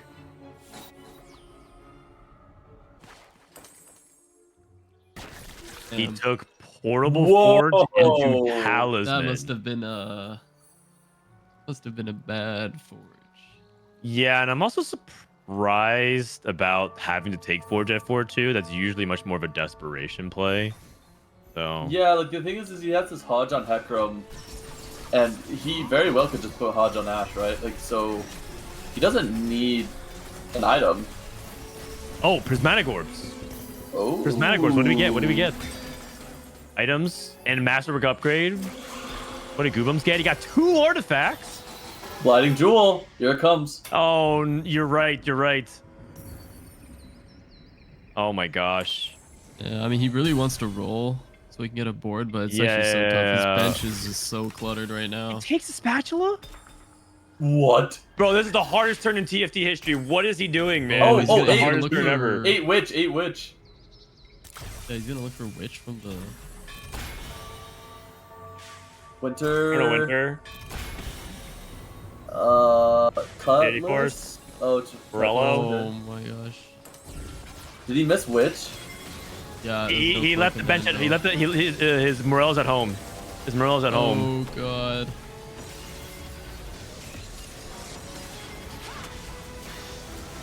Oh gosh. He needed to do way too much this turn. He gets a Yeah, win.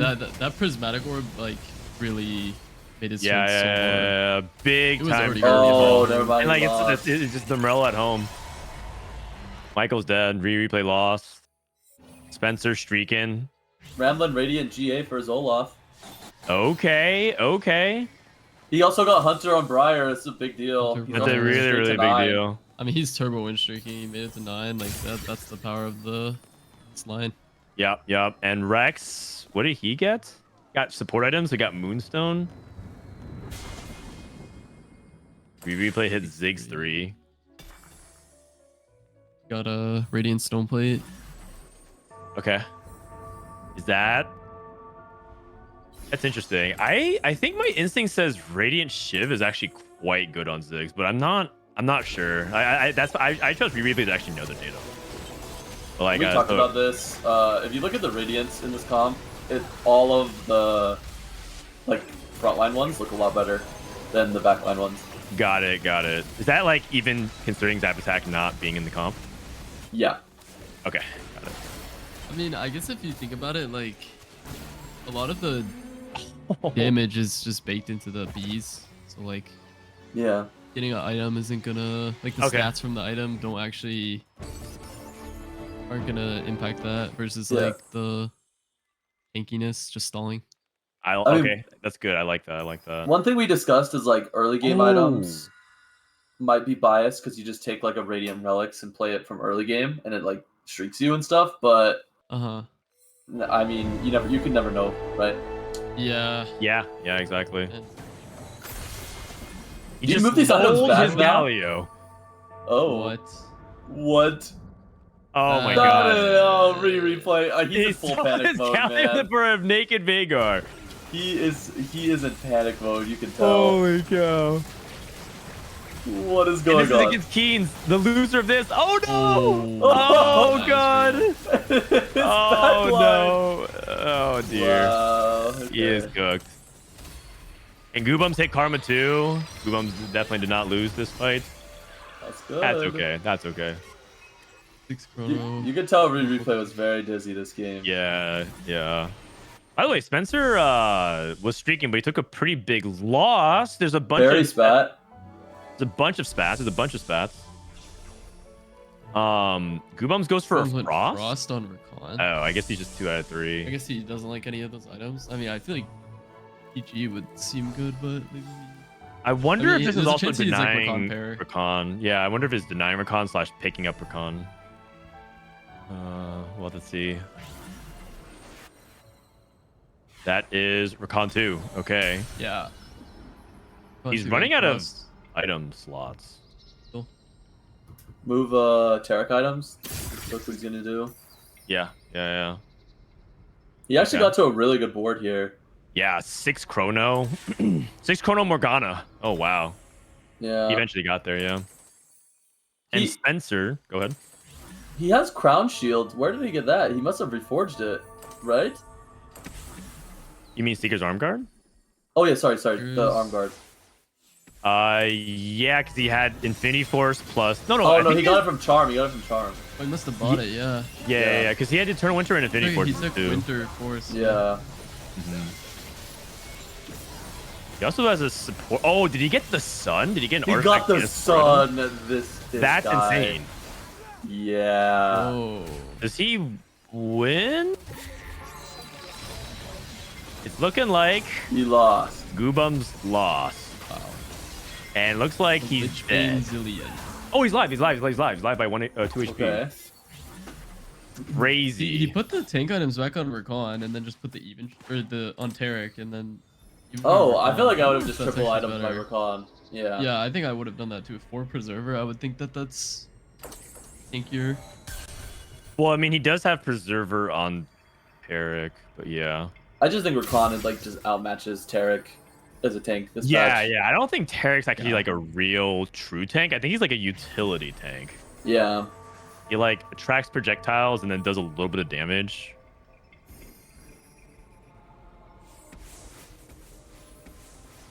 Okay, going up against Crown Guarded Rise. Only 2 item Rise? Oh, that's really surprising. Fiora's dead. Yeah. I'm really surprised we're still only on 2 item Rise despite being this late into the game with a Prismatic Orb. That's wild. Yeah. All right. Nice job. Keen's is dead. Ezreal 3, not good enough. Ramblinn's still on a streak, by the way. So his greed is his vision to see the win-out path. And he has Yeah. 2 Olaf 2 2s. Olaf 2s. This One okay, Olaf? Okay. This is actually the turbo max cap. You just play 2 Olaf's 2s. Oh, and they're Like- pinging. They're pinging. Spencer. Spencer's pinging. Murat. Like, this is actually another Joby special. The Hunter +1 into Olaf primary, Olaf 2's max cap. 2 Olaf 2s. Yes. I mean, I like it. I like it. I think it's just a cool way to approach Hunter that because you talked about Cam, like there's so many different ways you can play this. Oh, Colum. That's big. Third item for Olaf 2. Second JG. Quicksilver. JG Olaf. What about Quicksilver? Is that bad? It's not bad. It's okay. It's It's acceptable, a right? attack speed. Yeah, like it's a good amount of attack speed for your Olaf. Yeah. Believe it or not, this You is the got a first shiv. form of shred for Guubums. Huge. Full backline. Oh, Oh wow, this is one fight. I'm not sure Guubums. Oh, that Oh Olaf no, jumped the straight to Olaf. the back. yeah. And Olaf is immune to 6 Chrono. Oh. The Vex. Wait. Wait a second. Wait. Wait a second. Oh, Wait. anime Oh, bench, he has anime anime bench. Anime bench. No. Oh, hold on. Whoa. Those And he Olafs got scammed. a little No, bit highest confused. 4 tower Lilia goes 5th. Oh my gosh. This Guubums guy scammed the top 4. Oh man. Scammer. TFT Rex with a strong top 4. I would not have predicted this. Yeah, like playing around Crown Guarded, which is an unusual augment, into like Fiora Gwen, which is a duo people are very low on in general. Yep, and he has like Oh, he's Transfiguration, got 3-2. that perfect synergy board going. Yeah. Oh wait, what? 4 Scholar, The 3. perfect Wait, you're synergy right. For your rise, kind of woke. Oh my god. I've never seen a level 9 perfect synergy board.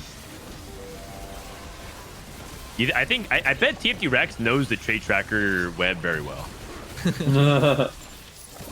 Wow, cleared Oh, Ramblinnn. he's like kind of falling off. destroyed Ramblinn's board. What? All right. I mean, the moment Guubums hits Morgana 2, Camille 2. Oh, he just hit Camille he's 2. 8. He's level 8 though. But he just hit Camille because he's stealing you with Morgana. Wow, wait, Oh. Spencer with the 4th, I think is not good enough. I think Spencer might be eliminated. We'll see. Yeah. Spencer's at 13, right? Yeah. He was 14. 14. So he's at 19. He needs to go 19 first. now. He needs to go, first, and he can make it enough ties. Very, very well played to all these guys. Like I think the lines they took and like the boards they made were very, very creative. Very cool. Very cool.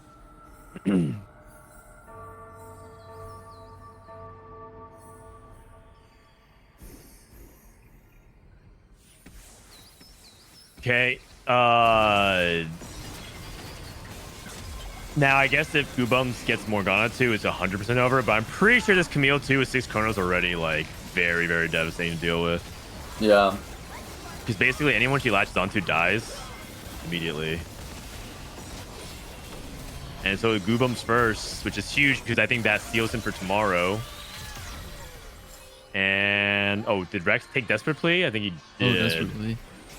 And that's kind of bad for Ramblinnn because Ramblinnn needed the second to kind of put himself in a good spot. Mm. Dude, another 5 emblem carousel, man. What is this? Guubums can complete one of his many synergies. He has 2 out of 3 Fairy, 2 out of 3 Multi-Striker, 2 out of 3 Portal. Imagine he had still pretty good. A single Arcana emblem. 1, 2, 3, 4, 5, 6, 7, 8. That's wild. Yeah, I can't believe he got so many emblems. I mean, he took Frost and Portal off Carousel. Yeah. He has so many He has so many emblems and so few synergies. He has more emblems than synergies. He's so indexed into Chrono, right? Yeah. Maybe as a way to point out how awkward 6 Chrono can be, because the synergies don't really work very well unless you like 2 of them are multi-strikers, but you don't want to play a multi-striker, and mages, and you don't want to play mages, so. Yeah. The Chrono tree in general is like very awkward. Very cool game from Guubums. Very cool game from Rex. And Ramblinnn. Honestly, good top 3, like you said. Okay, and that should seal Guubums into next day. And then for Ramblinnn, I think Ramblinn's not guaranteed. I think he definitely wanted to get like a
for Ego. Ego's at 25, so he's through. Marcel is at 12. Marcel winning gives him a chance to stay alive, actually. If Marcel goes 1-1, he'll be at 28. Which would honestly just be a godlike comeback, because he's at 12 and you need to go exactly 1-1. Camille too. Looks like he Oh, the Xerath. Oh, wow. and Ego. I think that's it. Oh, Livin. What? Livin. It's still a hope.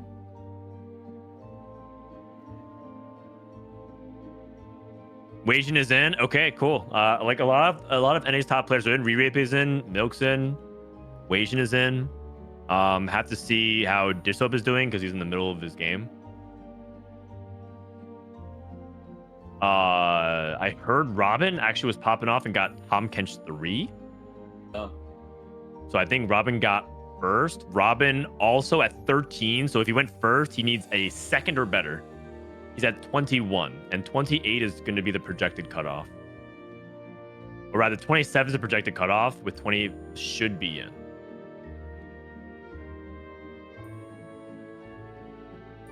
This fight looks like it's going better. We're not killing the Rakan fast enough at all. Yeah, I don't know exactly what happened In that fight previous fight. before. Yeah. I wonder if it's just like sometimes Smolder can be so random in terms of like how the outcome pans out. Yeah.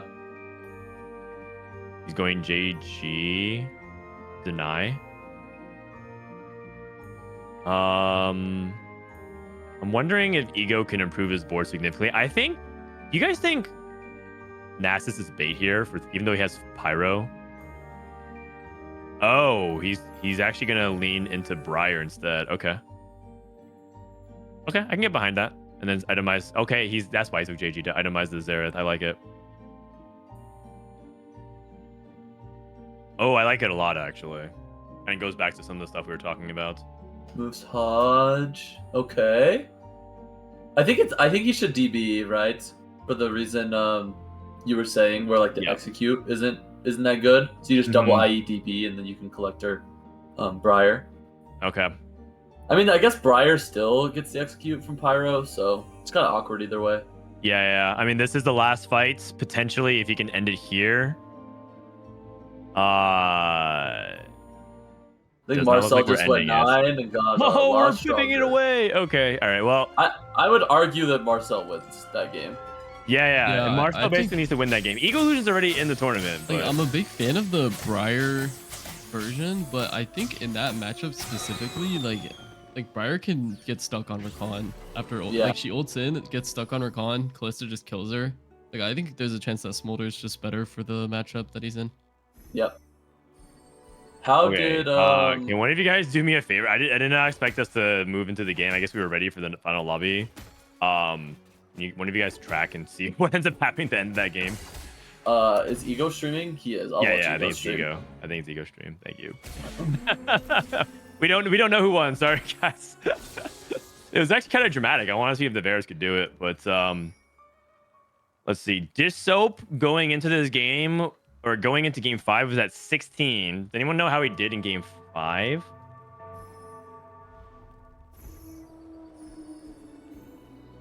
We'll have to see. Maybe if the standings are updated in a little bit. We'll do half. He got a 4th. Okay, so he's at 16 plus 5, so he's at 21. Okay, this will probably have to get a 3rd. Just to get a 3rd or better. Yeah. Okay, time to clutch it up. Time to clutch it up.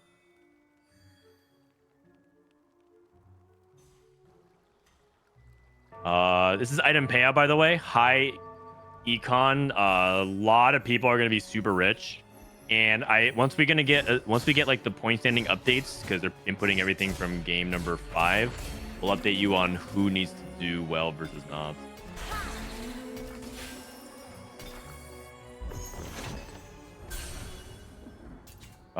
Risky moves. A lot of econ, and Dishsoap loves playing for fast 8. Good for something got buffed, but I think that he still probably favors risky moves. Yeah. This is Bopster's POV. Oh, I'm already thinking about Silver Ticket Ziggs in his spot. Yeah. Yeah. I'm in. Okay. And looks like he has 1 Ziggs. What is this specifically? Is it his item count or just the fact that Silver Ticket's just like really good? Silver Ticket is like the best silver in Ziggs, and his items are really good as well, right? He has half blue buff, half red buff. He can stone plate, blitz. Like those components are all really good. Also, just an update on the Marcel P Ego. Marcel P actually clutched out the win. Wow. So Ego, yeah. Okay. Ego even hit he hit Tremors and Smolder 2 and still couldn't outcap after the Morgana 2 from Marcel P. Damn. Okay. Marcel keeps the tournament alive. Keepers from Liltop with a early Hecarim. He doesn't slam the Stairs Gauge, so I guess he's keeping his options open. Also, because he probably knew he was going to win. We have a branching out from the Yanify. Ripple also takes risky moves. Ripple into Archangel. Okay. Arcana +1 here. This emblem is so good in the Varus line. I would just hard force Varus. Even with just like these items, Rod. Yeah, I would just reforge Rod. Okay. And then, yeah. I mean, it depends on how many people are contesting it, right? But like, I would be inclined to play around this emblem.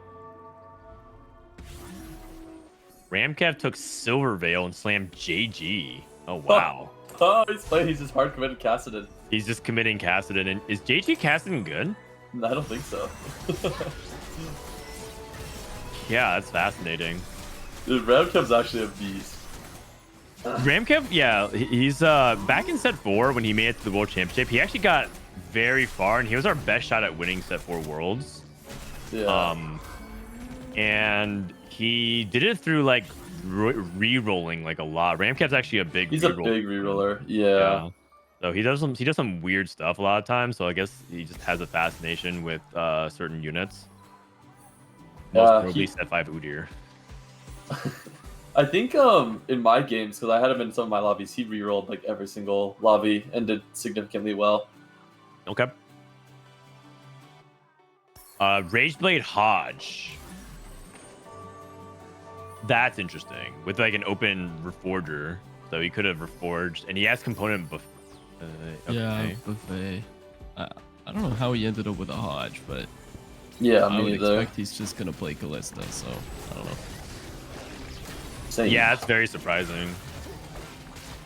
I guess maybe he thinks that he could just put this onto like Katarina later on, and there's no harm in that. Yeah. I mean, with component buffet, there's not that much harm to it, right? Like he can guarantee his bis items, doesn't have to worry about like item econ or anything like that. So just like we can go for this bow. So you're just gonna play Callista? I mean, he has red buff open as well with tier, so we can go AP. Rise. Yeah. But I think Dishsoap was leaning towards Callista. Callista is definitely the best risky moves line. Yeah, the only thing is Dishsoap kind of won his 3rd fight, so I think he wants to slam Rageblade and maybe start easing his tempo. But we'll see. Also another aspect of things to consider is that if you don't have a slammable item, you might be missing your econ intervals. So like not slamming red buff here could be missing gold in the future. We'll see. Yeah. Stim pack. Did he have he has chain open, right? He could slam Vow.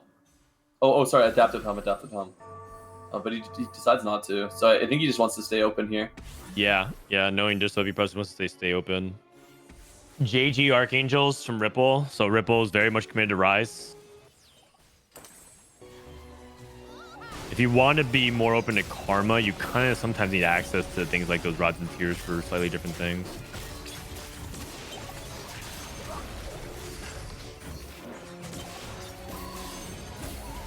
Oh, and Dishsoap loses this fight as well for leveling at 5. Yeah, you know, I'm not really loving Dishsoap's spot, you guys. Yeah, me neither. Yeah. Liltop with this. Keepers. And silver ticket Shiv. Bopster's making 50. Yeah, like just look at the econ. I mean, obviously Dishsoap So has much the money risky for moves, silver but ticket. it's crazy. 3-1 roll down. It's silver ticket plus item payout, so he slammed to make his intervals so Yeah. aggressively. Crazy spot.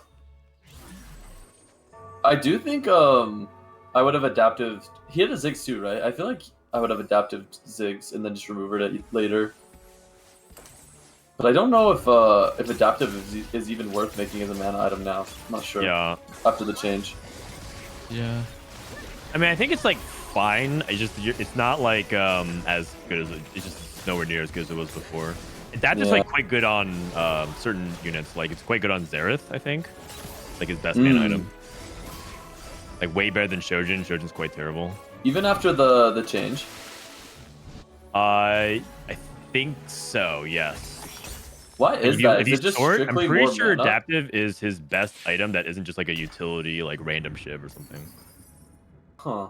Is it just because it's more mana? Like I can't really put my head around why it would be like the best mana item. Because he takes so long while he's casting, right? That it was blue, but I don't know. Oh, blue, really? Blue for Xerath? Oh, that's interesting. Oh, I thought you were talking about Ziggs. No, we're talking about Xerath. Yeah, I mean, I don't actually know how the math works, but I'm pretty sure with no attack speed, and this is how it was in the past. Like I remember like set 10 Karthus. Like I'm pretty sure with the adaptive just scales better with the super high mana pools, but I'm not sure. Oh, but I think the reason it was good on Karthus was because he took so long casting, right? And he was generating mana in between his casts. Yeah. But like after the change, who knows? Yeah. Ramkev's rolling.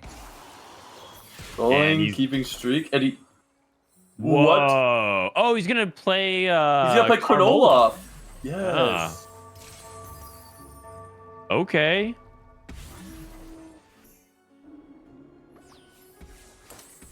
Whoa! Dishsoap with a double adaptive last whisper slam. Bro, the JG Olaf. Do you see that? It just smashed the Lilia or the Seraphine instantly. Dude. Wow. JG Olaf. Six streaking with Silver Veil. Yeah, this guy's a beast. I wonder if Dishsoap considered going for red buff, blue buff, because he could have. Yeah. But I think he tried to go for the intervals instead. Yeah, he goes for Item Collector. Item Collector Martyr. with double adaptive. Oh, Martyr. Yeah, Item Collector is pretty bad in his spot. Goes Martyr instead. It's Martyr. I'm really not liking Dishsoap's spot, and the more I'm looking at it, I think he has to all in for Callista now. He has to just go for. Yeah, he's for sure playing Callista from he his has spot. to 100%. He has no other choice now. Martyr looks pretty good in the data as well. So. Yeah. And the good news is, I see blasters, I see Ziggs, I see Rise, I see Rise. Yeah, it looks like you might be Rise then. I think there's no other Callista players. I actually think Dishsoap might be solo Callista. I mean, that might be one of the reasons why he's leaning so heavily into it. Even though he could have like slammed red a while ago, slammed it down. Yeah, he just wanted to stay open. He had red, blue, like Karma, but like I think he's just going the Callista line and just saying, yeah, I'm gonna hit. One thing I noticed Dishsoap does a lot is like he will always hold off on item slams, even if it's like a good line for him, and just make sure he knows what everyone is playing until he like fully commits. Yeah. I mean that's what you kind of need to do to get to 2K LP, man. You need to make sure you had the maximum odds to top 4. Yeah. The thing is, Dishsoap's gonna be legitimate at like 18 life, I think.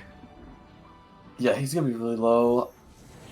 He probably will roll on 3-5. Like, I actually bet he rolls here on 3-5 to like try to stabilize. You think so? Yeah. I would guess. Oh, he already got his gold, right? He does. He does get 33 gold next turn. It's next turn. No. Did he already get it? No. He gets next turn.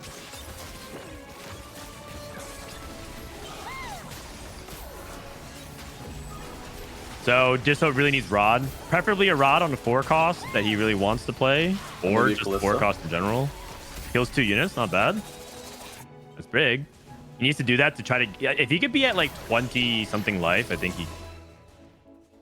he definitely could be in a good spot. But obviously, right now he's sort of like in more dog's hands at the moment.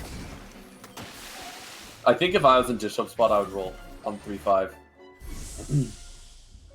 I don't know. Maybe you just have to. Yeah, 2 costs.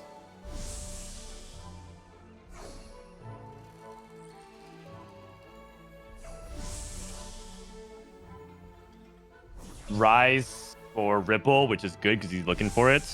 Wait, Junglebook's exactly 50. I'm pretty sure he had a stim pack, right? So I think Oh, you're right. that's good for him. Getting That's his very cash good. this round. That's very good. Okay, let's look at oh no, he got it the previous round. He won his Oh, previous round. Yeah, his Verispa looks really good. Yeah, Dishsoap's. Oh wait, Dishsoap did get it already. My bad. I was thinking Leighton Forge is 8 rounds. This moves is 7. I mean, kind of goes to He's show you not how poor he rolling. was on stage 2. To not roll. I think it makes sense. You're just playing for Callisto Recon. Ripple with a rise on 7. Yeah, I mean, this is just hard. I feel like a lot of these people are already naturally their 4 costs. Like Junglebook has a Varus, Ripple has a rise. It just makes it harder to be stable on stage 3. But Dishsoap is taking so much damage. Yeah. I mean, he's not expecting to win these fights though, so He's not, but he's taking a big beating. beating, a big very beating. Yeah, and like the fact that he got his streak interrupted and he leveled and didn't make intervals and didn't slam his items, is like it's really starting to snowball. Like he's just consistently like poorer than everyone else, despite taking risky moves. Kept still on full streak with the Olaf. Yeah, JG Olaf, Oh, beast JG. mode.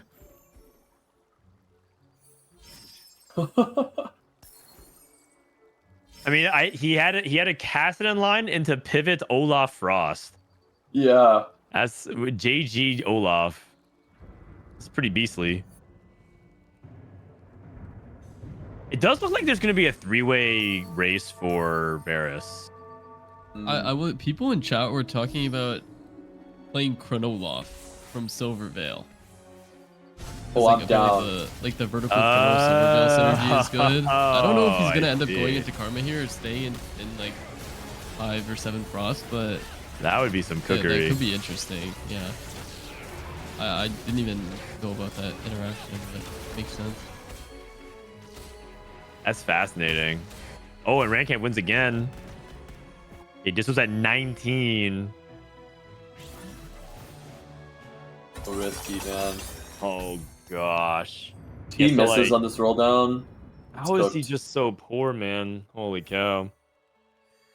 It's because of the it's just because of the thing, the item payout, no slams into no econ, yeah. Yeah, I mean, so like the problem with the way that this game has played out is like him being uncontested is like not even helping him that much because there's not that many 4 cuts out of the pool yet. Like he would prefer to roll after everyone else this spot, Right. but he can't. He has to send all his gold. If he hits, he hits. If he doesn't, he doesn't. The good He news buys the is Void you Link can charm be at the stable start. on relatively little. Okay. Fair. And on the Jets. Okay, never mind. Oh my god, this Oh. APM. He's got the Yeah. recon. He's got it. He's got 5. Okay. Oh, okay. Oh. That's big. That's big. I mean, you're just rolling 0 here, I feel like. Play the You front- get yeah. bored. Needs to Play get the a 5 parry. Nice, Yeah. gets it in. Not bad, not bad. Yeah. Should be enough to win this round. It should be. It should be. Double adaptive recon, interesting. I mean, that's better than nothing right now. Cause Yeah, for sure. wait, this I think heck. he might go for a chain item and then move adaptive to Like Seraphine or something. Yeah. Yeah. Okay. I mean, I think if he, especially if he hits recon 2, I think Dishsoap can definitely charge for that top 3 now. And Junglebook is free falling. Yeah. I don't actually know the math on like Ooh, how much Golem. gold you're effectively losing if you don't buy a charm, but he Shroud? bought the Voidling charm at the very start of the round, which makes it like guarantees that he has 5 units in every shop, right? Because he's not seeing charms. Like even though it Okay. costs 2 gold, like It's I'm pretty worth sure with it. the amount that he rolled, he's like it's like basically the same as rolling a bunch and buying an econ charm later. Like Interesting. I think that was like probably a very correct play.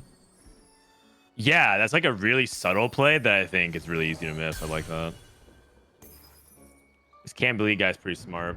Recon 2 for Ripple. Wow. Tarek 2, Recon 2, Rise 2. Oh, man. Ripple guy. And he hits Nora. The plot armor. Oh, he has the Milio. What? Ooh. What is he still The rolling Diana. for? Oh, it's Oh, is it animate shop? Yeah, gotcha. Oh, it's animation. Okay. But still, it's still really big. Crazy. That is Wow, insane. he did His Spark is in Narnia He's- though. He's getting Olaf. He's getting JG Olaf. Watch JG Olaf. Okay. Hunter plus Almost got one. that done. Yeah. The Hunter plus 1 Olaf is back. If you're Dishsoap, you go for Stoneplate on Recon. You don't I need think double so. Rage Blade to win because there's no mirror anymore, right? It's like less important. I mean, double Rage Blade is still, Might still be Good. correct. I'm not sure. but like, who are you last whispering? I guess like Tristana. I could see it. He just wants the Recon too. Yeah. I mean, at 1 life, you're never going 9 unless you have both 2-starred. He's technically at 2 lives at 18. I feel You're like right. That is true. this Oh, what the? Rudyck gentleman might have done some suspicious things this game. I just don't understand how you take Component Buffet and end up in this line. Yeah, this looks Like, I feel like- extremely sus. That I mean, obviously he's playing for Rise, these items, but I think you should be playing for Callisto Buffet, for sure. Yeah. Oh, wait a second. Wow, This just he lost to lost. Ramkev. Oh my god. He lost to JG. He lost to JG Olaf? Oh no. That's not good. I kind of thought he was good. And I actually think Ripple's a board that can also beat him as well. Yeah. Yeah. Oh, there's a frying pan pans. for Ramkev if he can get one. I think he was looking for that Diana. Oh my gosh. Yeah, Dishsoap takes the rod for Rage Blade. Makes sense. And what does Dishsoap need here? Just like a top 4, right? And I think he needs a third. Okay. I think top 4 is doable for him. I think there's a pretty big gap between 4th and 5th right now. I think what ended up happening was the 600 board, yeah, just like locked down Dishsoap, and Dishsoap does not have the good items. He hit Recon 2. Okay. He might be back. Nice. I mean, you just sell Seraphine, right? Maybe. Yep. Down. Oh, he just picks an item. Oh, he makes it on. Oh, he doesn't have a remover. Yeah. He doesn't have a remover. Oh. He missed the Zephyr, or he missed the Shroud. Also, the Callista's on the side of the Zig. Zig's 3 with 1 item, though. He does have Sweet Tooth Nunu 3. I feel like Sweet Tooth Nunu is not that scary. Items aren't too good. Yeah, the items aren't that good. All right. And Ripple ended up losing. The Rudyck's board? Really? Oh, man, that's so interesting. I didn't feel like Rudyck's board was beating anything. Fiora Gwen Milio. There must Yeah, have been Gwen- some, like, Gwen... I guess Gwen can't really rap anymore. I don't know. Yeah, I'm not entirely sure. Olaf too. Dude, JG Olaf, is this the nuts? Like, what's going on? I don't get it. E is actually, like, surprisingly one of Olaf's best items. Yeah. So, you know, JG, close enough. It's just, yeah, it's a budget IE. Okay, this is This is real scary. Yeah, Junglebook got the spat with Carousel. Another Pyro spat. Another boss he has to clear. Does look like Zerath shouldn't kill the Callista. That's all that matters, really. Zerath doesn't have enough DPS. Oh, the for stun! go. Hold on! Oh, no! Rakan? Rakan clears. No, I don't know. I don't know if he clears. I don't know if he clears. Oh. He Oh, clears. he's He clears. Adapt him. No, No, the they pyro execute. No. Wow. That's crazy. That is crazy. The execute. Oh my god. The Dishsoap Slayer Junglebook. Oh my goodness gracious. And almost a twist of fate. It's like the irony that he gets eliminated by Varus because that was the comp that also he missed on twice. Yeah. Sad. It's just unfortunate.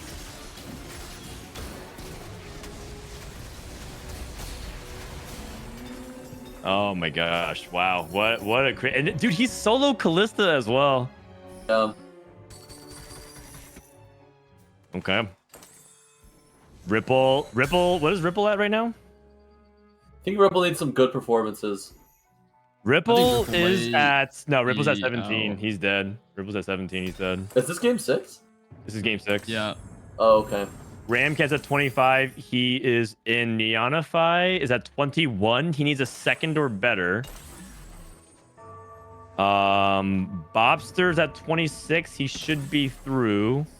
Junglebook has 27. He also should be through. Liltop needs a first. And Rudyck. Rudyck's at 24. Liltop's spot does not look like a first. Yeah, it does not look like it's a first. Finally, the GG has been taken off Olaf.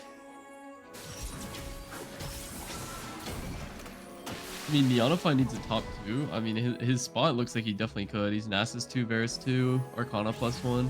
He can make it to 9. Top super To the high. well. Yeah.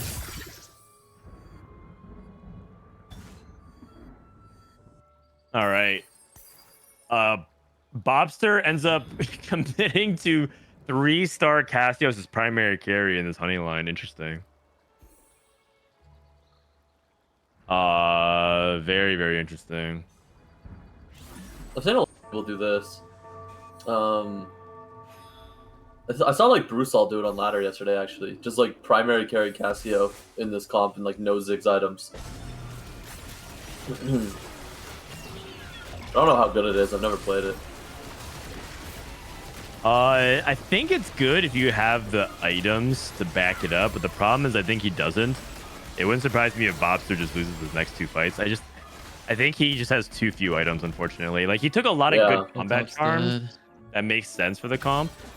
But the #1 requirement for this competition isn't combat, it's items for it. So Yeah.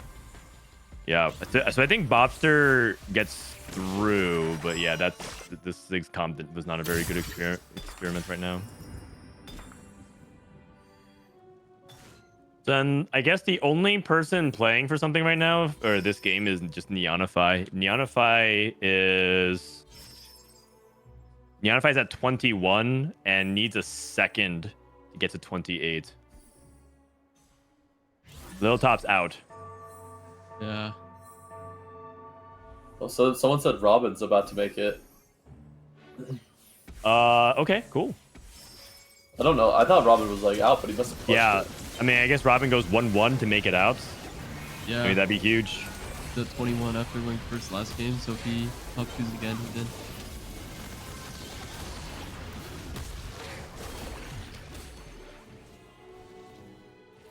Yeah, it looks like Neonify might be cooked here. Yeah. I mean, if Neonify is dead here, if Neonify is dead here, I think we can actually maybe even pivot POVs because there's nothing else really for these guys to play for in the lobby, but we'll see.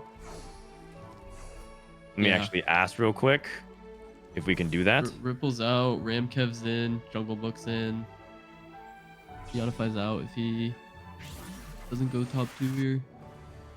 Actually, he could be in with the third tiebreakers, but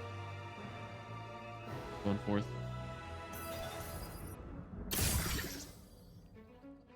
All right. 5 Pyro, 4 Arcana. Jesus. I mean, that's really strong. All right, let's see it. Nyanify's last stand. If he's out here.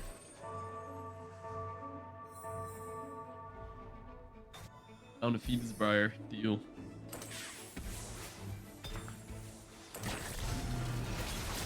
Dead. Let's see it. That's actually so sad. This 600 getting all the resets. Oh my god. Oh wow, the Pyro. Holy cow, you just eliminate everything.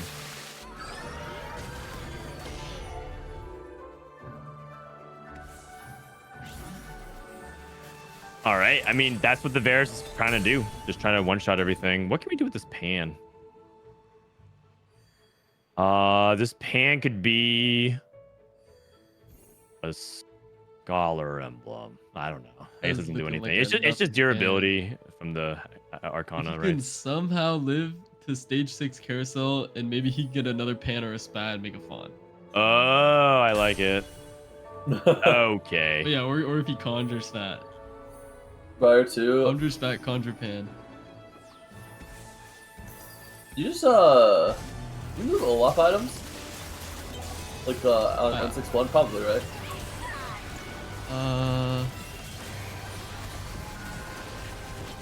I have no clue. I have not played 600 Briar very often with Olaf. I think I think you are supposed to move like 2 Yanify's dead. 2 items and then I think you just BT take another Hodge item. the Briar and then GA +1 Olaf, and I'd also be down to like sell Jinx, move Runons, Okay. stuff like that. Yanify dead.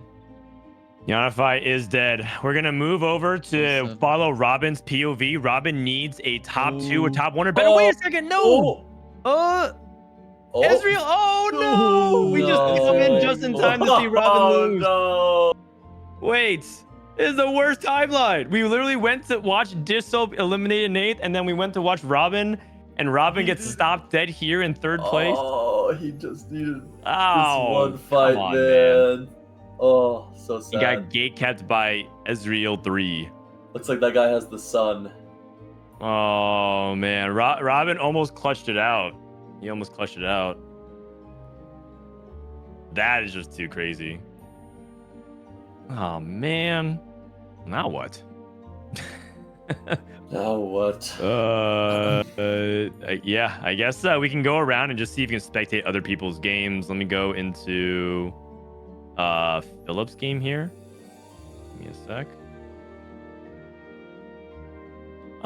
So Robin is dead here. We can take a look at this PoE. This is Ramblinnn. Ramblinnn with another top 3. This is the lobby we left. So Ramblinnn should be through. Spencer went 8th, so I think Spencer is dead, unfortunately.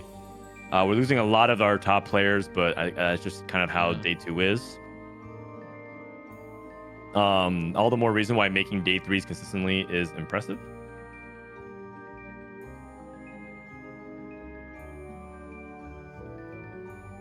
Looks like this is a triple prismatic, and we went for Karma. Gwen. Oh, we put Spellcaster's Toolbox both onto Gwen. That's interesting. You actually don't see that very often. Yeah, it was really, really good before they made the change. I don't know how good it is now, like with the new AI. Okay.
Oh, summons large golem.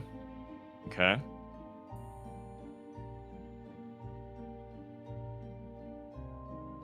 Everyone looks like super juiced up for the most part. Like the What the Forge player looks good, and like I don't know if I think Ramblinnn just might be third here. I don't think Fiora Gwen caps that high, and he's stuck on 8.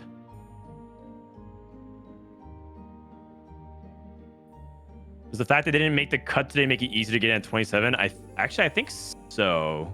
That depends.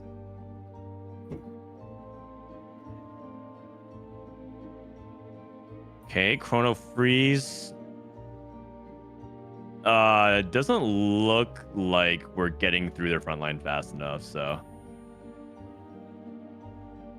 It looked like this lobby in particular, there were so many players that died, and then there's 3 players who had like 50 HP remaining, and they just keep trading wins. Yeah, it looks like a high roll lobby. Yep. Whoever that was had a turbo high roll or like turbo bis. What the Forge Karma, Manazane DFG Blighting Jewel. Crazy. Yeah, I mean that when you hit What the Forge, there's like so many different ways that you can high roll. So yeah.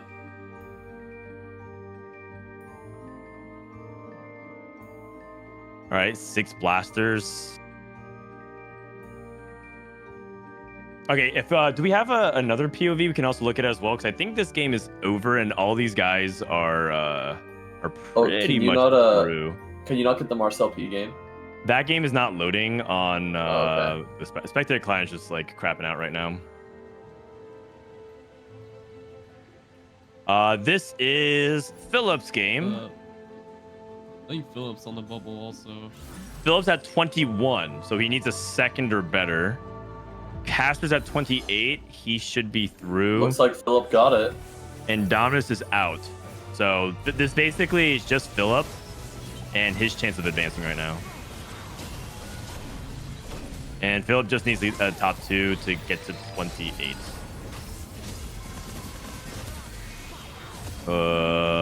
And Casper kills Dominus? Oh, is it Desperate Plea? I think it might just be blade damage. Yeah, he's dead. Got it. Okay, Filup should be through as well. Not bad. Casper's playing 4 Scholar Rise versus Multi-Strikers.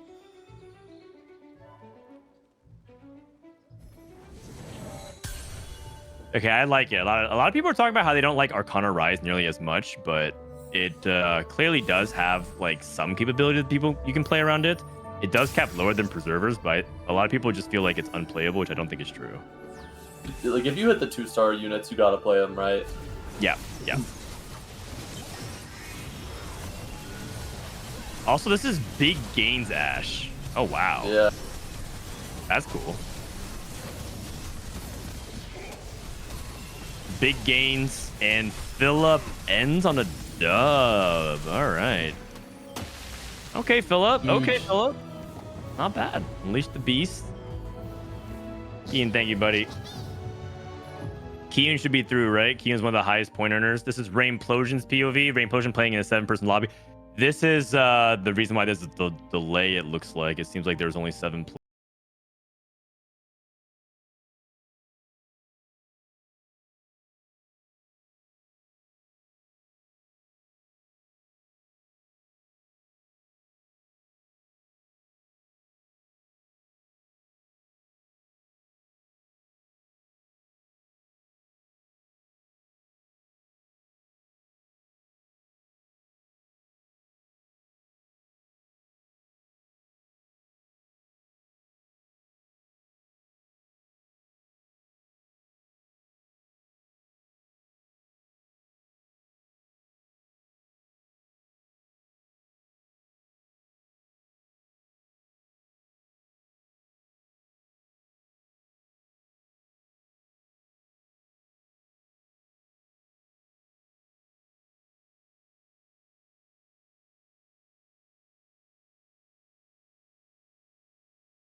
it makes it so it's like easier to activate the HP bonus if you need it, but it feels like harder to.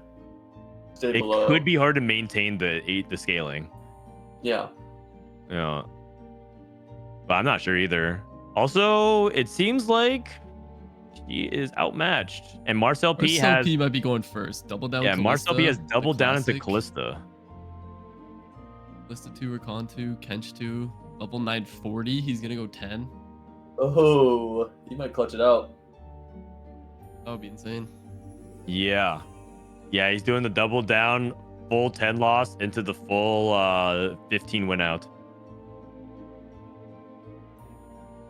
And I think Rainplosion is on a fast track to a 6, and I think 6 is the only placement that puts her in danger zone. Because I imagine she was thinking she just has to have enough tempo to like get a top 5, and yeah, we'll see. Milk's playing frontline Ezreal. 6 blaster. I think he might just blow up Rain's whole board. We'll see though. Possibility that Hecarim just does Hecarim things. Oh Oh, no! it's so close. This is such a big fight. BT diff. Oh god. Oh man, and Vicious is also falling. These are the Vicious and Rain are the 2 players that we're looking at right now.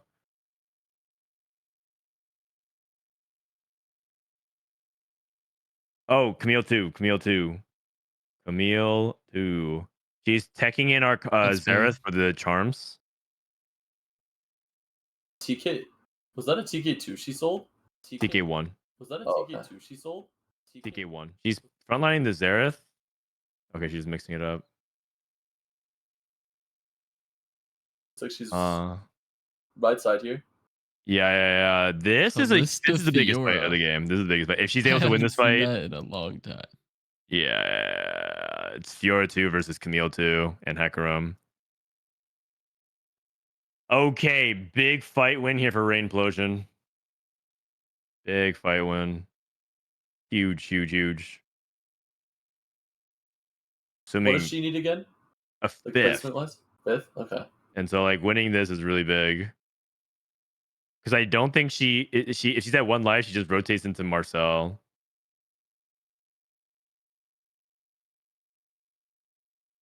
Hodges. Any Hodge? GS is fine as well. Is GS actually better than Hodge? Probably. I would probably take healing. Well, she has 7 multis, right? There definitely is a chance with 7 multi that GS is better against like Yeah. varied matchup. Makes sense. She also has GA as well, so Okay. Yeah, you're right. The GA helps. Oh, is she moving? Oh. Okay. I was not expecting that combo. I don't know how I feel about that. I mean, maybe she just wants the better set of items on Hecarim. Woo. Well, Butterfingers there. Yeah. You can tell she's nervous. Oh, they both earthquaked each other. Oh man, that's awkward. Yeah, you go with the Banshee's dummy though. So Multis is still. Yeah, true. Multis has such a good matchup into this comp. I would be surprised if she looking good. loses. I think so. It's looking good. Okay, I think I should do it. The HP count is favoring her too much now. Vicious is dead. She's top 5. And She's top 5. She's at 28. Okay, I think Rainplosion should be through. And now the question is whether or not Marcel P wins and goes 1-1 to join us for day 3. Wow. Which would be just insane. By the way, Rain has the best tiebreakers out of everyone at 24 points. So, It kind of looks like Marcel's closing. Yeah. I think there's like a small chance that maybe Riveting could outcap this prior to Eldritch board, but board doesn't look that crazy, so Yeah. Marcel might have this one. He has 2. Wait. He has 2 belts. if he hits Conjure Spat, Oh, but he's dead. But he's dead. But he's dead. He's at 1 life. He was playing for it. He was playing for it. Wait a second. Oh, Briar's got Wait this. a second. Oh. I mean, he's All right, loading oh for it. my yeah, god. he has the 2 belts on bench. Ash on bench. Can we lock 1080p? Our quality is yeah, dropping. Thank you.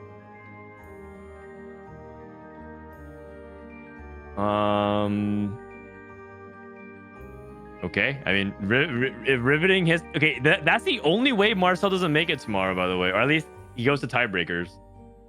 Yeah. If that's the case. Yep. Dude, that would Marcel just that praying would be riveting that would be some hit. set 12 and Yeah. The charm summoning the freaking Stormbringer. Oh my gosh. Oh wait, nope. Sorry, wrong person. Oh wait. The sun.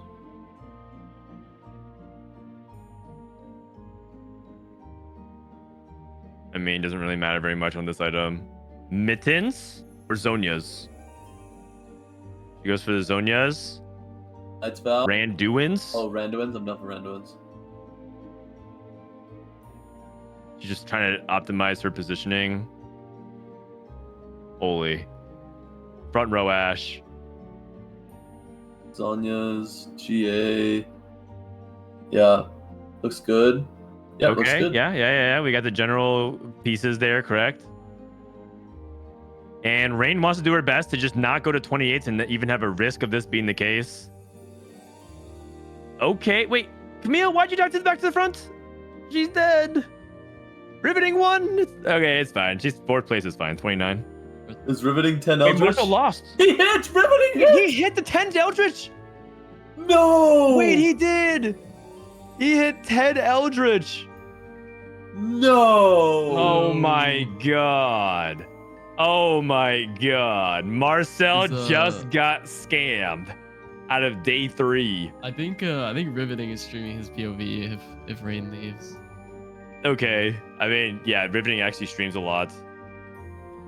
What? Oh my No god.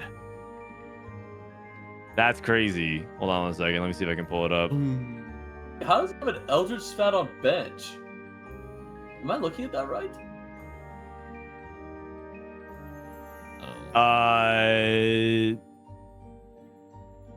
Did he? I mean, he. I think he had the 2 belts open just for that possibility. Oh, but like, how does he have 2 spats? He got one from Wandering Trainer, and I think he got one off his Augment, didn't he? Oh, he didn't. Oh no! I was just crazy. It was just a belt, yeah. Yeah. Okay. Insane, man. Wow. Insane. That is Okay, so wild. Marcel's now at 27, and now we're at the mercy of tiebreakers. It was temporary emblem. It doesn't look temporary to me, man. Yeah, unless he hit temporary again. Oh, that is so sad for Marcel. Wow. That is depressing. I mean, if he makes it, it's all good. But now he's at 27, which is like always so sketchy. Yeah. It's wild. We actually might be looking at a lot of people who like need to clutch out the games and they play Callista and none of them make it. Like Dishsoap, Robin, and Marcel needed to like have a huge performance on Callista and none of them make it, which would be just wild. We'll just have to see. Oh, he's saying that the temporary was on bench last round. What? Oh, okay, maybe. Yeah, you know what? Just reforge this Fairy Emblem to another Eldritch Emblem. It's all good. I mean, he was doing this to deny.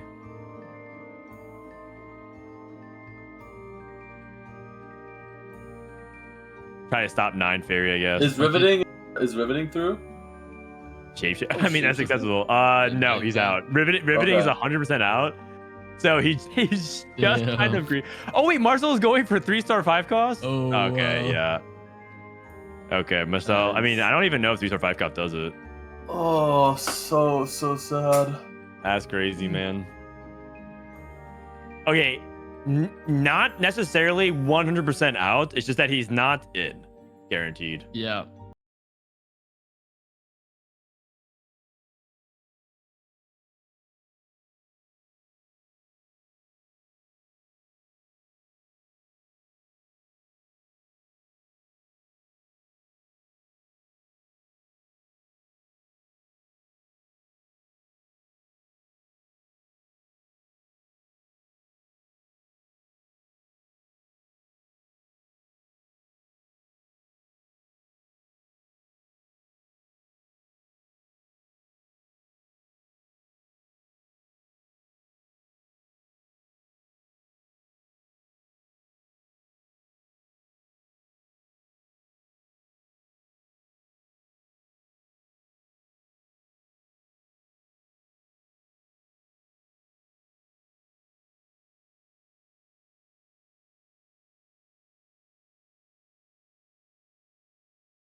can. Okay, here's the tech.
Okay. Cam, what was your favorite memory from Vegas?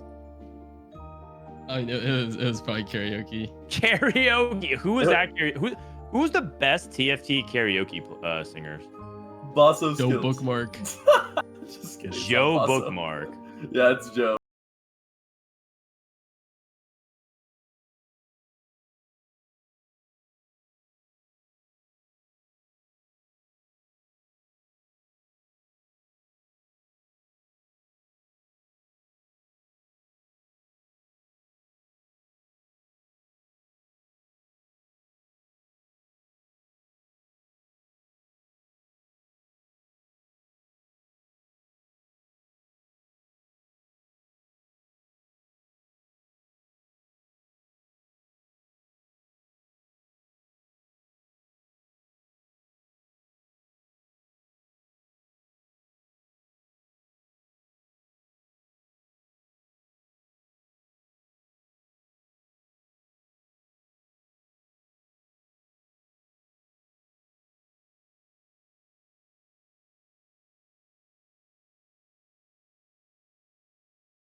Namzi.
And then I'll be back next set. So All right. Okay. all right, thanks for having well, me. thank you so much, Greg, and we'll see you next time, buddy. Good luck in Cup 3. Thanks. Bye. All right. In the meantime, we are joined by the day 2 points leader, and I think it's because he technically wins the tiebreaker versus Bo. You can see the number of top 4 and first places. It's Aesah. Aesah, welcome to the call, man. Hey, what's up? Hey, oh my God, he turned on cam. Holy cow! Wait, this is the first time I've ever had cam on Costream. Oh, Man, really? you're looking handsome, buddy. I mean, it was kind of hard to figure out how to use it, so I can understand if the other people like couldn't figure it out. Yeah. You have to first like plug in the USB port, and then you have to click enable cam. So it's kind of nuts. Okay, but they sent me like 4 links. Okay, I mean, I'm not gonna complain about it. Oh yeah, I know what you mean. Like the video link, but Aesah, congratulations. Looks like you're in good spirits. Talk to me. How was your day? How was your day competing? Did it feel good? Did it come natural to you? Was it easy? I mean, I had some pretty. Yeah, I mean, I definitely high rolled. Obviously, you have to high roll to like win a day. So I'm pretty. Yeah, I'm just happy. I didn't ever have any like really hard games, I think. Okay. I only had one bot 4, and yeah, I just kind of hit upgrade frontline in that game, but I was able to in every other game. So Yeah. I noticed you were like leaning a little bit on Rise more. Like in the games that I was catching you, you were always like top finishing with Rise. Is that something that noticeably shifted for you, or is that something that was always part of your game plan? Because I know there's a lot of discourse about Rise.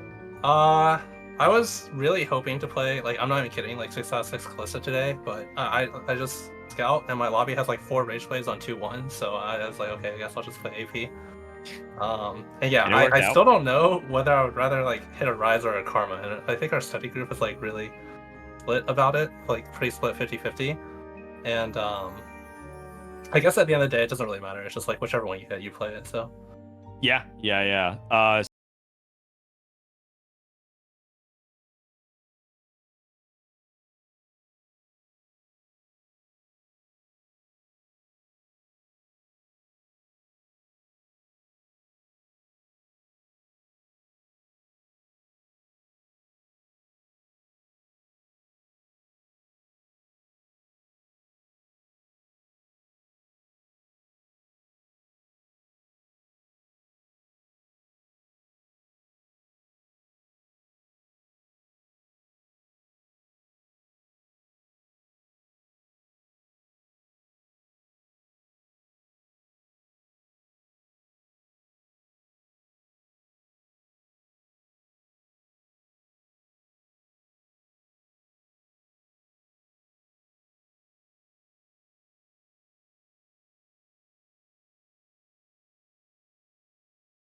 or something. But precedent contributes a lot to every good day's part of. So Yeah. Okay. Is there anything that surprised you either in results or meta today? Like results of the players, results of the meta? I think like as the days go by, the meta gets better and better. Like if you just like go to the I guess if you're, I don't know if you have to be in the tournament to access it, but you can like go through the day one results, and every single game there's like a Fiora Gwen player, if not two of them, and they're like bot for like 80% of the time.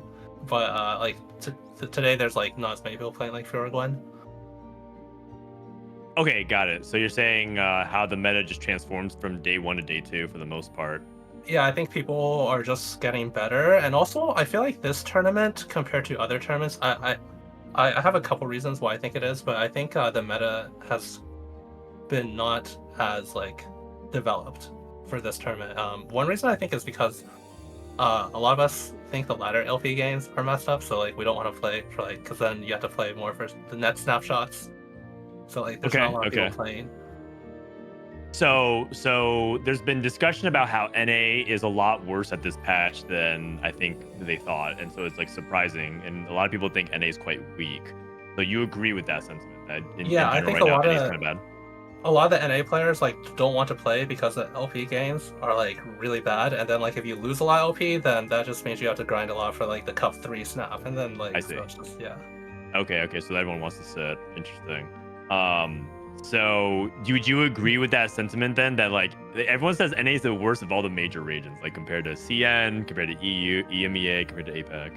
I've been kind of checked out. I haven't watched any other regions, but that means we're the worst. If Aesah is not even watching other regions, he's actually one of the few people who watches other regions. Oh yeah, I normally always watch China, but I actually haven't played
Sun, and then out of my Sun I hit big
that. What I'm actually good at is just like finding S tier comps.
It's not. In comparison to like historical comps, it's like of the tier of comps that are like really, really dumb. Reason is, it's not because it's actually that strong, it's just because the requirements to play are literally non-existent. Yes, because it gives you so many free items, and you only need to hit 4 costs to unlock it. And you don't even need them upgraded. Like,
At a party, they're like, "Yeah, we should link up sometime." And it's like, "Well, I don't have your number." And they're like, "All right, catch you later." oh yeah, I mean, just fucking YouTube Guubums. I mean, I release a video every so often. Not really, but like I think the videos are pretty good. So All right. say how much you love Videos are everyone. good. I mean, everyone's pretty cool. Everyone's pretty cool. Everyone's pretty cool. Congratulations, guys. See you tomorrow, and good luck on day 3. Thank you. See ya. Peace. All right.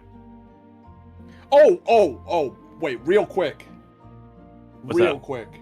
Yeah. Yo, can someone get me a competitor's pass for Macau, please? Oh, Please. that brings us to a really interesting. Please, Yeah, man. that actually reminds me. Spectator passes are actually available, Guubums, so you could actually purchase them. Go to. All right, who's you got me want with a the competitor's spectator pass? Yo, I don't even mean to be rude, but the difference between a spectator pass, like spectator pass isn't even bad. I'm pretty sure it's like a very fun, but dude, yeah, anyone's gone with the competitor pass?